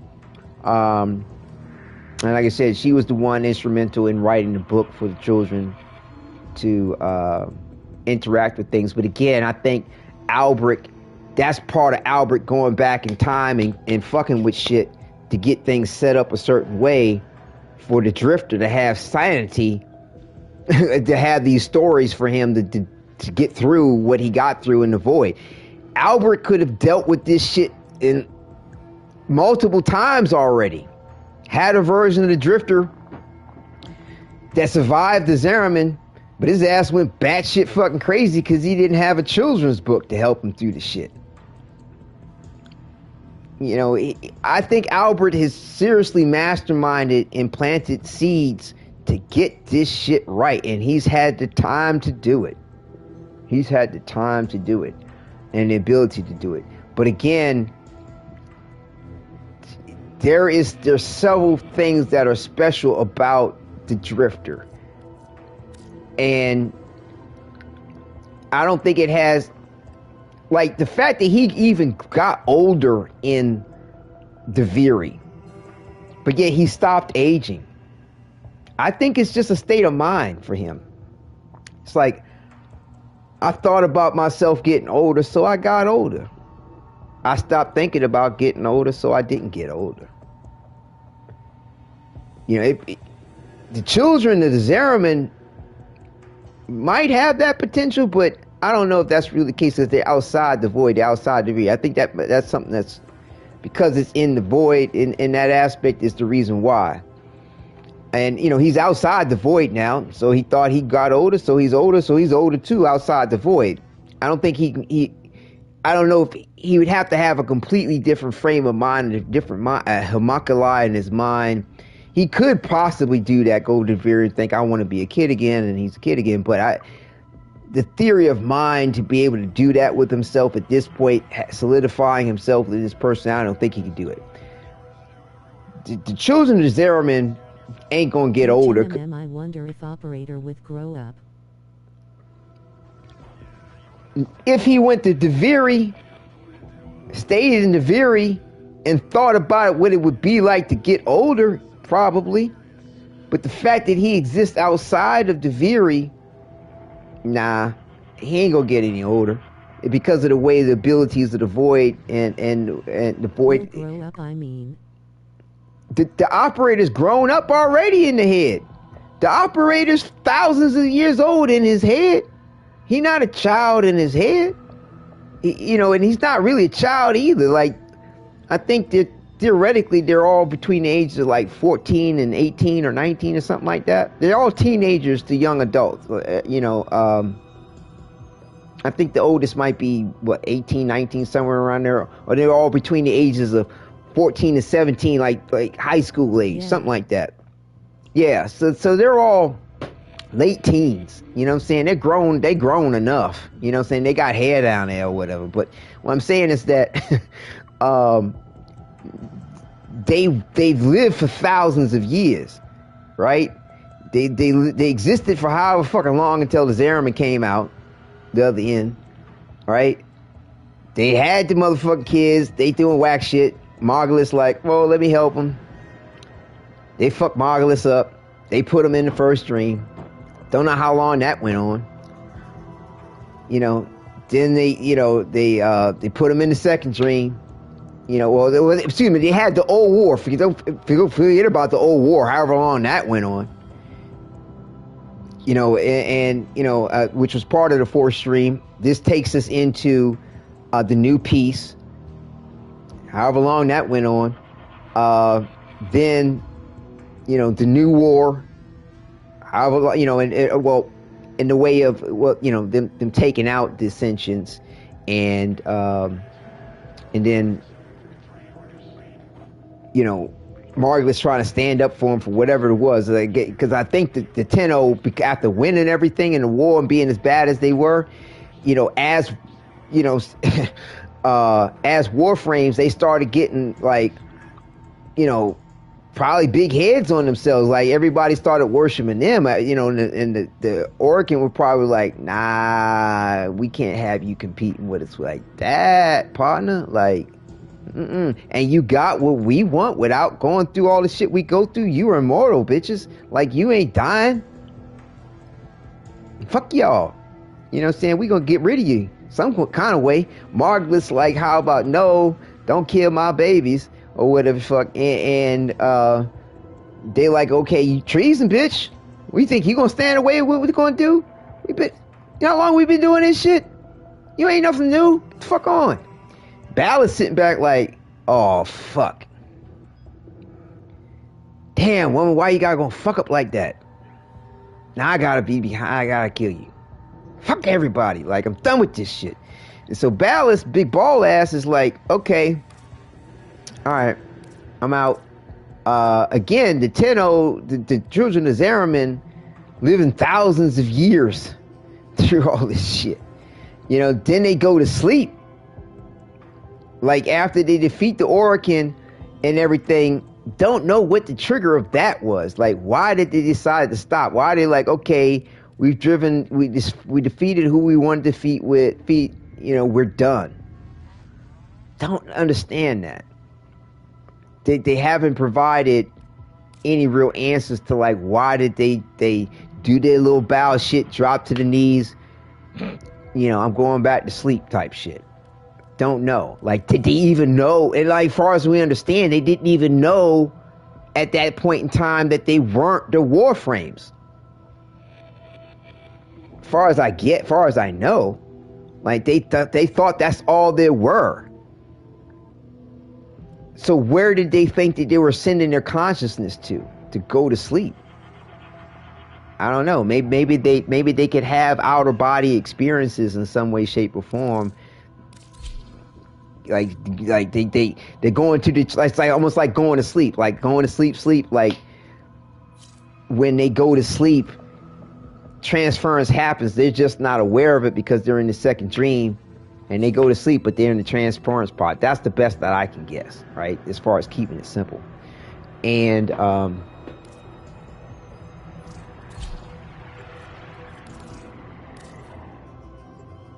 so again, then they were asleep for thousands of years in the transference pods. Far as to me, the transference pods didn't need to be cryopreserved. They didn't need cryopreservation because of what the operators are. You know what I'm saying? So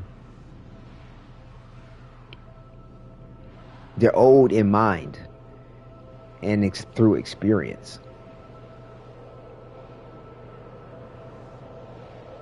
And just like the Drifter, he's old as dirt too. This is a rescue mission.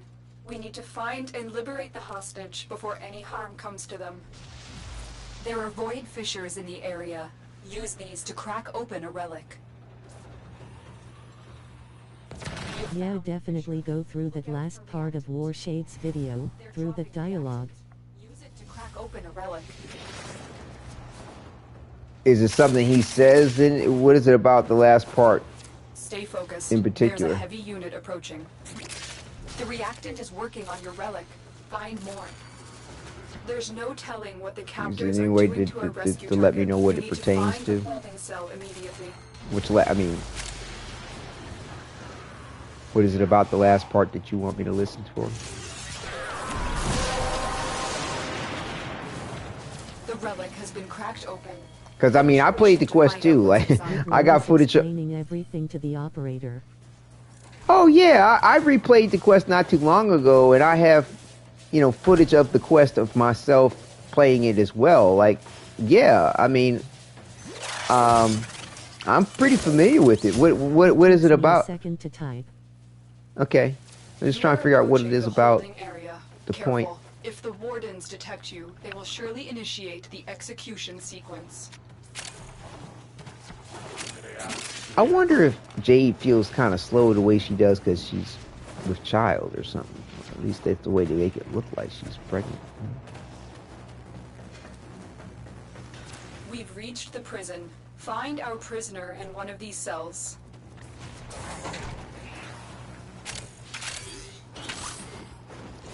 Thank you, Tenno. You've located the hostage. Escort the prisoner to the extraction point, and I'll take care of the rest. Yo, I have a question. Hey, what's up, Omar? What you want to know? Give me a weapon and I'll watch your back. Do what I can to answer the question. Full speed.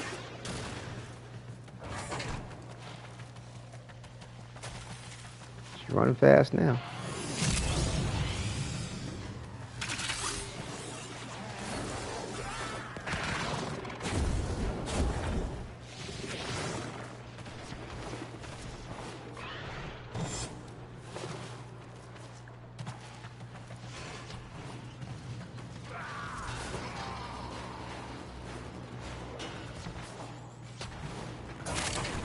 It's just interesting to go back to dialogue from past playthroughs after new stuff is added.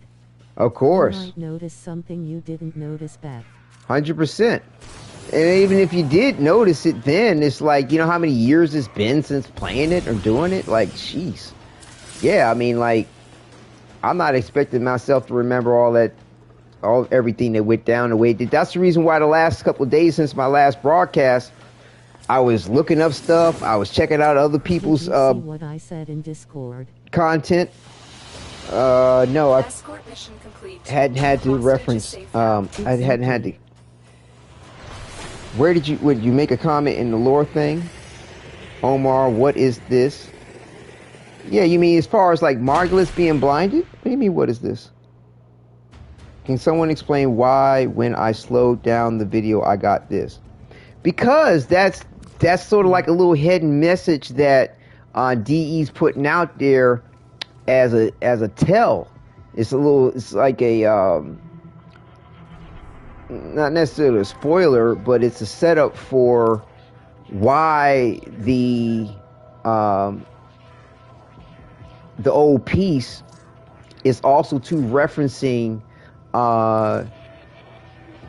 the first dream. I don't really like the creepy vibes. Yeah, it's just a blind. She just got blinded by the kids. That's all. Yeah, I know it seems a little creepy. I get it. Ooh. But yeah, she just got fucked up by the kids, unfortunately. Which I mean, it was rather mischievous because they could have killed her, but instead they blinded her. Don't know why. And maybe they snuck. She saw one of them baiting, or they getting it on, or maybe they're just being some smart asses. Like you see too much, bitch. Now you can't see shit. I don't know what they did, but yeah, they weren't right. You know what I'm saying? I mean, number one, they were affected by the void, the so-called indifference. So like And Tenno fucked up Margulies, why? don't know. Don't really know. But I do not see it being anything of some type of a valid reason that would warrant them to do that kind of harm to her in that way. Accidentally blinded her. I don't think it was by accident. I don't remember them saying anything by accident. Did y'all? I mean, am I missing something? Did y'all hear about it being by accident? I don't remember them saying that it was by accident or maybe it's the Orokin executing her. No, it's not the Orokin. No, that's just them showing you her being blinded. Explained in the dialogue.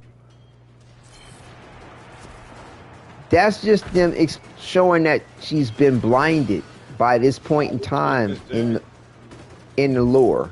That's it.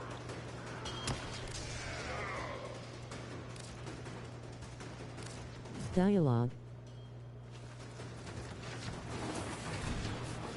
As far as I know, the children of the Zeramin, they haven't explained whether it was on purpose or not. The holding area. Careful. If the wardens detect you, they will surely initiate the execution sequence.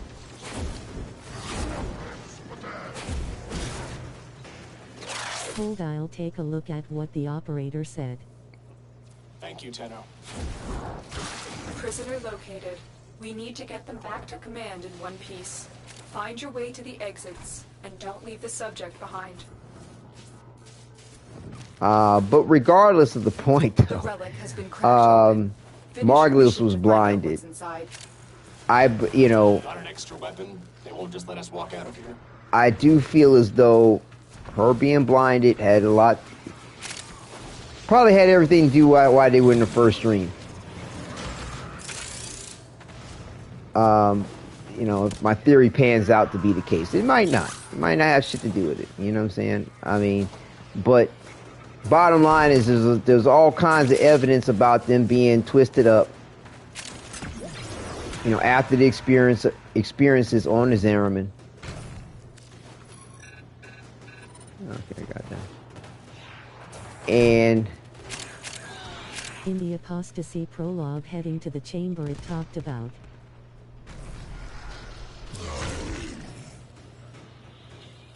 Talked about what?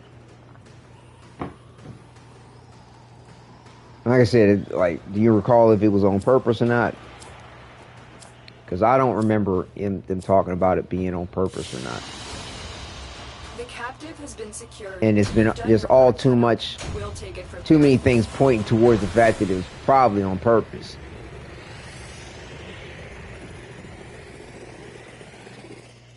I mean, it's just the injury and the way that she's blinded seems purposeful. If it was by accident, you'd almost think that the injury would extend beyond just her eyes and the weight of itself.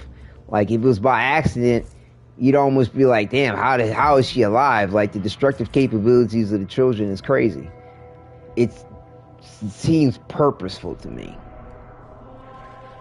And even still, if you find a reference for it and they're saying that it wasn't purposeful, doesn't mean that that's the truth, really, or that somebody that can't come back like, yeah, that's what they said, but they meant to do that shit. Either way, I'm really thinking that it's all about why the children were placed in the first dream. Second dream was probably induced because they sided with the sentients. And they're like, no. We couldn't help it, the outbursts. We hurt her, blinded her, but even then she never abandoned us. Okay. Well, you know what? An outburst doesn't mean that it wasn't purposeful. To our operations. Search for the holding location. Are they talking about an outburst of power? Are they talking about an outburst of emotion and power? I got a 3-year-old son.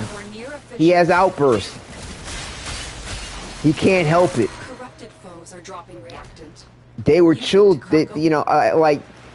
Don't forget the reaction. I never interpreted that as that in a way that would state that there was not some kind of direction of the point of what they were doing, as well as the point of them having outbursts in the way of their temperament along with their abilities. And we do know that the void, once it gets a hold of you, twists you up. You get, you know what I'm saying? Like, it's a disturbing experience. And then also, too, the indifference having its grip on them in certain ways and doing stuff.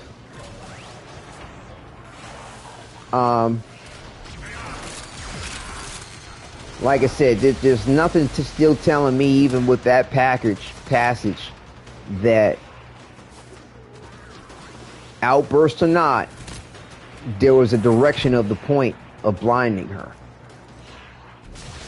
She's, you know, because it's like, if you were to think about it, like, oh, they have these outbursts, they couldn't help themselves, like, how is she alive? How's the top of her head not blown off if they had an outburst? Now, having an outburst of temperament and anger, and you mad about something, like, my son might get upset, so he'll take his juice cup or some shit and toss it off to the side, like, bro, for real? Like, we ain't, my son, we're not going to react that way. Use your words to express yourself, you know. You know, he's not, when he tosses his cup, he's not trying to break the cup. He's not trying to break anything with the cup, but he's trying to throw the cup off the table, you know, because he wants some more juice or something, maybe, you know. You follow me? Like, the void had changed you. You couldn't control it. No one could. Yeah, but that's a mother making, or a mother-like figure making excuses for them little shits. Nah, man, like, and maybe they couldn't because of the point of how the indifference had its grip on them, how the indifference had their paws all up into what was going on with their minds as well. I think it was more of a mental aspect of how to control than of themselves and what they've gone through with the void abilities, more so than, oh, I just can't control my ability, like, you know, they just peeing on themselves and they, you know, like, they're not potty trained or something like that. You know what I'm saying? They just all preemie about it. Like, really, they just, you know. Stay focused. There's a heavy unit approaching. Yeah, I know I had to do number 2, but, you know, I did it in my pants anyway. I don't think, I think it's more to it than that, as far as their psychological standpoint of everything that was up with them. In my opinion. Because like I said, when you tie in the other elements of the lore, whether it's Rhino standing over everybody, like there was a Tenno in that Rhino. You've done your part, Tenno. We'll take it from here. Acting beastly as a motherfucker. Like, you know, like, you saw the indifference wielding 6 of them with Lotus. Like, You know what I'm saying? When we talk, you know, how Topher and Bird and, you know, how they all fucked up in their head, you know, the Kavya, from what they went through. And I mean, even though, like I said, they've had Lloyd to help nurture them, they've had each other to help nurture each other, get through this shit, even if they don't like each other in certain ways. But they had Lloyd. Lloyd was sexually nurturing. And they're not the Tenno children, and they don't have the experiences and the horrors that they went through on the Zariman, right? Yeah, sure, Toph is all fucked up, but like, they don't have all the experiences that the children of the Zariman had to help drive them nut batshit. Then also too, like the Kavya never had the indifference, as far as we know of, running around controlling them and making them do shit. Puppeting them, you know. So yeah, nah, they weren't right in the head. Orders wonders. You know what I'm saying? They weren't right in the head, and it took. Everyone has to be somewhere. You know, like with our operator, it took going to sleep. It took waking up without remembering everything that went down for the operator to find himself, about himself. You know, though he's got the knowledge in a way, the mental and physical memory of all that they've been through, they don't have access to the explicit knowledge of it and awareness of it. So that's the reason why the operator was always running around acting a bit more mature than you would think, having a bit more experience about stuff in a way without having the knowledge of it. And then when you find out what's up, you're like, oh, you old creepy little bastard, you've been around for how many thousands of years? You're not really a kid. You look like one, but you're not really a kid. It's kind of like watching one of them vampire movies where, you know, it's some teenager or some shit, and they talk about, yeah, they got turned a bit too young. You know what I'm saying? They should have been older when they got turned, but you know, we don't like them when they get turned young like that. They don't do well. The operators were like that. The children of the Zariman were like that. You know, in my opinion. But you know, they was ain't nothing tell me that they were well behaved and like, you know, you know, Margulis was beside them and they just like, They lost one of their own and then gained intelligence, then to be told that their papa wasn't the best person and left them with Loy. Yeah. Maybe the Tenno thought the Margulis was one of the crazy parents, so they got scared SND and blinded her. No. It's good to see you in chat there, Gezo. Yeah, that's what's up with the Kavya. Yeah, they went through a lot, man. They went through a lot. And to have who they regarded as Papa, realized Papa was like, what, you know, what Papa really was and what was really going on behind what was up with Papa, and that they were all expendable in the way of themselves. Yeah, that's some rough shit to go through. But again, it's nothing like on the scale of what the children of the Zariman went through. Nothing like it. You know what I'm saying? They didn't have umpteen years with their parents, and all of a sudden their parents start turning around trying to eat each other and eat them, kill them, doing horrific shit around the situation. They're seeing other children going through shit, being killed, being fucked up, starved to death. Like, they went through a lot of shit. You know, just the environment of Zariman itself and what was going down. Then you add the indifference coming in trying to fuck with them. They went through a lot of shit. Then they survived it. And then they had all these abilities and powers that they had no clue how to use or control. They were to me, there's always a mind-body component. Like, though they will separate the aspects and go, oh, this is your mind and this is your body. Hey, guess what? You're going to now exist without your body. And you get to be your mind and having all this fun. Really? You really think that that's going to float? Or literally, you know, oh, you get to have your body without your mind. Like, it's one thing when a human being's comes into being, it's one thing. This and that don't come first and second. it all grows into as one. Okay? You know, we separate these things to have sanity. Adomar hates him. The reason why Margulis got blinded is that the Tenno couldn't control their void power, and just like radiation, the void enter. I'm telling you, it ain't like they pissed their pants. I don't think it's like that, dude. Like if they piss their pants, piss goes everywhere if you can't control it. If they couldn't control their abilities like that, Margulis wouldn't have a head on her shoulders. I think one of those shits had an emotional fucking fit about some shit and blinded her ass. Not really knowing how to control their abilities, were just upset and they had an outburst. And they blinded her. I mean, they might not have really meant it necessarily, but then again, they probably didn't mean not to do it. Like my son, he'll take his cup and throw it. He's not thinking to himself, oh, I want the water that's in my cup to spill all over the floor. I just want to throw my cup because I'm frustrated because I want some milk and not the water that's in my cup. Milk, daddy, milk. Like, man, you done had too much milk. You trying to substitute milk for your food, man. We can't, look here, we can't keep doing that. Now, we know that that's not going to get milk. So, you don't need to do that. That's rude. That's impolite. That's not good.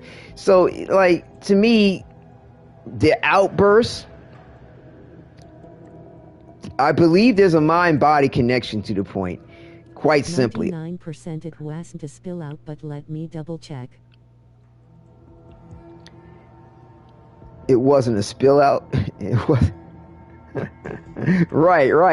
Like I can't imagine that it's like I gotta pee. Oh, I can't hold it. Or they just sitting around talking and it's like, oh shit, I just pissed my pants. I didn't even realize it. I don't think it was like that. I don't think it's like that. Like even in the comic, like it is way to keep by the Tenno that while working with Margulis, they lost control of their powers and burned her eyes, leaving her permanently. From Wiki. Okay, that's nice. That's nice. Still don't mean that's the full story about the point. What were they doing to lose the control of their power? Being upset, more than likely. Being fucking kids, being teenagers, being fucked up from their experiences. Like I said, none of that takes away from what I'm saying. If anything, it adds to the point. And it's kind of like, it doesn't need to be the sole focus of the argument or the conversation. It's kind of like, well, but it is to me an interesting component. And the fact that, like I said, we know how powerful they are. There's no kind of exposure to radiation is just going to create some dark circles around your eyes and melt your eyes out without melting your fucking brain too and everything fucking else on your face. Like that's a very purposeful marring or scarring and damaging of an individual without killing them.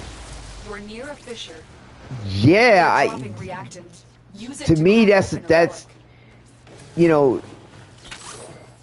that's a bit like what most people tend to do when they have an accident behind some shit. They tend to remove accountability and responsibility behind what they do. I was upset. I was angry. I was just joking. I didn't mean it. I mean, Margulis helped them control so it'd be a lot less severe than a wild Tenno. Margulis helped the outbursts and allow them to harness the power they had. Yeah, through the first dream. Through the first dream, through kind of brainwashing, basically to remove the trauma for them to operate like normal operator, to operate, to function, to do shit. When you got that much trauma, that much baggage, there ain't no aspect of, oh, I'm just going to teach you how to control some shit. Let's get zen with it, baby. You know what I'm saying? Nah. Think about the Orkin. Come on now, let's think about human nature too and what's going on with stuff. No. No. They put their asses in the first dream. That's how she helped them control that shit.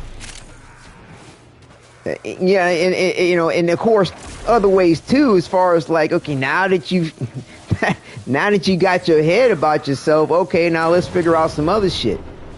You know what I'm saying? Let's figure out this or that, the other. And 9 out of 10 is because she had the freaking ass armor, the proto armor. To remove the operator's trauma, they made them live in the bodies of meat suits with even more trauma. No.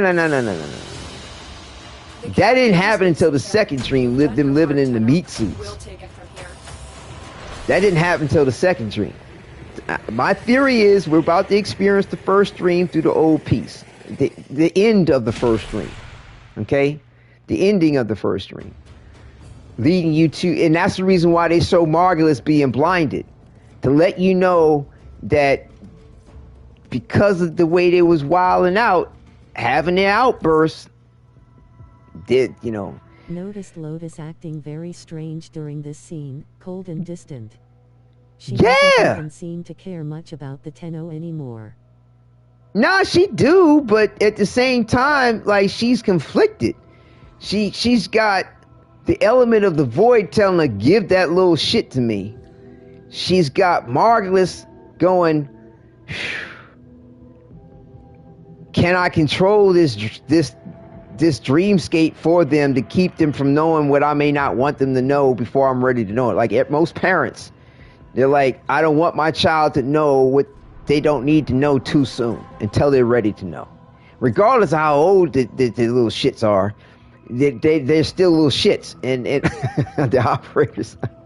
And so it's like, and still, regardless of how old you are, if you relive a trauma the wrong way, they'll still be traumatized by it, regardless of how old you are, whatever experience you have. Okay? Because the fact that the real true element of healing had never taken place.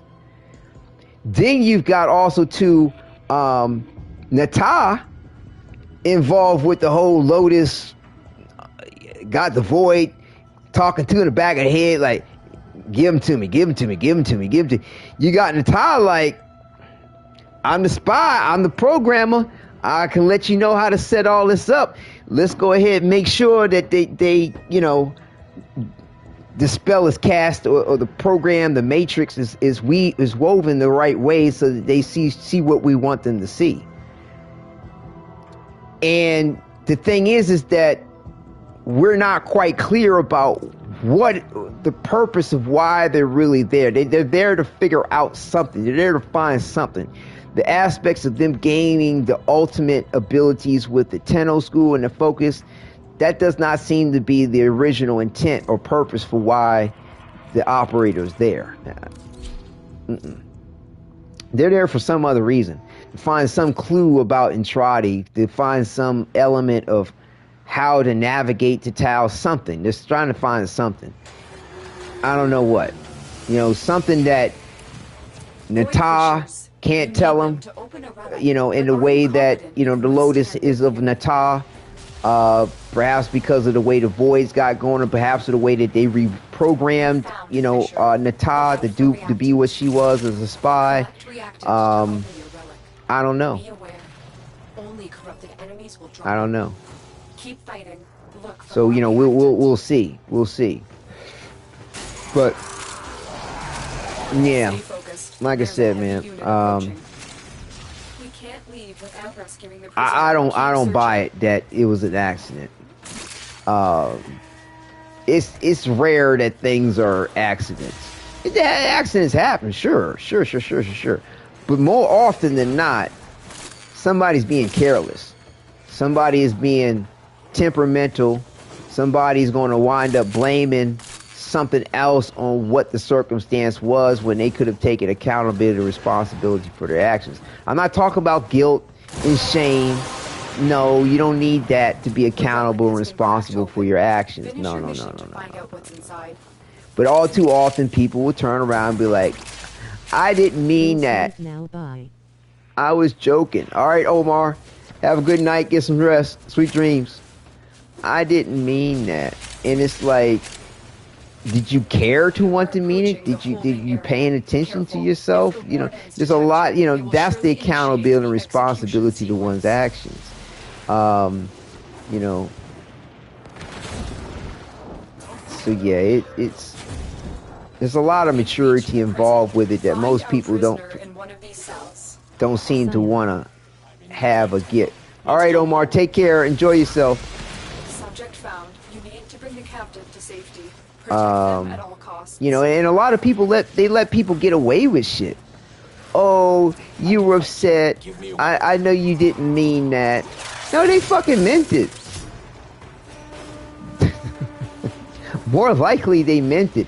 There's an expression that when a person is upset, you know, or in an altered state of consciousness where they're not as aware or self-conscious about what they call the front stage face, the outer persona, the guys that they want the world to see them as, right?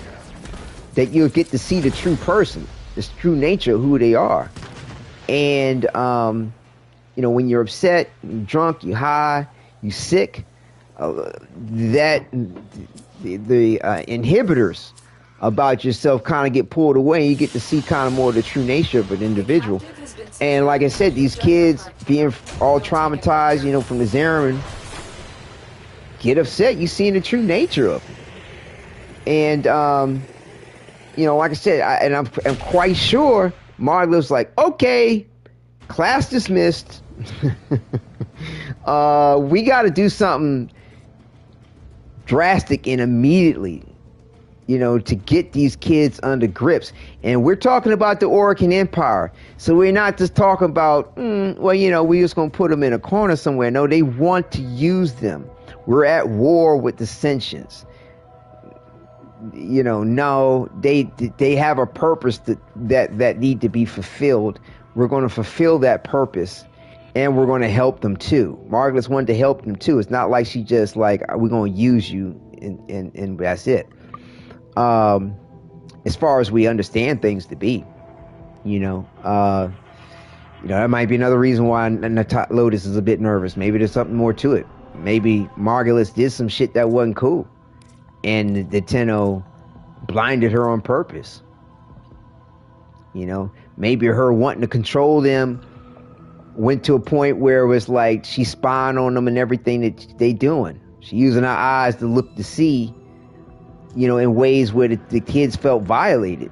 You know, they felt like their trust was betrayed, or their privacy was betrayed. They're like, well, guess what? Now you don't get to see nothing no more. You know, I don't know. We shall find out. You know, maybe the merger with Nata as the spy, merging with Margulis, caused Margulis not to remember the real truth behind everything that she was or wasn't with the operators. You know, with the children of the Zariman. You ever think about that? You know, so there's a lot of layers to the truth we don't have. We got about another, 10 more years, roughly, nine more years or something like that, for DE to come together with this start of a new era. And, we get to see what's up. But I think there's way more than, pardon the pun, meets the eye when it comes to what's up with Margulis and being blinded.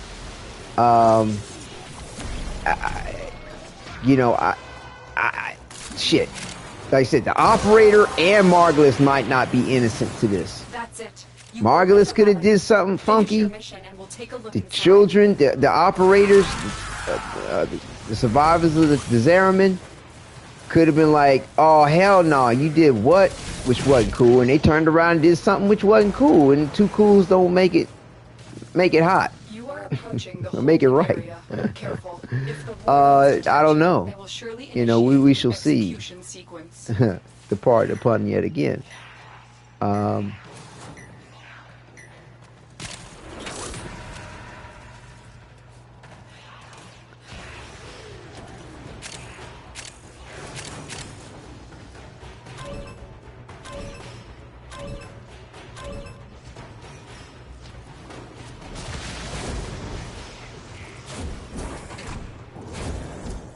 are the holding cells. Search each one for the hostage. I knew you would come. Thank you. Prisoner located. We need to get them back to command in one piece. Find your way to the exit. But yeah, nevertheless, though, like I said, those kids ain't innocent from a lot of sin, so to speak. A lot of murder. And even if they were in the second dream, you know, when they took out the Orokin, and they that's all they thought they were, then they're still held accountable for the actions that they had and the massacre of a people, despite how funky and bad they were. That the reason why they struck against them was because of they executed a person they felt had treason. That's how they felt. Like, y'all okay with the meat markets, y'all okay with turning people into cephalons, y'all okay with turning folks into glass, y'all okay with doing all kinds because like I said, the Drifter explains that they were okay with everything. It was normal life. You know, friends of theirs want to be somebody's meat bag. Oh, that's a high honor, sir. You know, like, you know, but their line that was crossed, it was only one straw, only one camel's back that got broken, and it was Margulis. The way, and to me, I think it had more to do probably with the second dream, the first dream and the second dream, because we don't fully really know the reality of what was going on with Margulis and the kids. We know what the Lotus says about it, but the Lotus is tainted. With Natah's programming up emerging with the memories of Margulis, and then there's the void itself, and the indifference, twitching it around. We don't really know at all. You know what I'm saying? I mean, you know, ball-ass Valis, the way of himself, fall in love with Margulis and wanting her to be with him. Or maybe she was. We're still not really clear about her reciprocation on all that, as far as I know. That means Margulis is probably gangster too. Why would Ballas want some punk ass woman that ain't down with being down? He wanted a 7. He been around for centuries. Now he gonna get with some female who's less than what? Nah, Margulis was gangster, in my opinion. That's just my opinion. I can't see, because Ballas is thorough. He is thorough with what the shit he be doing. Highly thorough. I can't imagine him getting with a weak woman. Nah. Nah. I'm sure Margulis cared about him in some capacity. You know what I'm saying? Definitely. In the fact that she didn't want them. She didn't want the outcome to come to be of whatever the Orokin was planning for the kids after, you know, after they won the war against the Sentients. You know, they were probably like, look here, they kind of went against us once before. They probably gonna go against us again. We can see how, you know, the people probably loving their ass and giving them praise and shit, and strutting around. You know, they got all these accolades, blah blah blah blah blah. Nah. We need to get rid of them. They're a threat to our power. And we talking about ultimate beyond narcissists that, you know, want to keep the flame eternal. Nah, they were jealous, envious of what the Warframes had through the way that they had it, because they had the immortality that they sought without all the extra gimmicks. Now, granted, they had to give up an aspect of humanity for it, and it was the indifference that gifted the children what they gave to them, but yet they could not recreate it for themselves, except for in the way of the Warframes, which they could not do anything with themselves. So, yeah. We don't know, and like I said, man, I can't see Ballas getting with somebody that's weak. A lot of stuff that we seeing, like she said, Lotus said, is a lie for the most part. In a way, it's hard to say what she even knows for herself to be true. And yeah, in the cinematic for the preview of the old piece, I said ever since Lotus Eaters, you know, she been acting twitchy. So for her to be indifferent to what the operator was going through, and also too for her to be helping them the way that she's helping him, it could have a lot to do with the indifference twitching around with her now too, because it wants to find Albert as well. They trying to find Albert, most likely. They're trying to find some key to discovering where Albert is, most likely. It ain't got nothing to do about the Tenno School, the Focus School, the extra Bankai ability to fight the difference. Don't give a shit about none of that. Just want Albert. I bet you that's what it's about. And I bet you that's why Lotus was like, that's nice you thought the little thing was your friend. Okay, look here. This is what we got to do. And we got Lloyd, you know, all impassioned. Stop. Quit playing, Lotus. And, you know, so yeah, that's my theory. That's my theory. Stay focused. There's a heavy unit approaching. It's gonna be good.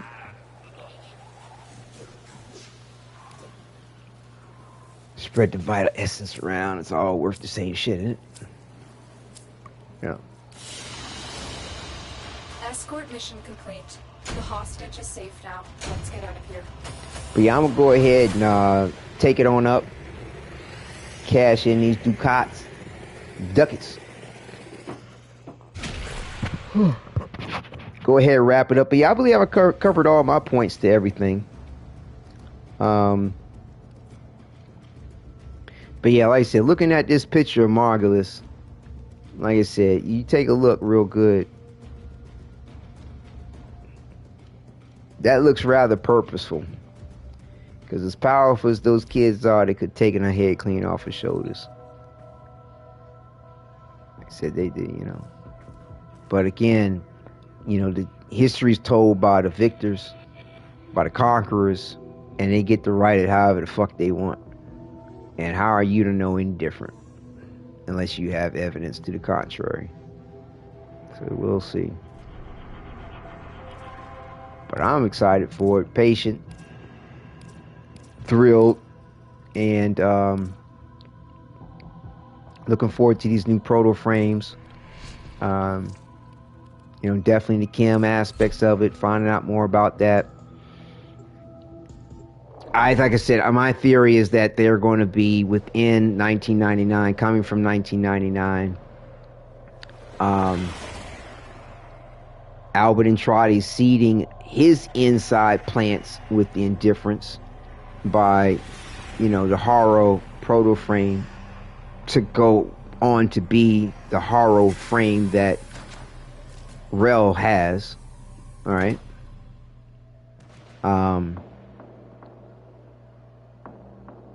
Wisp being in the way of herself. Now, here's the thing about Wisp. That's right. I wanted to bring that up. I forgot about this. Wisp. Did I take a note about this? Right.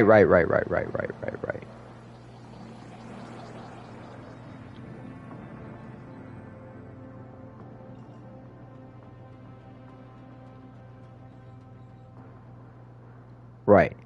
So, right, I need to pull up the wiki on this to get the quote right. So, Ballas has a statement about Wisp being created. Or so we think.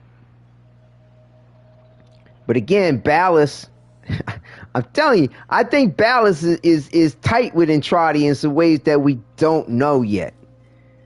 Because again, it's just too odd that Entrati does all that he does, the way he does what he do. And then Ballas is just sitting back going, oh yeah, I did this too. I did that. I manipulate. I did, like, did he really? Or is Entrati doing shit for him? And like, you can take credit for this shit. I don't give a fuck. I'm over here doing what I'm doing. Or we're working towards the same goals. We good like this. Because, I mean, like, Ballast talks a good game of shit.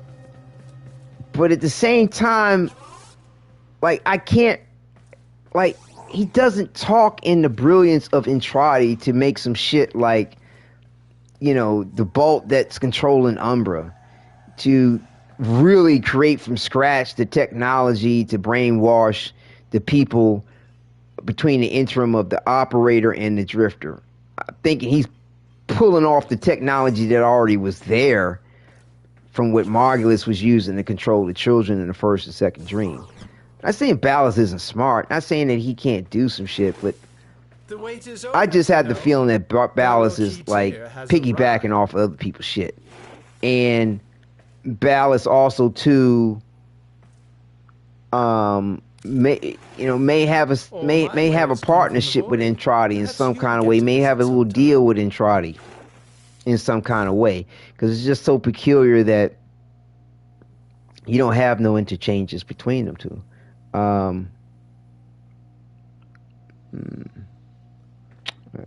Hold up. But yes, because bottom line is that Wisp could have been created in the past in 1999, lives on to go forward, as they all seem to do, to the future. And Ball Ass just decides to make a presentation of her as if he has something to do with her creation. Just taking credit when he didn't have credit. Bottom line.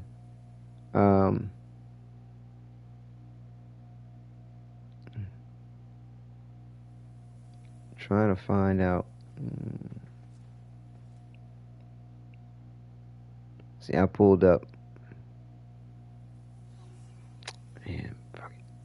I pulled up the official wiki, but I'm more used to looking at the fandom.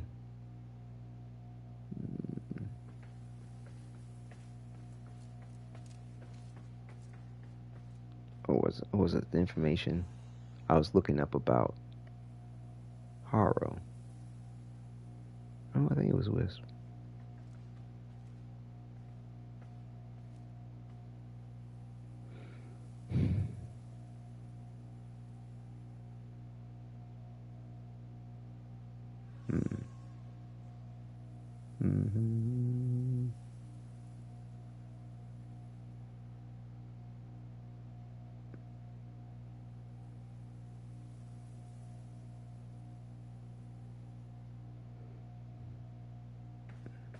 Yeah, here it is.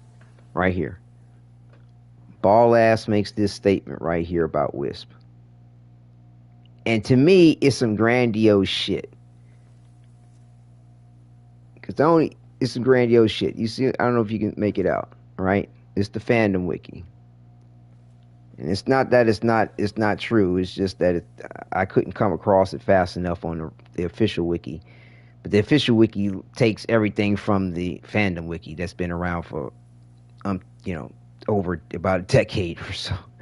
So it says here, in languid dreams, a vision came of new heaven, new earth.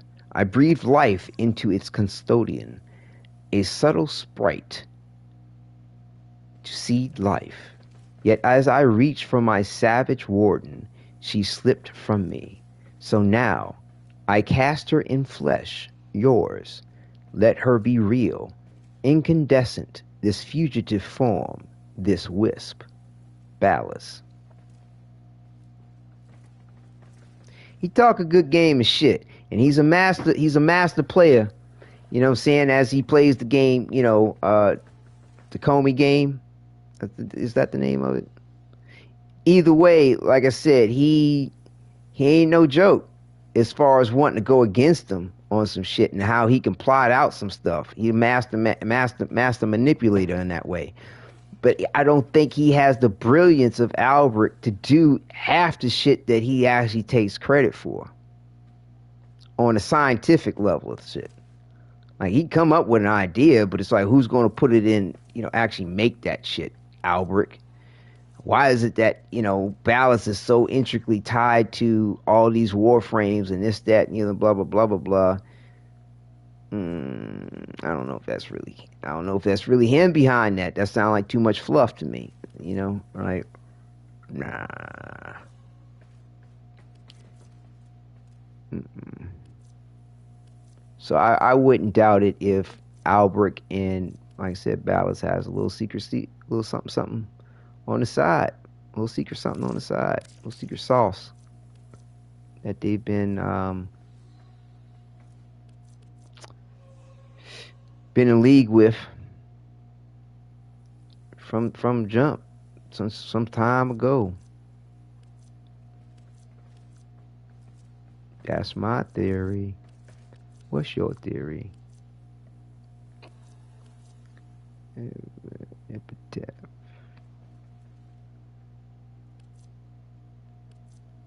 That's a phone.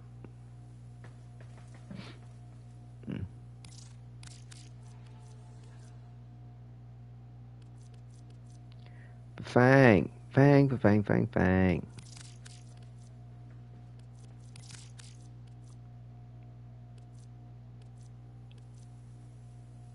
Prime head. Huh? Oh, this is Fragger. Sorry, Fragger Prime. It's like Fang Prime. But yeah, so yeah, I mean, I appreciate y'all listening to me and entertaining these various different theories about what may come to be of all this. And at least I preserved a memory of the point, so that, you know, if I am correct on something, I can be like, see, go back to the video. I told you. I told you. Laxper Prime receiver. Just need one.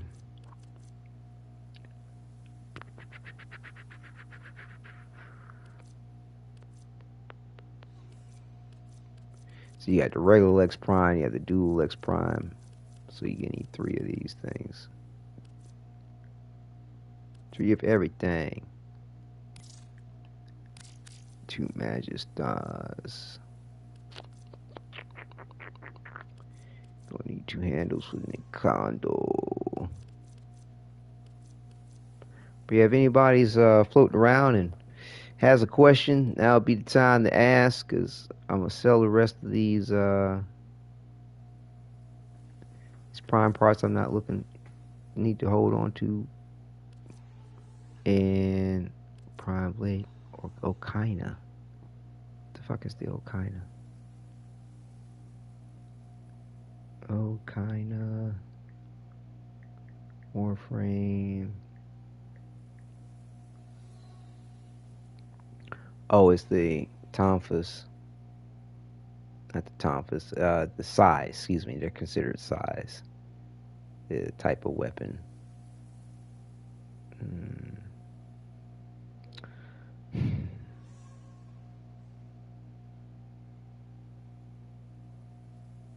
Oh, this is a Tenno Lab research thing?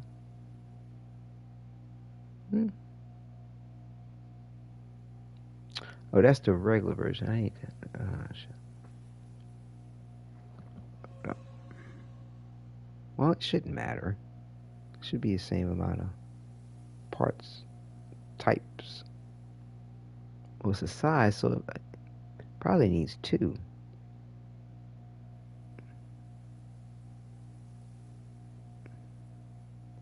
Makes sense if it needed 2. Yeah, I think. Oh, kinda. Is my looking at the right weapon? Yeah. Yep. Oh, there's an incarnate version of it too. So I'm sure this needs 2 blades. Orthos Prime blade. Just need 2 of those.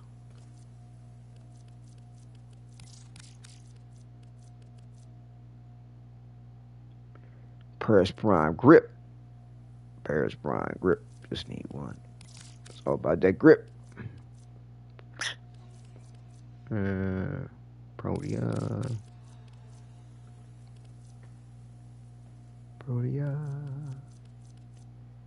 Scandal Blueprint. Skindo.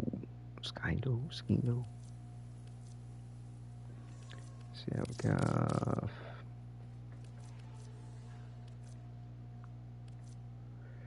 Stradivar. Prime Baro. Okay, just need one. Strun.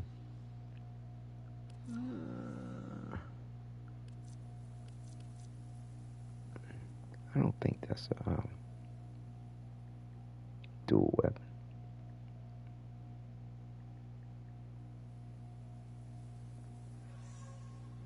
Oh, that's that shotgun.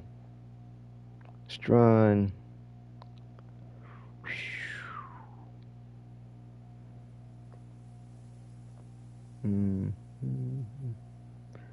Well, what about the parts? Oh, this is Strun. I keep forgetting to pipe in the prime part.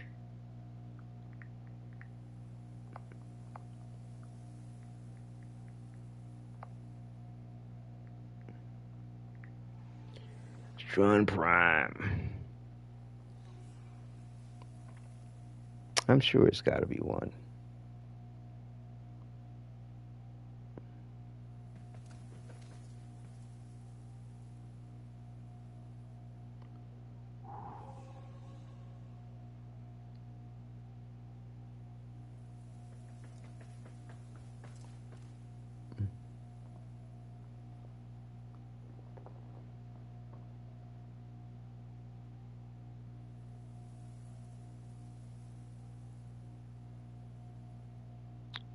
Oh boy.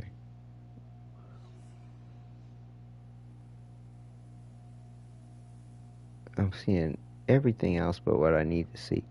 I'm quite sure it's only one. I'm pretty sure it's only one. Tetsu. Only need one blade. Tetsu. Tekko. Gonna need 2 of those.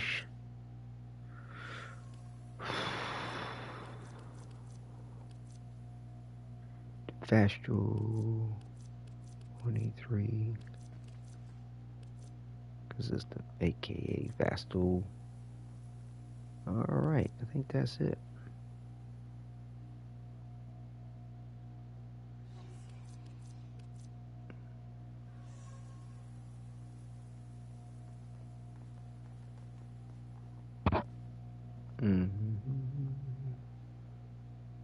Scrolling back through.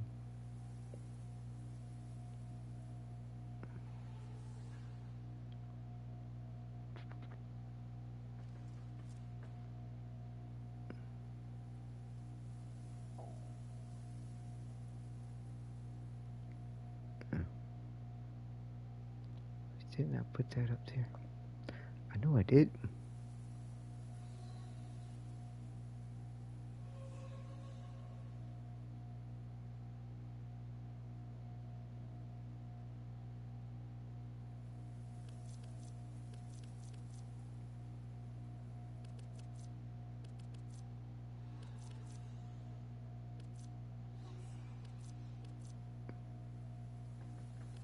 Crest. Handle blade. Yeah, it's got to be right. 2 of each.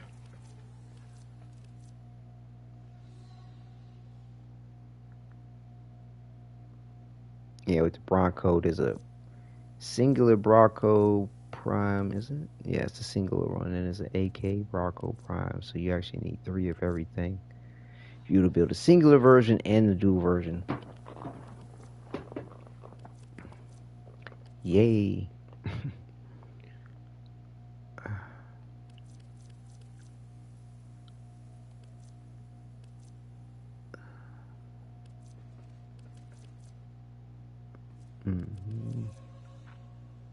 All right. Sell them.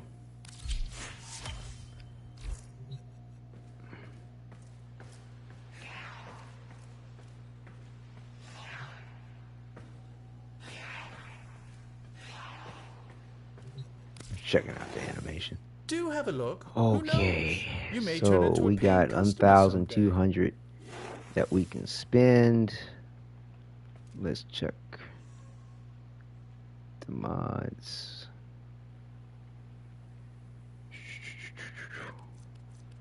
Don't have a Cleanse Corpus. Boo-hoo. Let's see, shotguns. Don't have any of those. Expel Corpus. Grenier.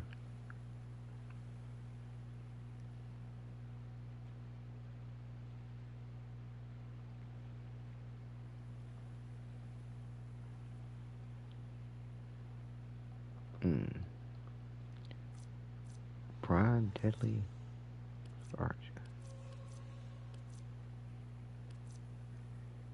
Compulsion.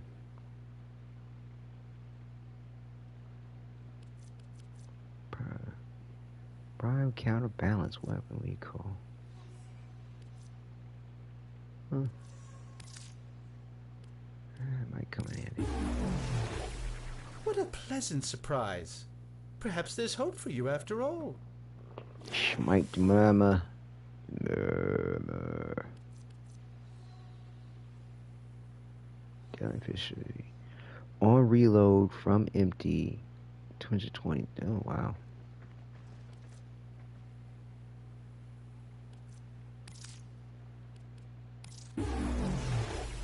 They say money can't buy class, but I think you just proved them wrong.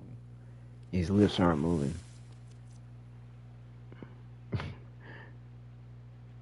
Smite Grenier.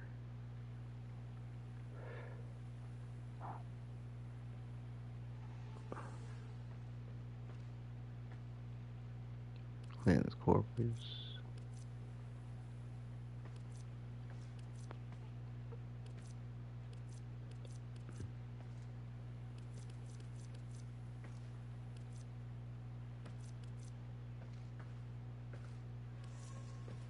Okay, so we got 526 left.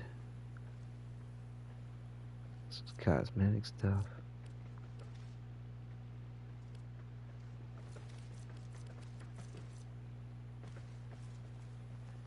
Tell you, this shop is so sketchy. It's had these same amount of few items for a long time.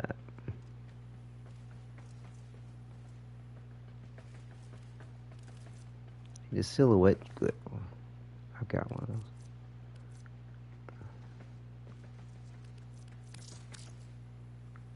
Oh.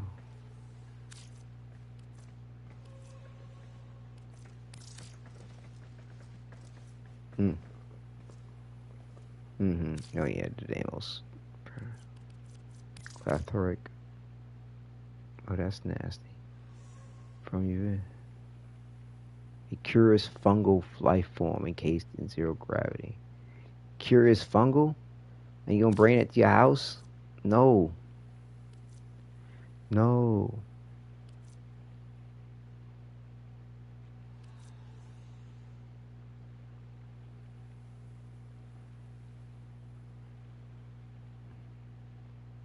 Display perks cards.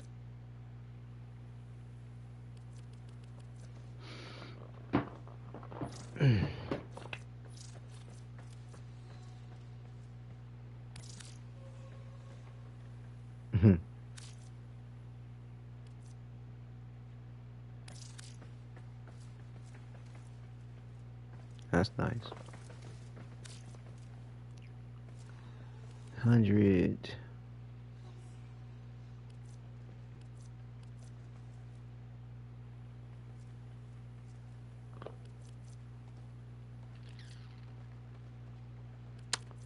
Parazon poster. That's nice.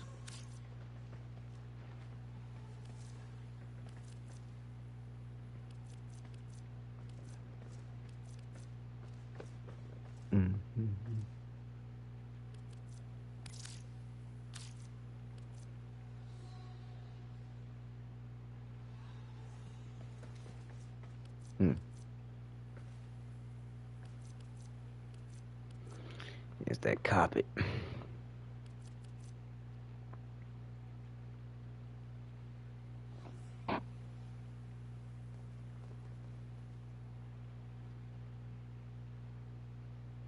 Oh, okay, I already got the. Okay. Good.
All is good.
Trying to make out what's going on with this.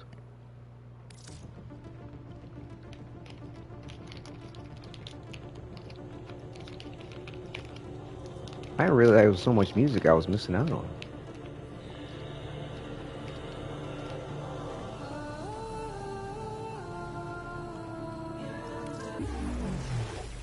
I underestimated you, Tenno. I do hope you didn't put yourself in a hole for this.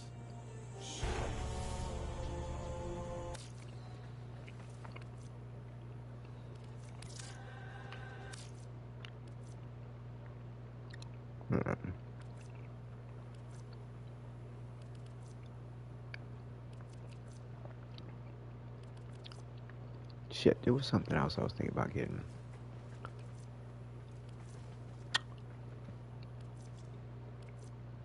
That's right, I got the pants to something, one of the outfits. I was wondering about getting the sleeves. Shit, I forgot.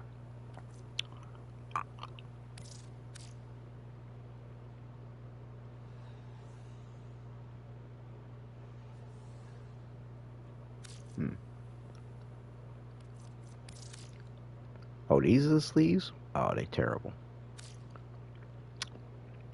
Like, I bought these pants, but I noticed, like, once I got them, like, they just look scruffy in these little areas that don't really go well with other suits, which is unfortunate.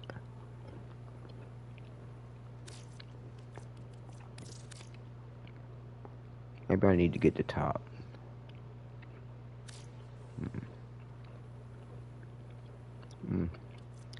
Alright, I'll get the top. I don't know.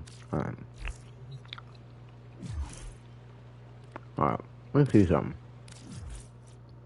Because I don't know if I'm going to have time to get back on before Baro leaves.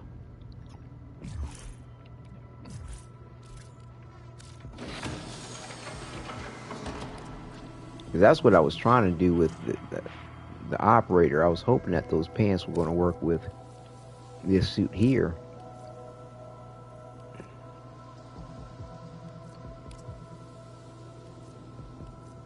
Which one were?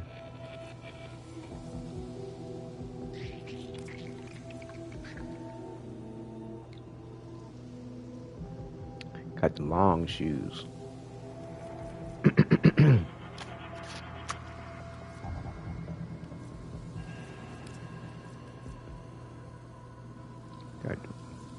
Here they are. Yeah, like I thought these pants would work with this outfit, but they just don't really. Like when you get up on them, like the material's just too different.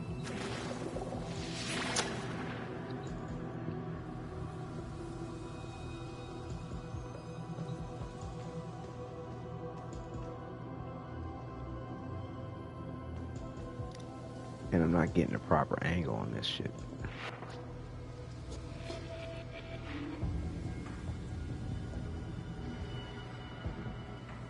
Like at first glance, you're like, okay. But then, like I said, when you get up on it the wrong way, it doesn't come together right.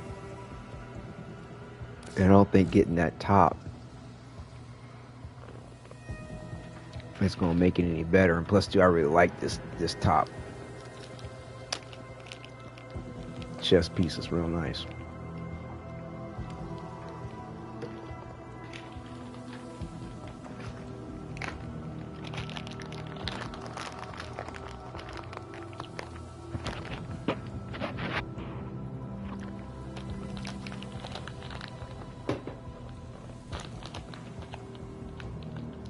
Operator, do you know? Yo, I'm back. Hey, what's up, Nestor? About to close it down. Trying to decide on this last piece of purchase here.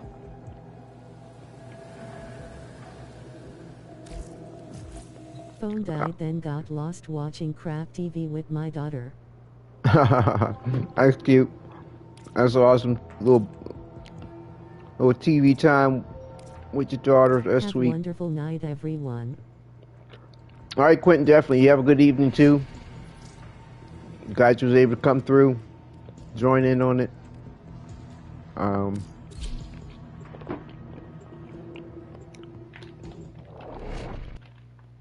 You dipping already, bruv? Who, me, or are you talking about Quentin? Yeah, I'm getting tuckered out.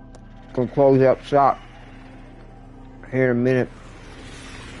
Trying to decide on this last purchase.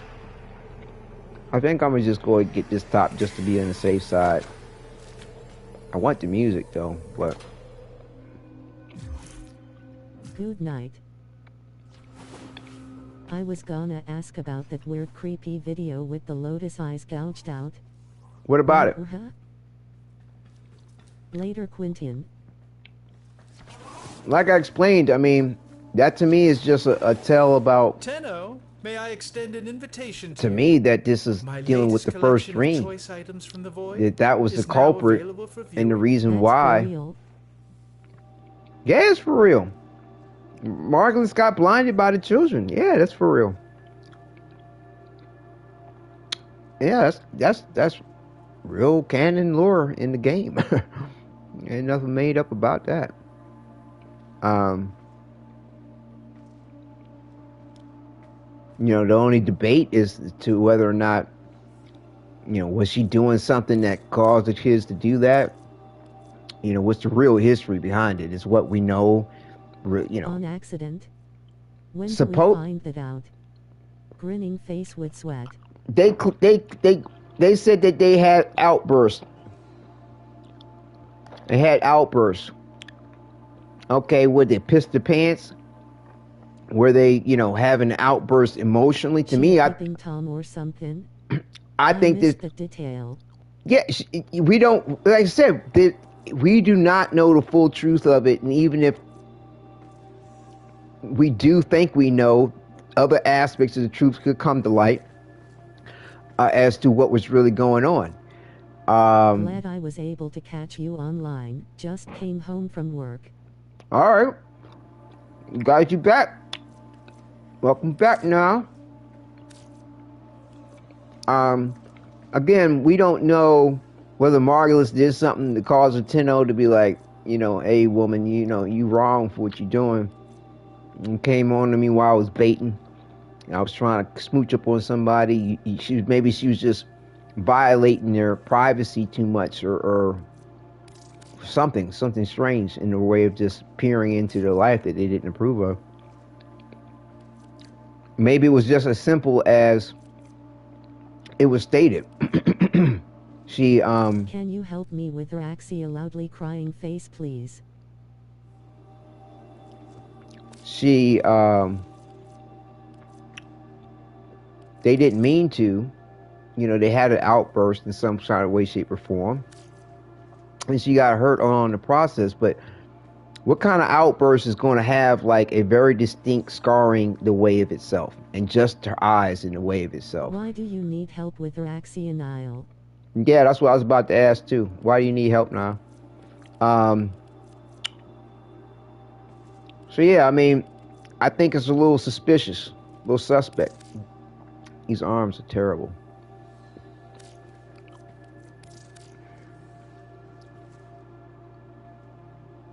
Yeah, it almost looks like it was a balls man thing.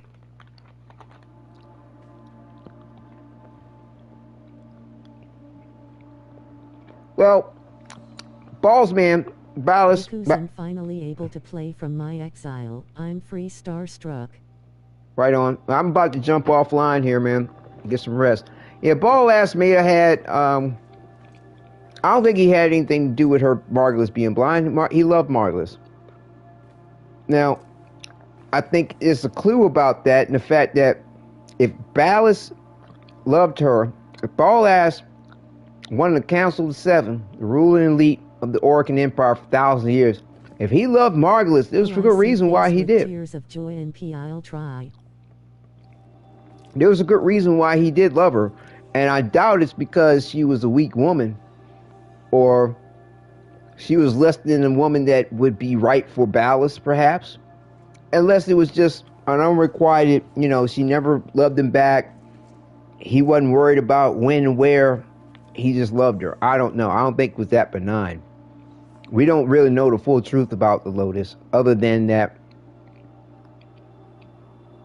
she does care about the kids enough to try to keep them from a particular fate that the Orcan wanted to bring them to. Kill them, wipe them out, because they ain't trusted they could keep them under the second dream. Which is what they were in after they killed, you know, took out the, drove the Ascensions back. Okay? So, and I believe they were put... prediction came true. I spout the first dream. Digitsl Extremes, listen to me. I was on that point myself as well there, now. I was on that point way back in the day with the second dream. Like, I'm like, well, where's the second dream? I mean, where's the first dream? My fault. Like, what did that entail? So, yeah, I think, you know, like I said, I don't think I was alone in the point of it. And, you know, I think it had everything to do with the fact that the kids, you know, blinded Margulis, outbursts or not. And to me, you know, there's a mental component to their outburst. They're traumatized all kinds of which ways. So no telling how purposeful it was or wasn't. My theory is that it was... what a pleasant surprise. It was an outburst, perhaps, of anger, upset, disappointment. We don't know what the nature of the outburst was. You know, I don't think it was so passive or benign as they pissed their pants like a child and just had an outburst of their ability. If that was the case, she'd be a splotch on the wall somewhere. What? See, there he is. There he is. But it's only because I'm. Come on. Ah, shit, he's gone. It's because I'm the kid. He'll never show up when I'm the drifter. I mean, I want to say I think I've seen him. It has everything to do with being the operator. And apparently, trying to show up as the operator caused him to disappear and get back up here. Shit. Anyway, you know, I'll never show up as a drifter when I'm as a drifter. At least he hasn't been. I want to say, I think... He stays for 20 seconds. Nope, you never see Wally as Drifter. Right, but also, too, he hasn't been showing up for me, even when I am the Drifter. Like, okay, I know you're not going to show up as the Drifter, but you could show up as the operator, and he doesn't. He doesn't. He does not.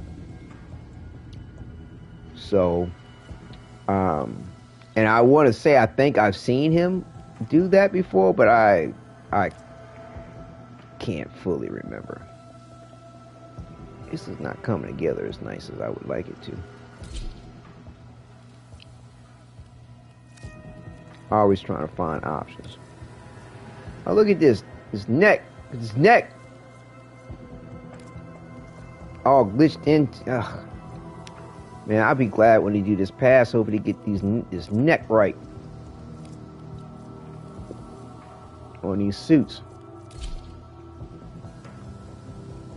Nah, I can't fuck with that.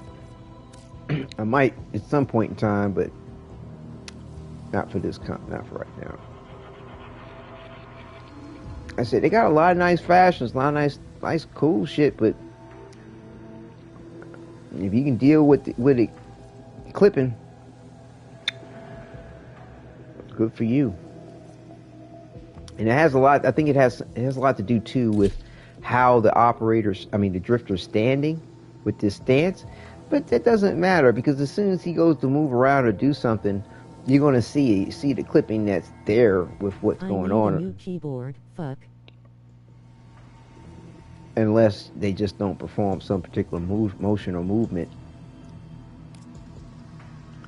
to show it. And that's as good as it's going to get right now. Yeah. So like I said, I don't think the kids were that innocent in the process of all this at all. Nope, I do not. I don't think Margulis may have been as innocent as you might think in all this.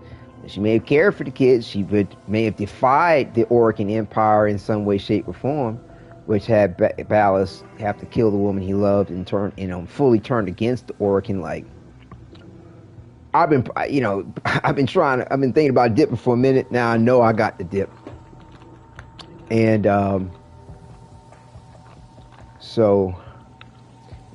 like I said, I think blinding led to the first dream.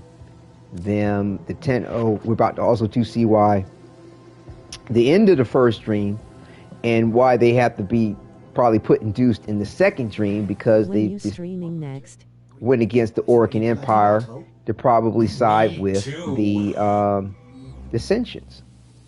Be my guess. No. My bad. I'm thinking about something now. They were placed in the second. Right, they were placed in the second dream.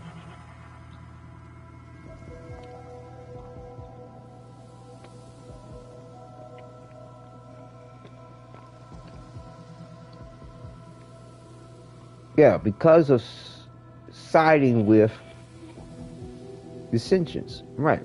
I was right.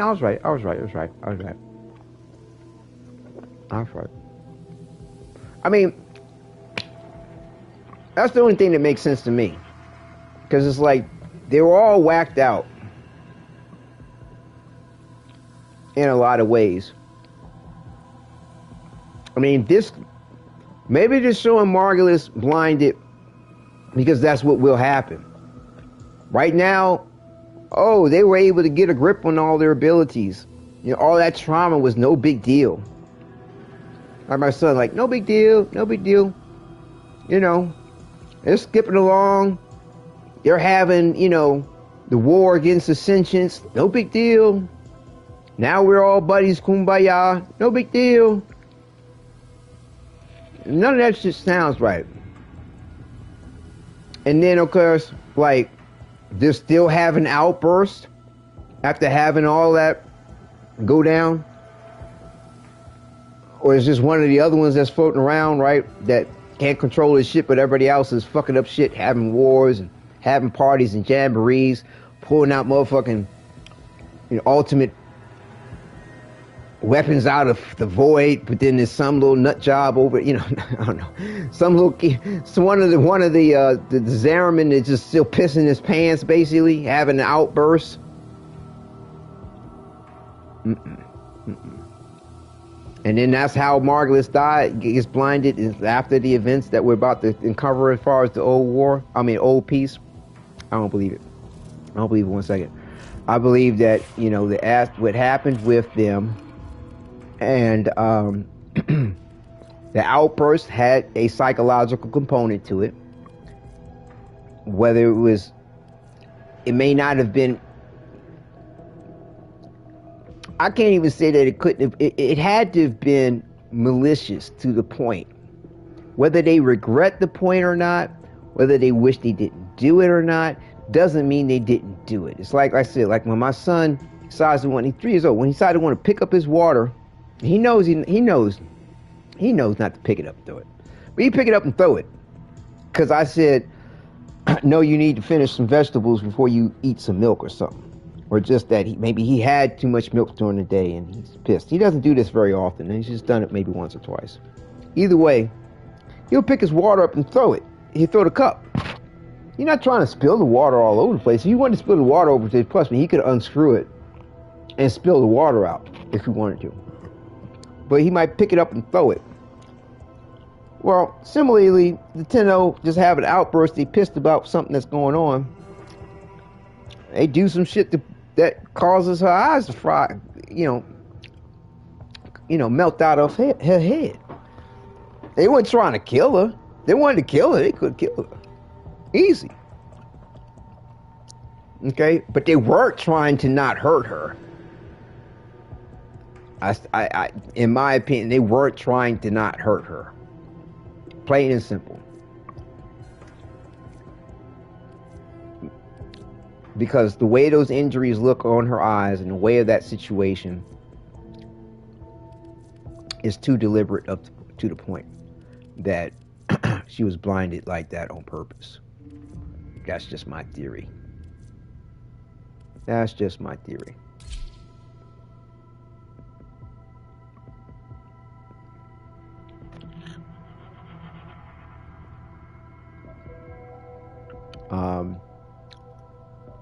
So we shall see what will come of it and whether or not that really will be the case.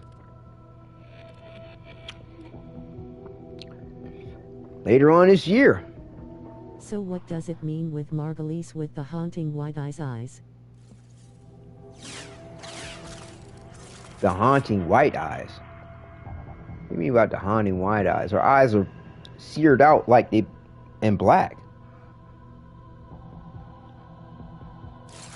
Very interesting to say the least, bro. Right. No, her eyes are seared out and black.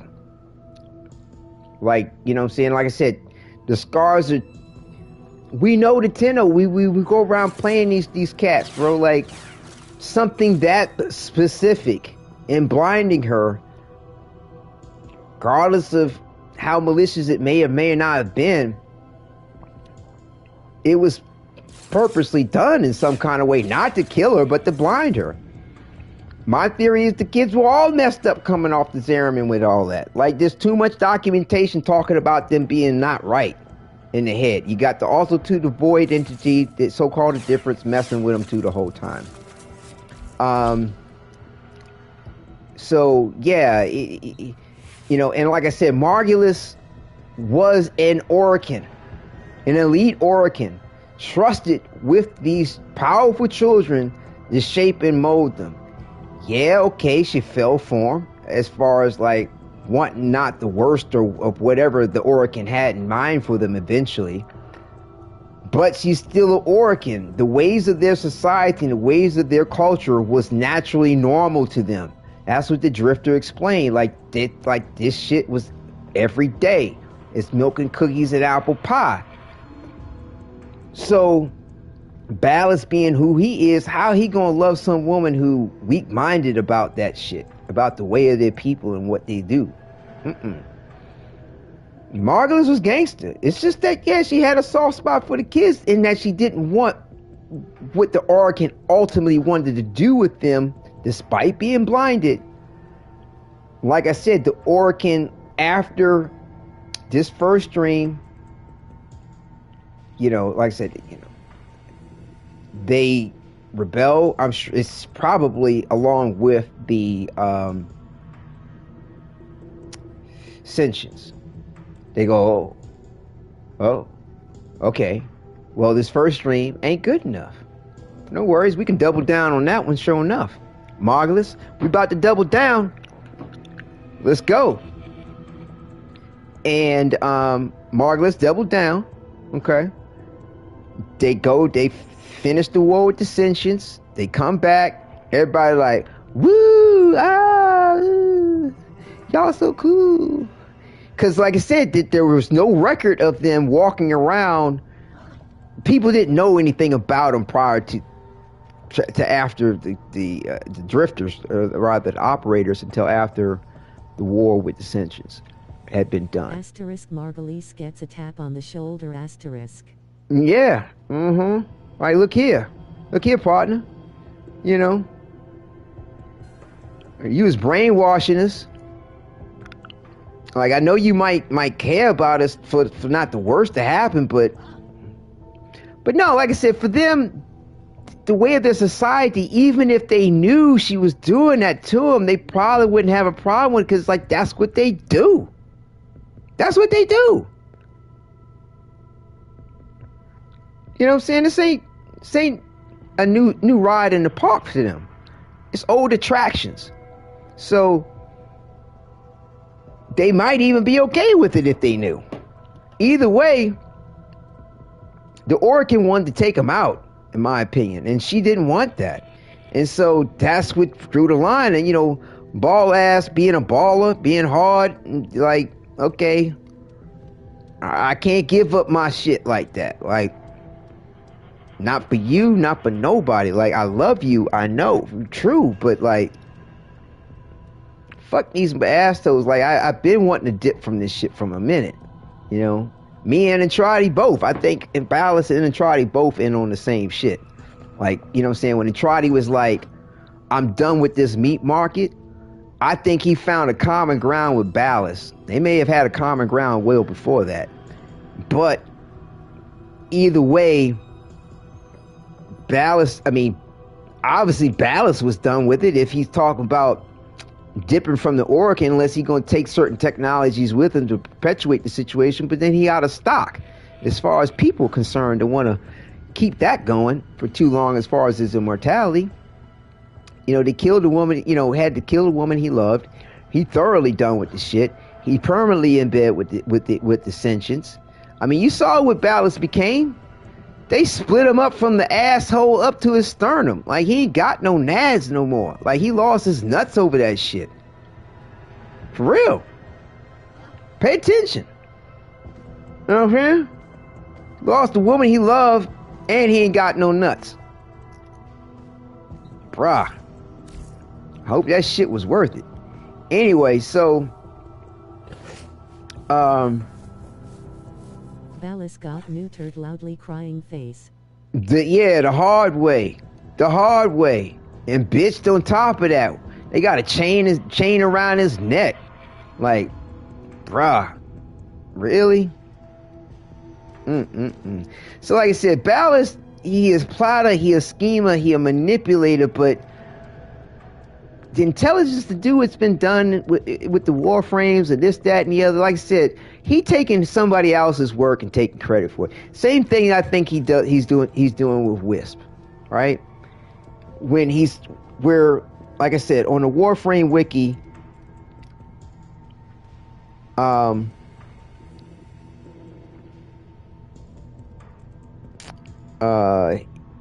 you know, like I said, he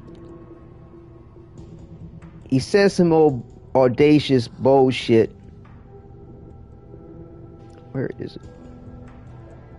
About Wisp. Like I said, and he acts like he taking credit for Wisp. I don't think that he did. I just think that personally, Entradi and Ballast been bosom buddies for a minute. Wisp working with Entradi. Another one of my prayers has been answered. Hero Proto Frame Starstruck. Right, that's going to be fantastic. That's an implant of Entradi in the midst of the void, of the indifference. He like, oh, Rel's gonna get with Haro. All right, cool, bet. All right, Haro, let's seed you in the past for him to find you in the future, and you be ready for him. You be the thorn. You be the thorn in the garden for the void when he get a hold of you. You know what I'm saying? And when shit go down the right way at the right time, here's what's gonna happen. And you'll be a perfect conduit for Rel. Let's go. Wisp, not sure exactly how and where and why or what comes to play with Wisp. The same way we don't fully understand what all comes to play with like, you know, he seeded Trinity in the past. What was the point of Trinity? We don't fully know yet.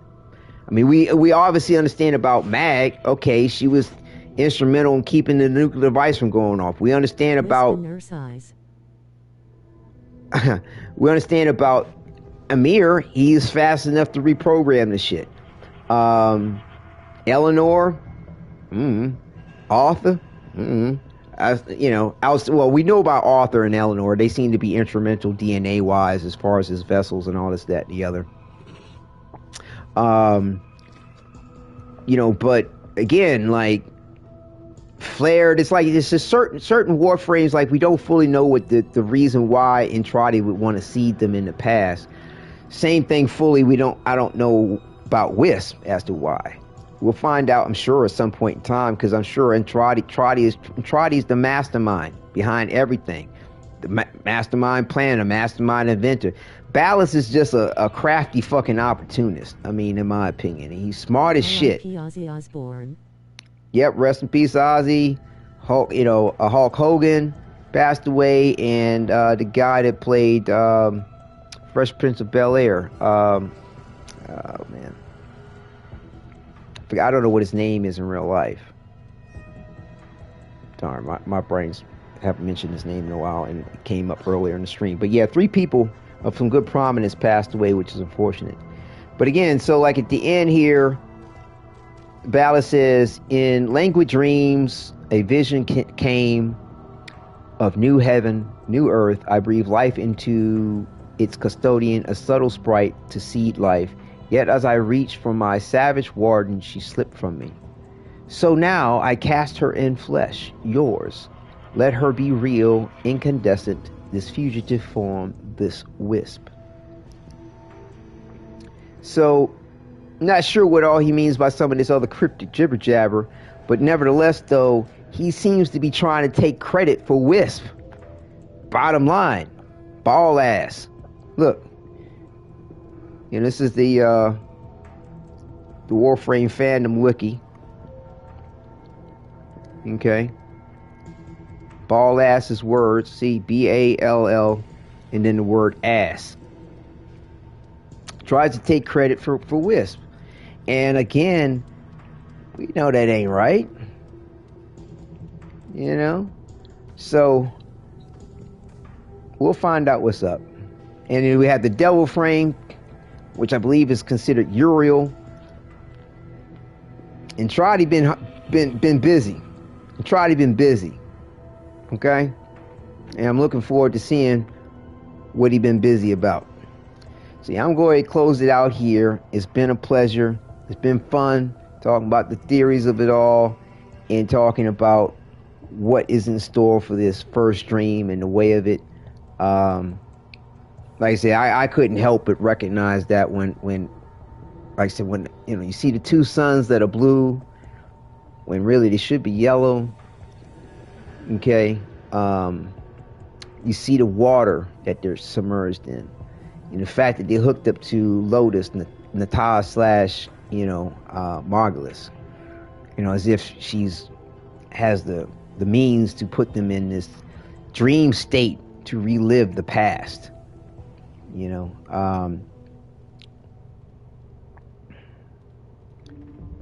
it's you know, you seeing the Tenno walking around in a dreamlike state like the Veils, that in a similar way the way people were walking around with the Veils, but without a veil, mind you, in the future of things, when Ballas was controlling the system between the operator and when the Drifter came through. You know, it's just a lot of suspect shit to make me think that they're in a first dream. Like, here it is, you know, you're hearing about all this lore and this history about how fucked up the kids were and this, that, and the other. All of a sudden, they look well adjusted. But then if you look in the background too, during the demo gameplay, the picture of the Drifter, I mean the operator, looked like a fucking mugshot. It looked like a criminal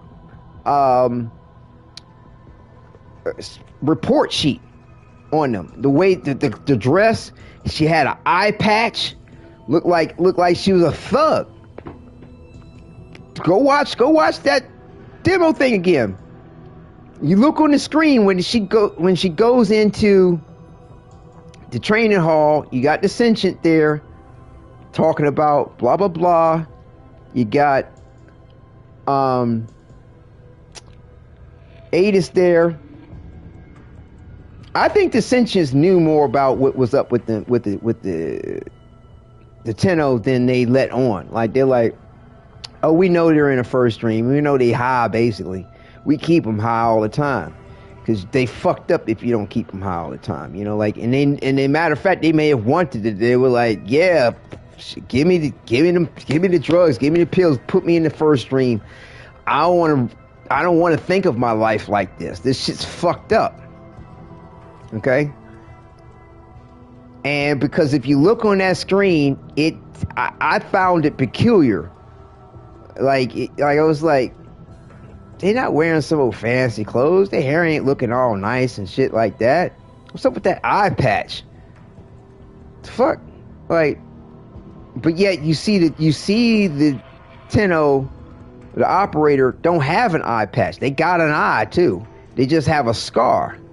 Did they give her some plastic surgery? They give her a false eye on her head or some shit? Or she just thinks she got an eye on her fucking head? You know what I'm saying?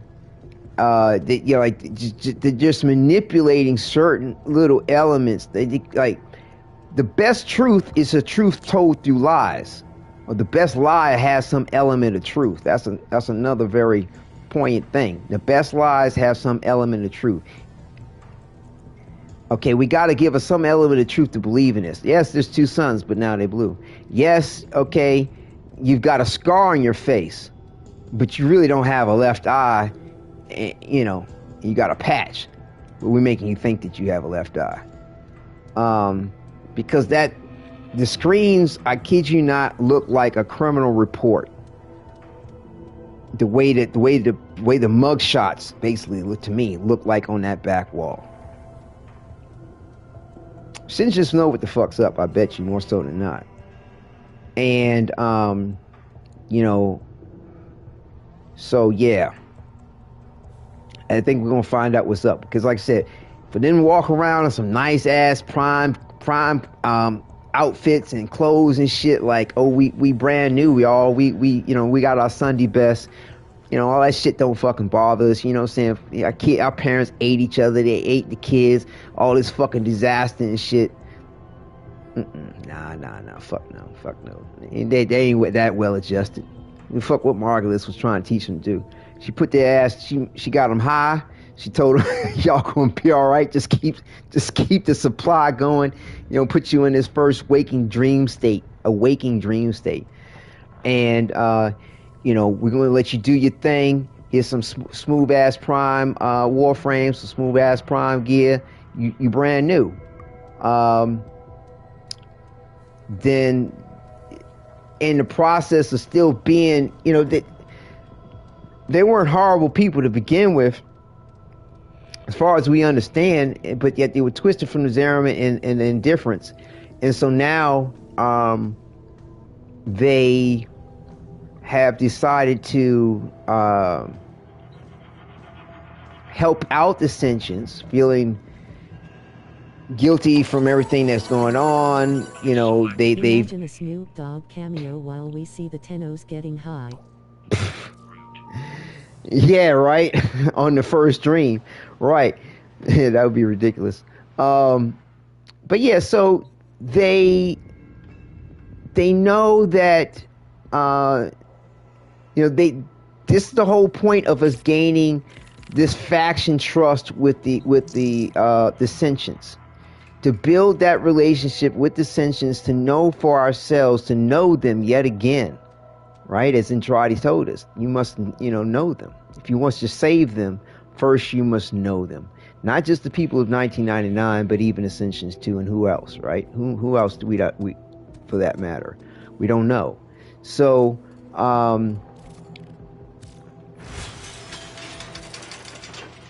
we get to know them. We find out what's going on, and gain their trust. We find out that they're being reprogrammed in various different ways, and everything, you know, what they have going on is being potentially subverted, depending on somebody being malicious or not with them. They, the Tenno decide to help them against the Oregon.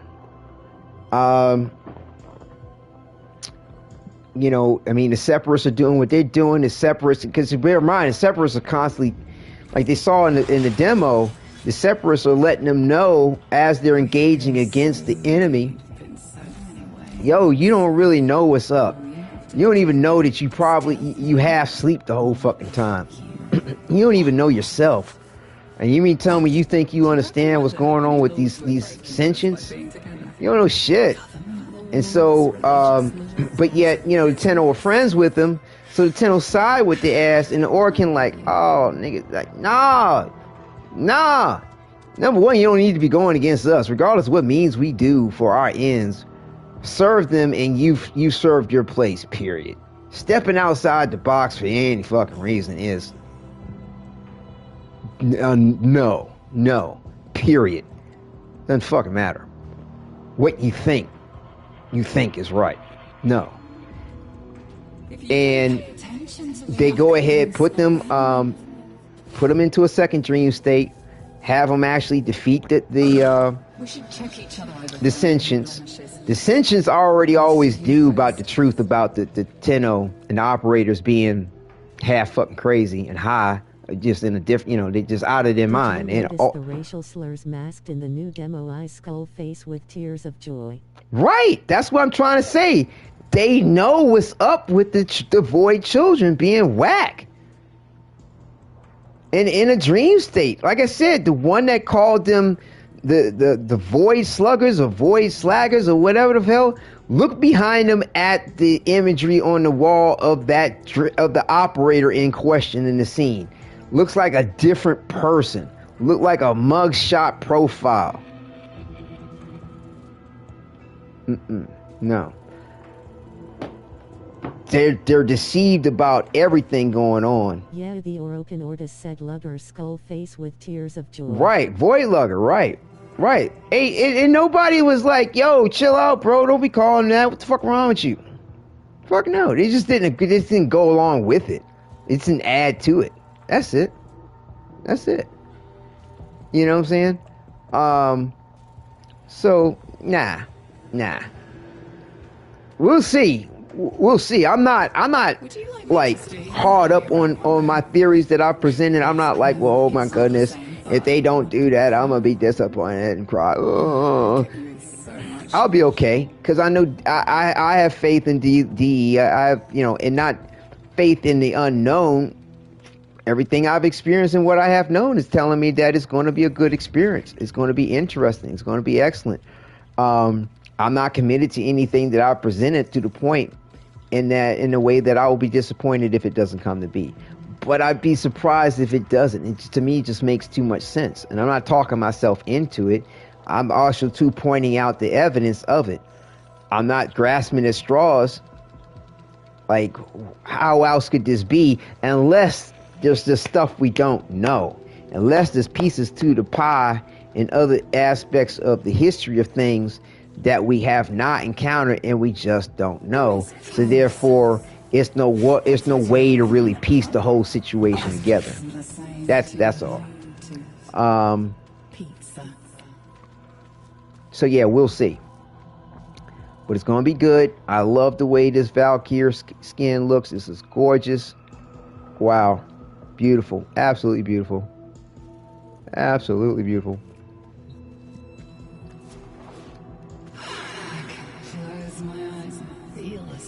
Yeah, see, I like Wisp up over here, but we're gonna have to put Valkyr up on this. We're gonna have to put Valkyr up on this.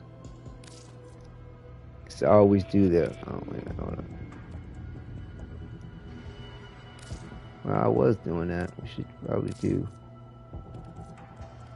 put the claws up on him.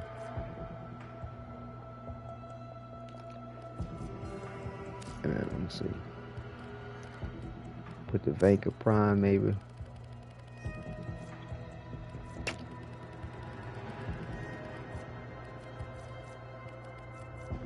Give it a row.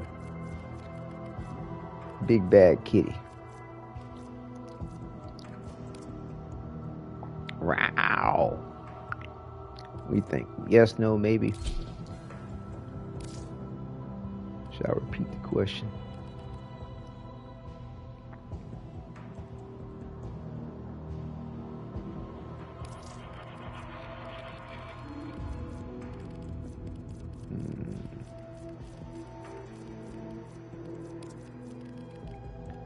But yep, definitely looking forward to it all. Alright, that's fine. That's good enough right now. Let's see. Oh, God. Oh, I just burped and tasted pigeon. Mouthwash downstairs, bottom cabinet.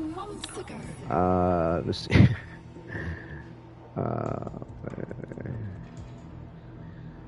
Where is she at?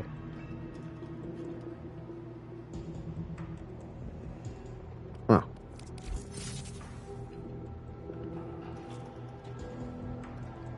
Oh, they don't even show her with the claws. She's just standing there all beefy. Interesting.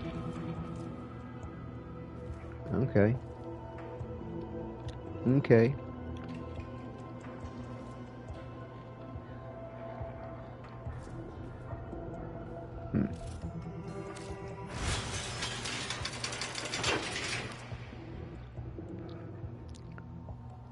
Why isn't it? You would think the claws would be showing.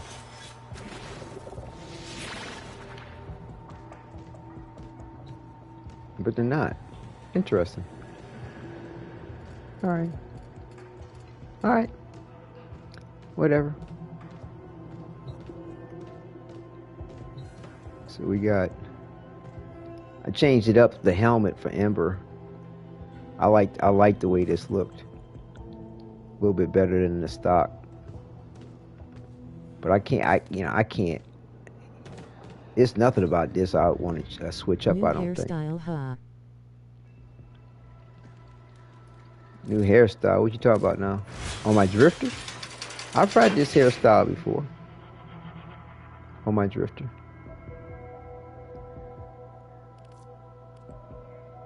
I'm just noticing this kind of resembles like cat ears in a way. Has a little bit of cat drifter. ear. No, I've had that hairstyle on my drifter before. I've had it on my drifter before. I'm not pass out. Good night, Tenno. Hope to see another stream soon. Peace, victory hand, medium dark skin tone. Yeah, I'm not sure when I'll be able to broadcast again. I'll do my best to get back sooner than later. Like I said, life's journey has been quite a bit on the hectic side. I do remember now that one of you asked about that earlier, as far as you know, when the next time I'll broadcast, and I wish I could really give you a direct answer to that. I definitely will be posting when I will be, on the channel. I'll give an update for that most definitely as soon as I can. And I hope life gets more smooth for you, bro. Wish you nothing but the best. Thank you much. Yeah, so do I. Yeah, I mean, I just got delivered some interesting news just a few minutes ago. I do, which, you know, after I get off of here, I need to try to reach out and find out a little bit more of what's going on. So yeah, life has been quite interesting. It really has been. And all we can do is hope for the best. This Prime headpiece is kind of interesting. Do I like that better than this?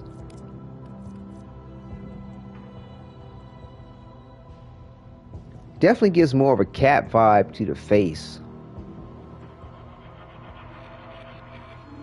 Brings more of the styling of the whole outfit.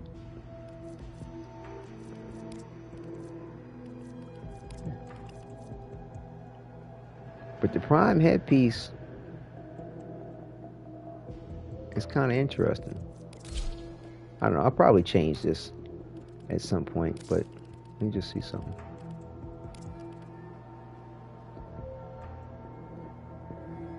You know what time it is. I don't know, what time is it? I know it's time for me to log out. Past time, really.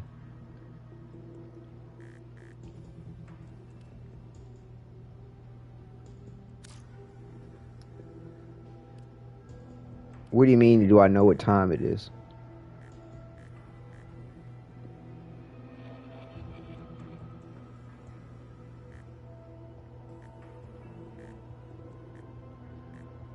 You care to elaborate, Nestor? It's clobbering tea. Just kidding, it's Void Cascade time starstruck. Dot for me. Okay. Huh. Is that the material coming into play?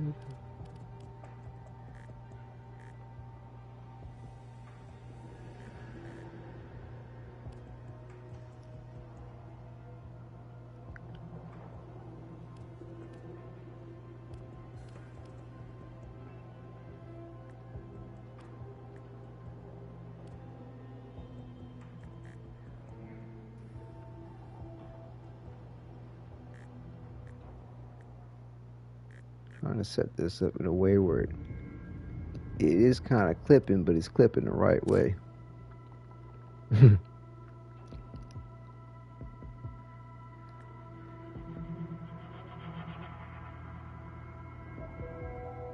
They better show stalkers transformation in the old piece. Not necessarily. There's no telling how long the stalker been around. I mean, we don't know. I mean, we do know that they were part of the origin system. Then they were not, the Stalker and Jade were not seeded in the past. Just not sure when, you know, what point it was. It was definitely before, or at least during whatever period of time the second dream happened. You know. Stalker may have even been a Warframe before. Stalker and Jade could have been Warframes before the Tenno even came out. Were even part of anything. I don't think Jade or the Stalker had operators. They could have already been around for a minute. Don't know. Don't know. I know he was around long enough to revere what he was and not to have any real compassion for being human in the way that he was. Or like, you know, because like, you know, Hong Hao was talking about, yeah, that, you know, I know you think about how you once were one of these wretched things, like talking about like being human. And Stalker, like, you know, like, fuck him, basically. You know, see, I don't know. It'd be interesting to see if they bring any of that to light.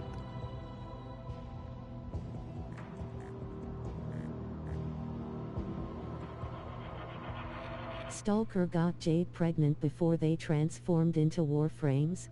Correct. Eyes. Correct. Correct. All that happened before.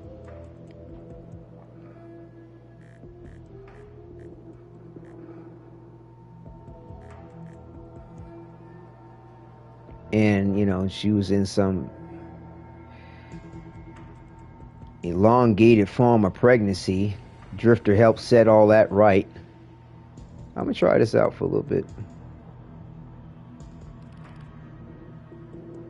I think that's pretty cool.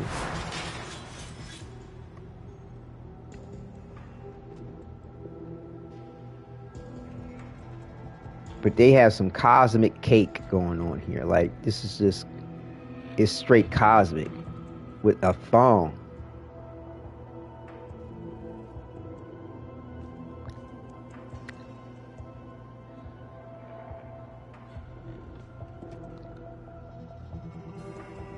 Who would have ever thought you'd have cosmic cake in Booba with a thong?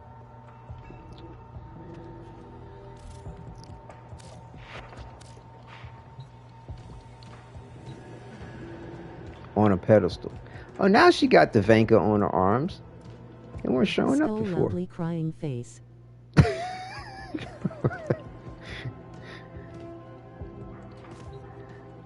Yeah, this is alright. This is dope. I like it.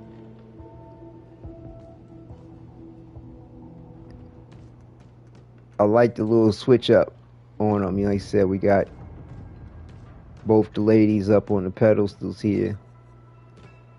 I wonder if I can. Is there a part for her that I could add some flesh tone to her? Like, every bit of her seems to be cosmic. Like, there's no part that's like sort of fleshy, like with Ember. There's no fleshy part. Like, all this looks like adornment that was added to her. It's not like it's the Warframe mutated into XYZ of her outfit. And I don't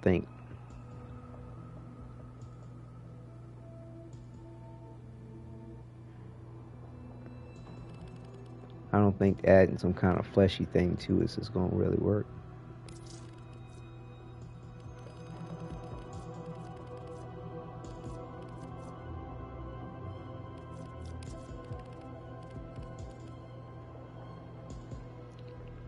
Yeah, see, this is changing the rope color.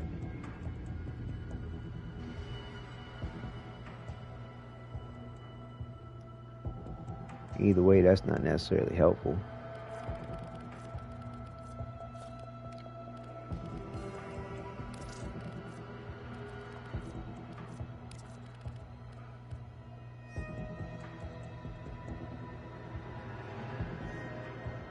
And see, like, even to try to add the fleshiness to this, the material, the clothes, what she has on over everything looks too much like material, a cloth, to try to give her some kind of a fleshy notion to what's going on. Like, you know, if it's the infestation turned to flesh type of thing. Hold on, let me see something.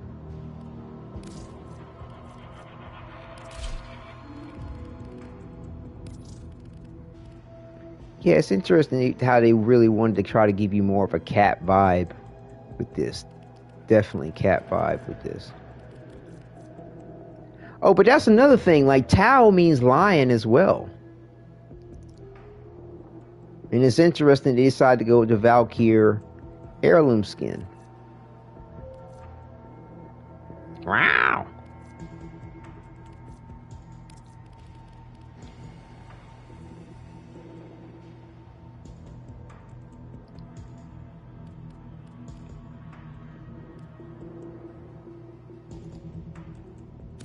Yeah, like, see this stuff, like, to try to give it,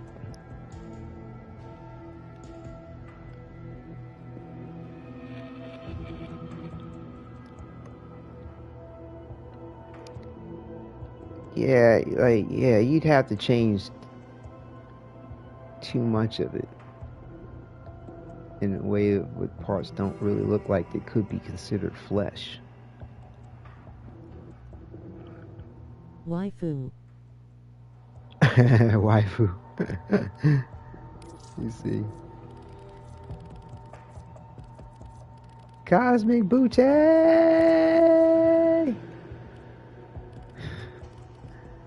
Let me see something.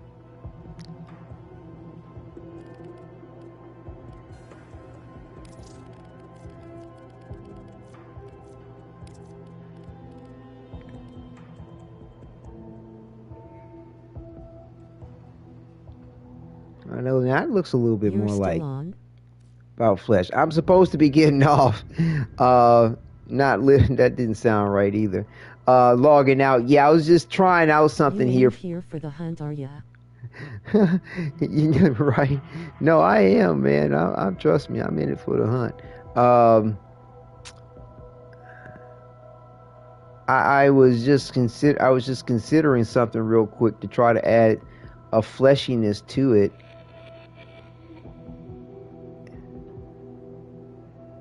And actually, I wasn't expecting it to look like this.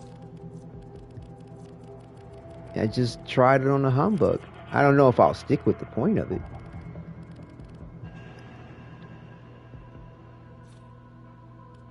That's right there. The skirt thing is the energy color, which sucks.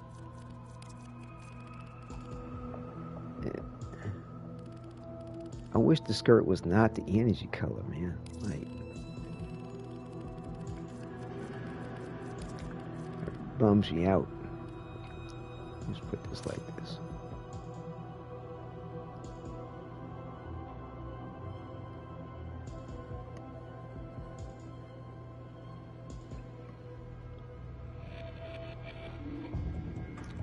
I want to get some more black in on this.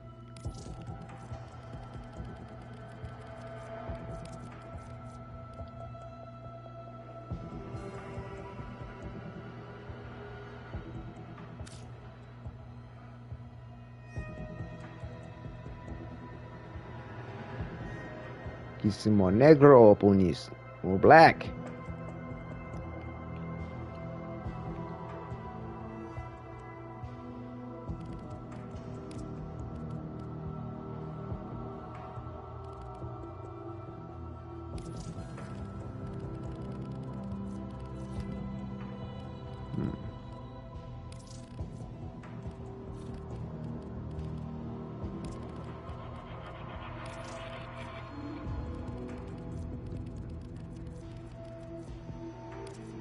I think I'm gonna try this.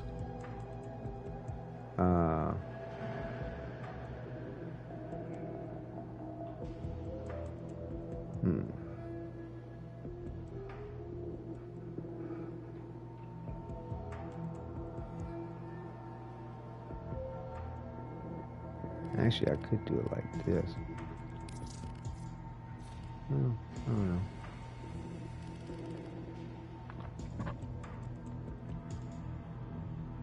Decisions.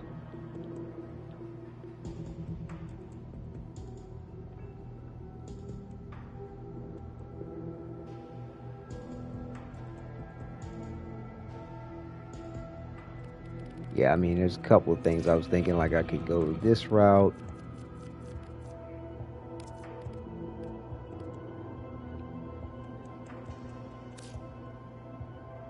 But the color doesn't really show up the same. It's not the same hue as the rest of that.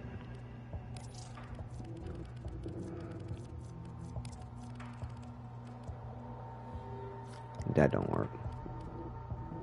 Yeah, it's just the texture. You know, the colors that map into the texture the same.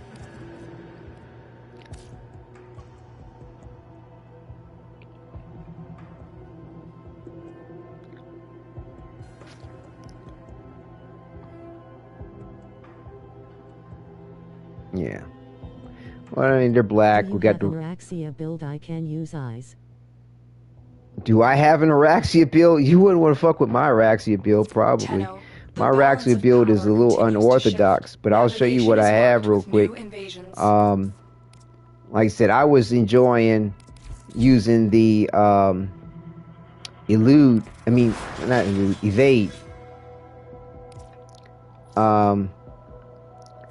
You know, I've got evade. Where is it? Evade is subsumed in the number 3. I'm working off of the invisibility, whether I'm on the wall or on the ground. It can combine with the evade, combines with all her other abilities. I'm working off of having high armor with her high health that she can get, especially when you go into the number 4, right? I'm using the arcane arachne and an arcane crepuscular. Okay, I'm playing off the invisibility. Interesting. Yeah, this is just me having fun with it. Okay, because I'm using the secondary weapon to group enemies together in place of the web shit that she had for the number 3. I'm using a lot of pistol. You can change that to something else, whatever. You know what I'm saying? It's arbitrary. So yeah, this is what I've been doing with her. I had a lot of fun. I had fun. Like, mad damage. I didn't have any issues. Whip. Yep, twit. You know what I'm saying? So I was working off of maintaining her invisibility pretty much the entire time. The invade allowed me to stay mobile with it, right? And, you know, I was just fucking around with the Nadarok on it, the Sketoid, and her whip. Like I said, it's nothing, not bragging around. It's just having fun with her, okay? That's it. Just having fun with her. And it looks like I wasn't finished with this yet. To put something of it in here, right? And, you know, fucking around with this. Nothing major. And to be honest with you, probably do better to have Melee Duplicate in on this. I'ma definitely try the build. Thank you. Yeah, sure. Like I said, it's leveraging off of her ability, her invisibility. Trying to stay invisible always as much as you can while, you know, you being mobile. To me, the evade was the backup. Like, oh snap, I'm on the ground. I want to be invisible. Whoop. You know, and it's not necessarily for a tactical retreat. You can use it for a tactical retreat. You can stay aggressive or not, you know, because you can use any ability, weapon, melee, everything.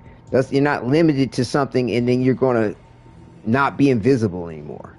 You know, the Archon shards I went with was toxin status, deal 45% more damage, armor, health regeneration, a little bit more armor, and then the small equilibrium. All right, that's what I was doing to get these stats for her.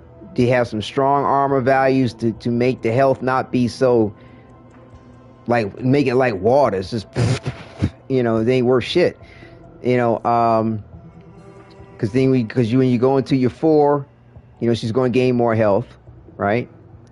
I used Archons along the way, you know, extra ability, restoring health right here. This ability restores health. So this Archon Intensify is going to give you some extra ability strength. The Archon Flow, I just like the way the shits look. That's the only reason why it's in there. You know, it doesn't matter. It just looks good. All 3 of these sitting there like this. This here, of course, you have abilities that inflicts toxins, so it's going to inflict corrosive too. Boom, there you go. All right. So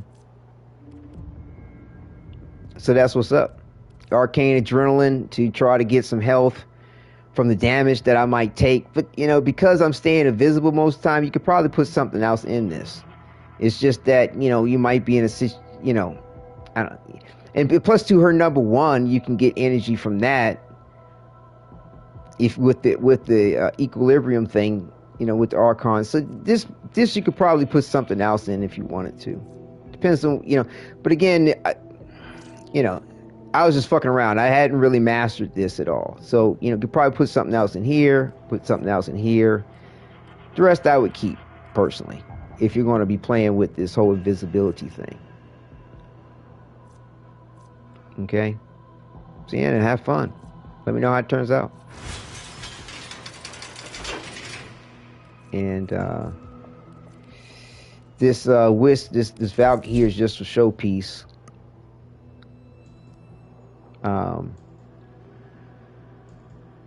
I want this skirt to be black though, man.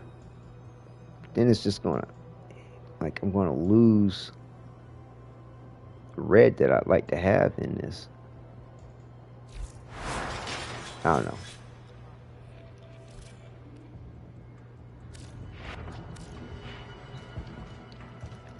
Like, is the fleshy tone color shit worth it?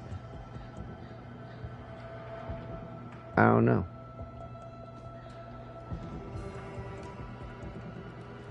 I think I kind of liked it better the other way. Anyway.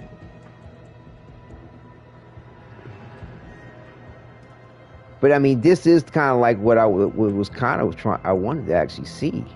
You know what I'm saying? To have the fleshiness kind of come through.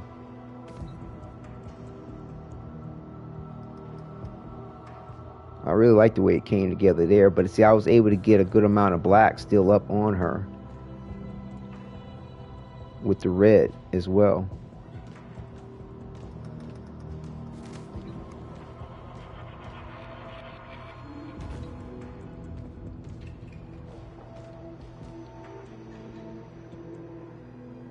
I'll think on it. I'll leave it here like this for right now. And I will bid you all adieu. Thank you very much for enjoying this time with me. Going through all the theories and possibilities therein. It's going to be thrilling, and it's right around the corner pretty much before you realize it's going to be here. So, and then we have some great things in store along the way until the old piece arrives. Looking forward to the new proto frames and relationships. I've been periodically recording some off-camera the Kim chats, you know, and I'm going to do a little compilation video of the Kim chats as I progress through, you know, progress through these. Haven't gotten to the end of what these are yet. So I don't know if I'll actually get to the end of them before the new Kims come up. But what I'll do is I'll just, you know, put up what I do have. Start my next role-playing series, of course, involving the new proto frames, because you know that's what I'm going to do. You know that's what I'm going to do. And I hope to be involved with it when it comes out and not necessarily get help navigating through it. We'll see. Time is really funky right now, and it might be better for me to wait. I don't know. There's probably some true endings and all this, that, and the other. We're involved with. To play Wu Chang? Are you going to play Wu Chang? Probably not. I'm probably not going to get to that. You know, as far as the games you all were talking about on Telegram, it'd be nice. I'm kind of living the dream through you guys, and laughing about you, everything with you all going through what's up, and yeah. So I'm living by proxy through you with enjoying those games. Yeah, because right now it's like I said, wish I had, you know, was able to broadcast more and give more time to this. Like I said, life's journey and the roller coaster therein has been wild, and it's needed for me to juggle my priorities, and I've kind of you know, need to get to one right now as well, and before I get some sleep before the morning, take care of my son tomorrow. So we'll see how it goes. It'd be nice, like I said, to maybe catch up with Baro, do maybe one more day with the grind. Yeah, see, we have one day, 7 hours. So essentially, like, if I'm not able to get back up on it by tomorrow evening, what I got from Baro is going to be what I got from Baro. And I'm not worried, because, you know, Baro is going to bring everything back around anyway. And what's really the main piece for me was to get this blanket here, or rather it's a carpet that I thought would be perfect as a blanket on the bed. You know what I'm saying? To complete the crib, have things nice, for a nice little intimacy for my drifter in Eleanor, right? Even if he's staying a virgin, whatever. I have no idea if DE's going to play off of his innocence or lack of sin in that element, in that dynamic, as to why the indifference can't fuck with him. I don't know, but he sure as shit don't try to fuck with him. And, you know, and I'm wondering, like I said, also too, is it a factor of the indifference's abilities and his power spread out amongst all the children of the Zeramin versus being focused into the one child? I don't know. But the operator ain't doing what he can do when it comes to manipulating the void. That's for sure. I'd say he can't, but it doesn't seem like he is. But I don't know. We'll find out. So yeah. There you have it. So yeah, we'll do a little bit of a spin. It's like my head keep going back to this shit though. Yeah, I mean yeah, I'm just gonna have to sit back and think about it. That's all it is to it. Oh, hold up. I can go ahead and adjust this real quick. I gotta put the headpiece, the Signa in the right position.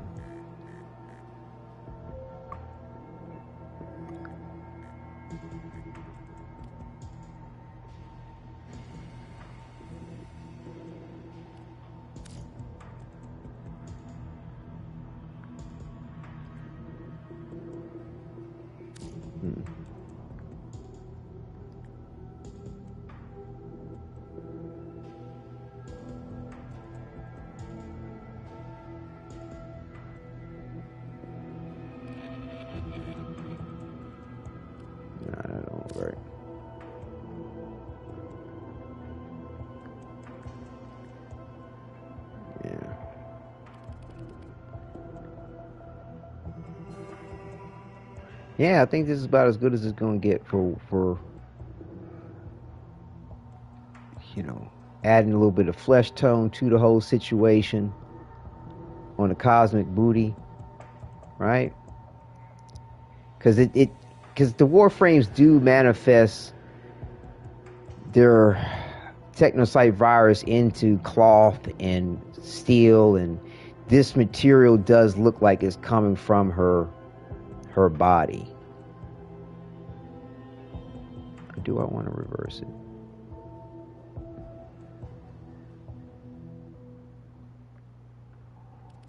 Hold on, give me one more second.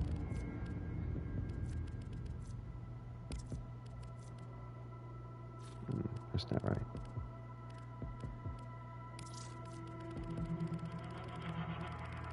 That's the ropes. Let me see this real quick.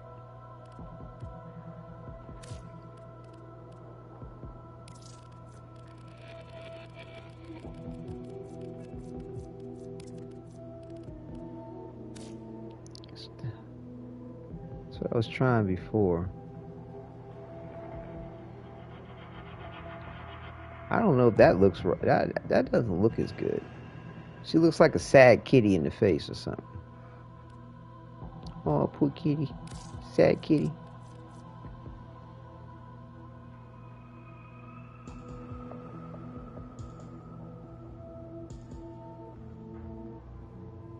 Now that's interesting, but I don't know how well that really works, per se.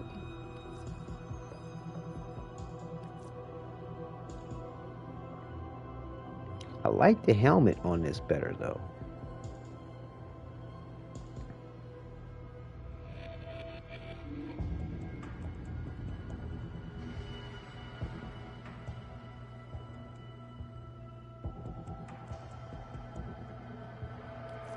Still just really like this helmet better. Are there waifus in Warframe? Not like you have in those other things that, I mean, it depends on how you feel about it. Yes and no. I mean, depends on how you feel about it. Like, you know, they just came out with this Valkyr skin, right? And, you know, people are geeking on this in the way of itself. There's a lot of people really do enjoy what the fuck? What the fuck is Harrow doing in there? Hold on. Why is Harrow sitting here? A lot of people like Saren or Minerva Hold on. Got the wrong thing up in here. There she is. You know, a lot of people like Saren, right? Nice cleavage. Got some nice cake up in there. But they're not, you know, Warframe's not quite completely on the revealing tip the way some of these other games are. You know what I mean? Here's little Thickums, little Kaya with the cake in the back. It's a different bag, you know what I'm saying, in the way of itself. You know,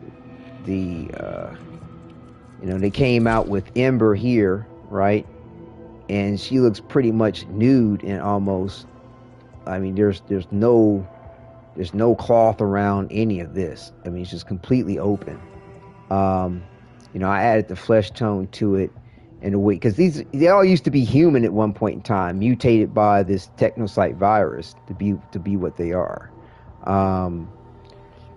So I mean, she's almost more revealing than the Valkyr that they just came out with.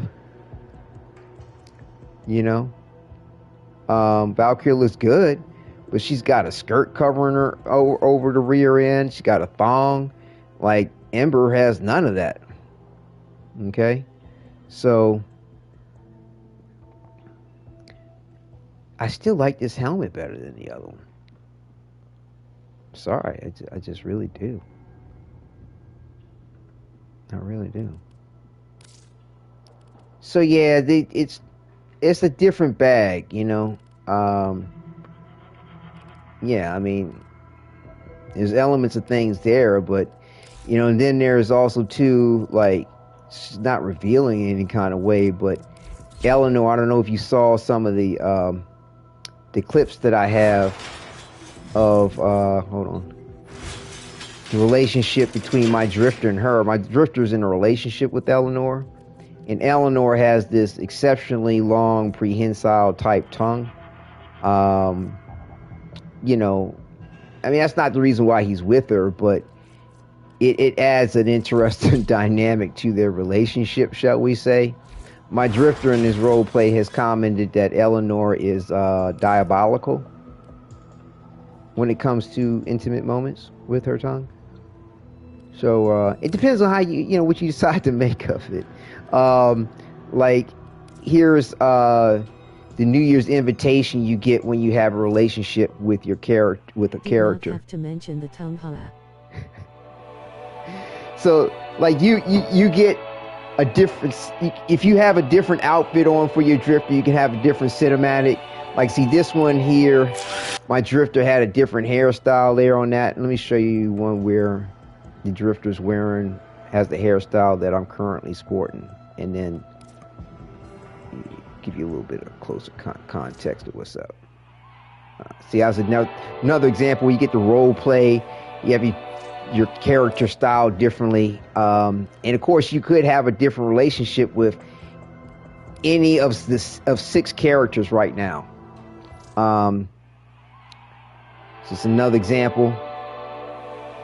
You get these cinematics, and I'll play it all the way out for you in a second as soon as I come across the outfit and hairstyle similar to what I'm sporting right now. I think it's this one. Yeah. So check this out.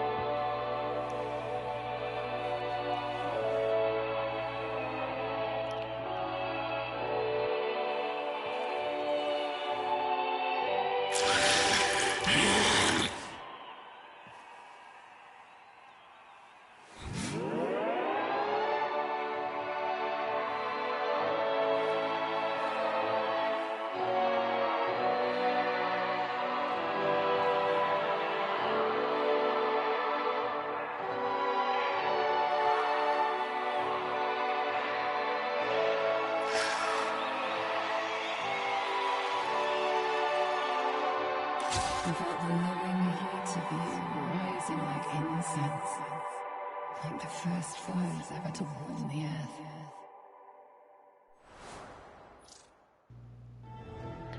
Yeah, so they have things like that, and Like there's like 5 different poetic lines that Eleanor gives your drifter in that. Have nightmares. If that's what's going up there, I don't want to imagine down there. But if you only knew. Anyway, so yeah, so he's still. But yeah, so you can have relationships with other characters. Like a lot of people, like a lot of folks tend to enjoy their relationship with this chick here. Where is she at? Yeah, Aoi. A lot of people, you know, you can date her in the game and have, you know, their romantic moment. I hear she's like, Aoi, this chick. A couple people said the things she be saying to him, because you know they get to move in to this back room that you have with them, right? And they said that Aoi, the Asian female, Japanese actually, be saying shit that be stopping people cold in their tracks. Be making them think some wild ass shit. Like Aoi be bringing the freak. Like, and she real nice, real easy to have relationships with. Like Eleanor, take work. It takes some time. It takes some dedication. But Aoi, like easy as pie to have a relationship with Aoi, and she's sexy too. What you got your arms up for like that? Why? What? Why does she have her arms up like that? What the fuck? Is it because of the animation I have? Hold up. Really? Don't forget about me over here. Why is her arms up like that? Is it because of the animation? Nope. Anyway, something seems a little funky with her right now. But yeah, but she's real cool though. Like I said, you have a relationship with her, you get to a high enough level with it, you know, you get to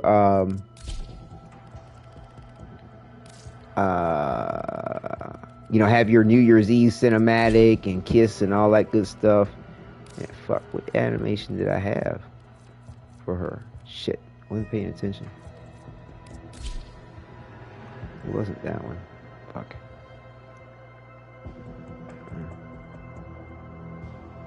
Now I got back my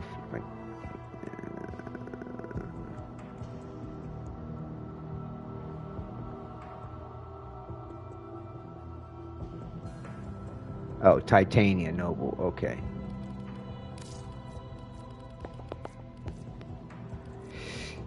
So yeah, so that's what's up there, Wu Fei.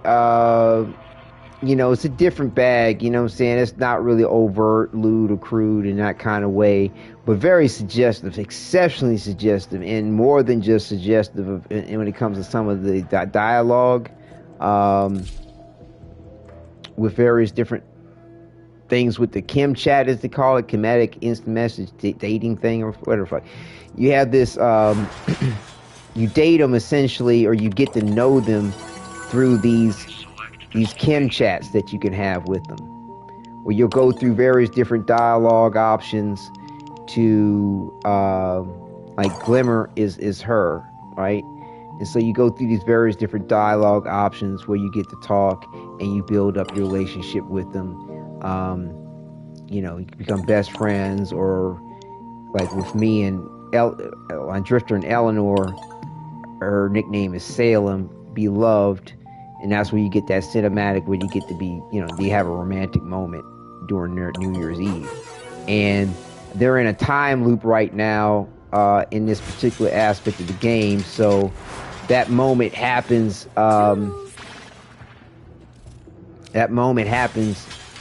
like every couple of weeks once the calendar rotates back around to New Year's Eve, and you get a new cinematic.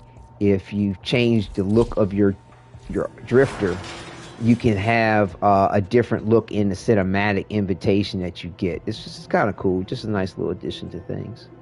So yeah, that's what's up.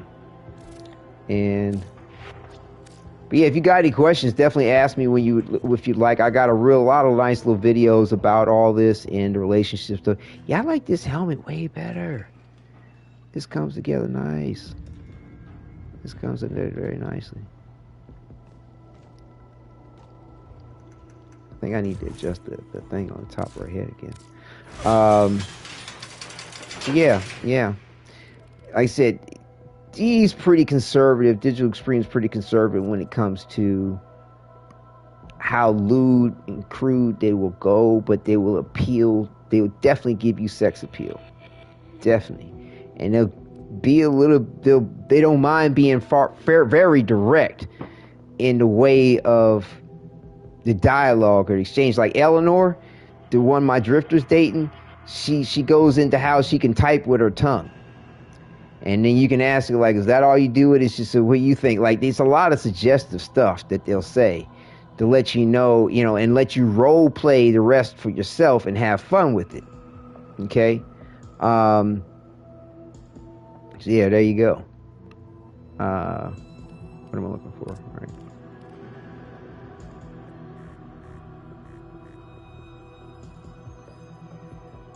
So there's yeah. Like, I feel like, where did I have it before?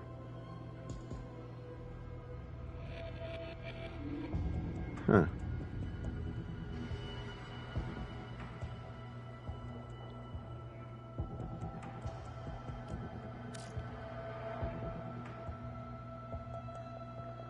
But yeah, a lot of flexibility, a lot of options as far as the cosmetics are concerned. And however you may or may not want to adjust things. I'm kind of clipping this right now, so I think I kind of like it clipped a bit. I don't know. Like I said, this is a new piece to the wardrobe.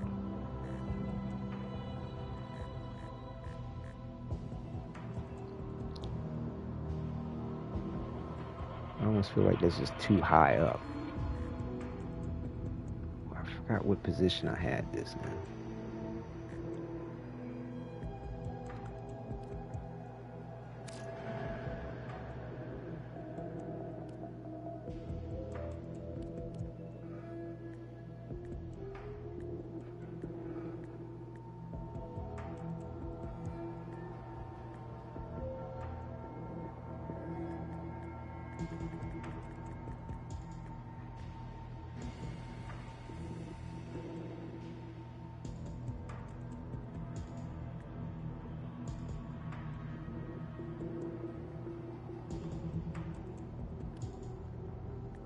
I'm not seeing a comfortable spot for it.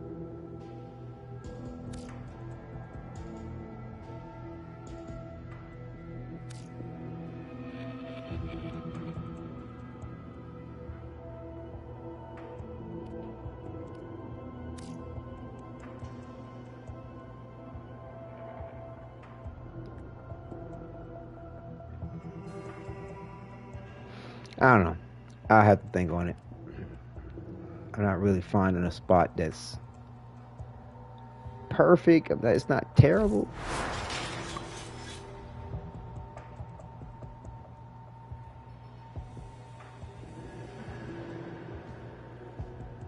It's probably not necessary, but I like it.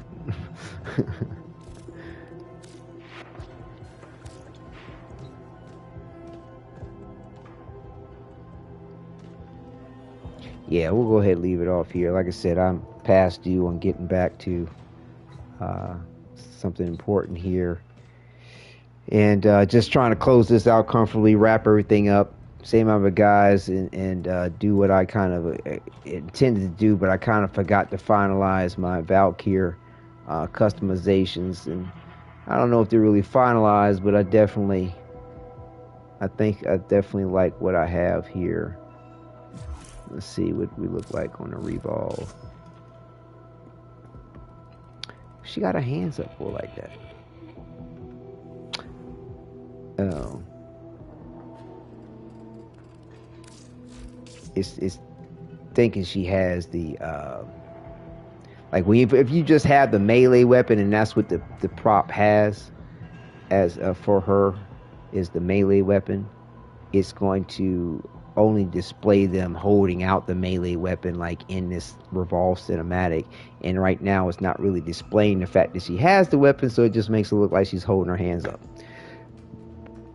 So yeah. Like I said, I don't know what would have happened in the long run. I'm not sure if that helmet,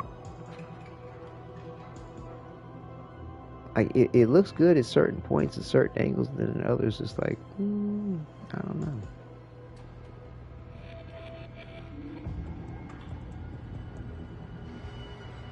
Any thoughts? But yeah, it's a little different.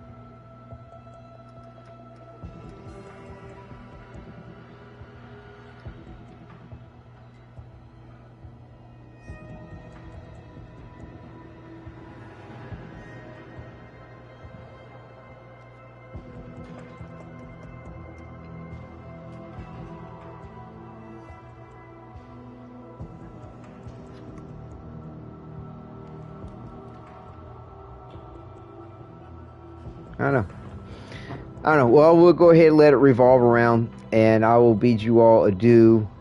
Thank you all for viewing, and like I said, I'll be back as when as soon as I can. It's like I said, trying times and very interesting, but I'm definitely enjoying myself with you all here and night, sir. Discovering. Yes, you too, Ufei. Thank you so much for stopping through, man. It was a pleasure. Like I said, if you got any questions, hit me up, man, and I love to share whatever I can with you. Like I said, it's a really cool game in a way of itself. Lots to be had. Got a really cool clan too. If you want to have a home base, you decide to want to jump in and play. Matter of fact, I'm going to be expanding my clan size so to accommodate a couple of people who've been wanting to join. But a lot of nice benefits. A lot of nice benefits to it. Good time, good camaraderie, good folks, and like I said, it's a lot to be had. And you got somebody here definitely who would look out for you 100% all the way. So I'll bid you all adieu. Thank you for viewing. Take care and enjoy.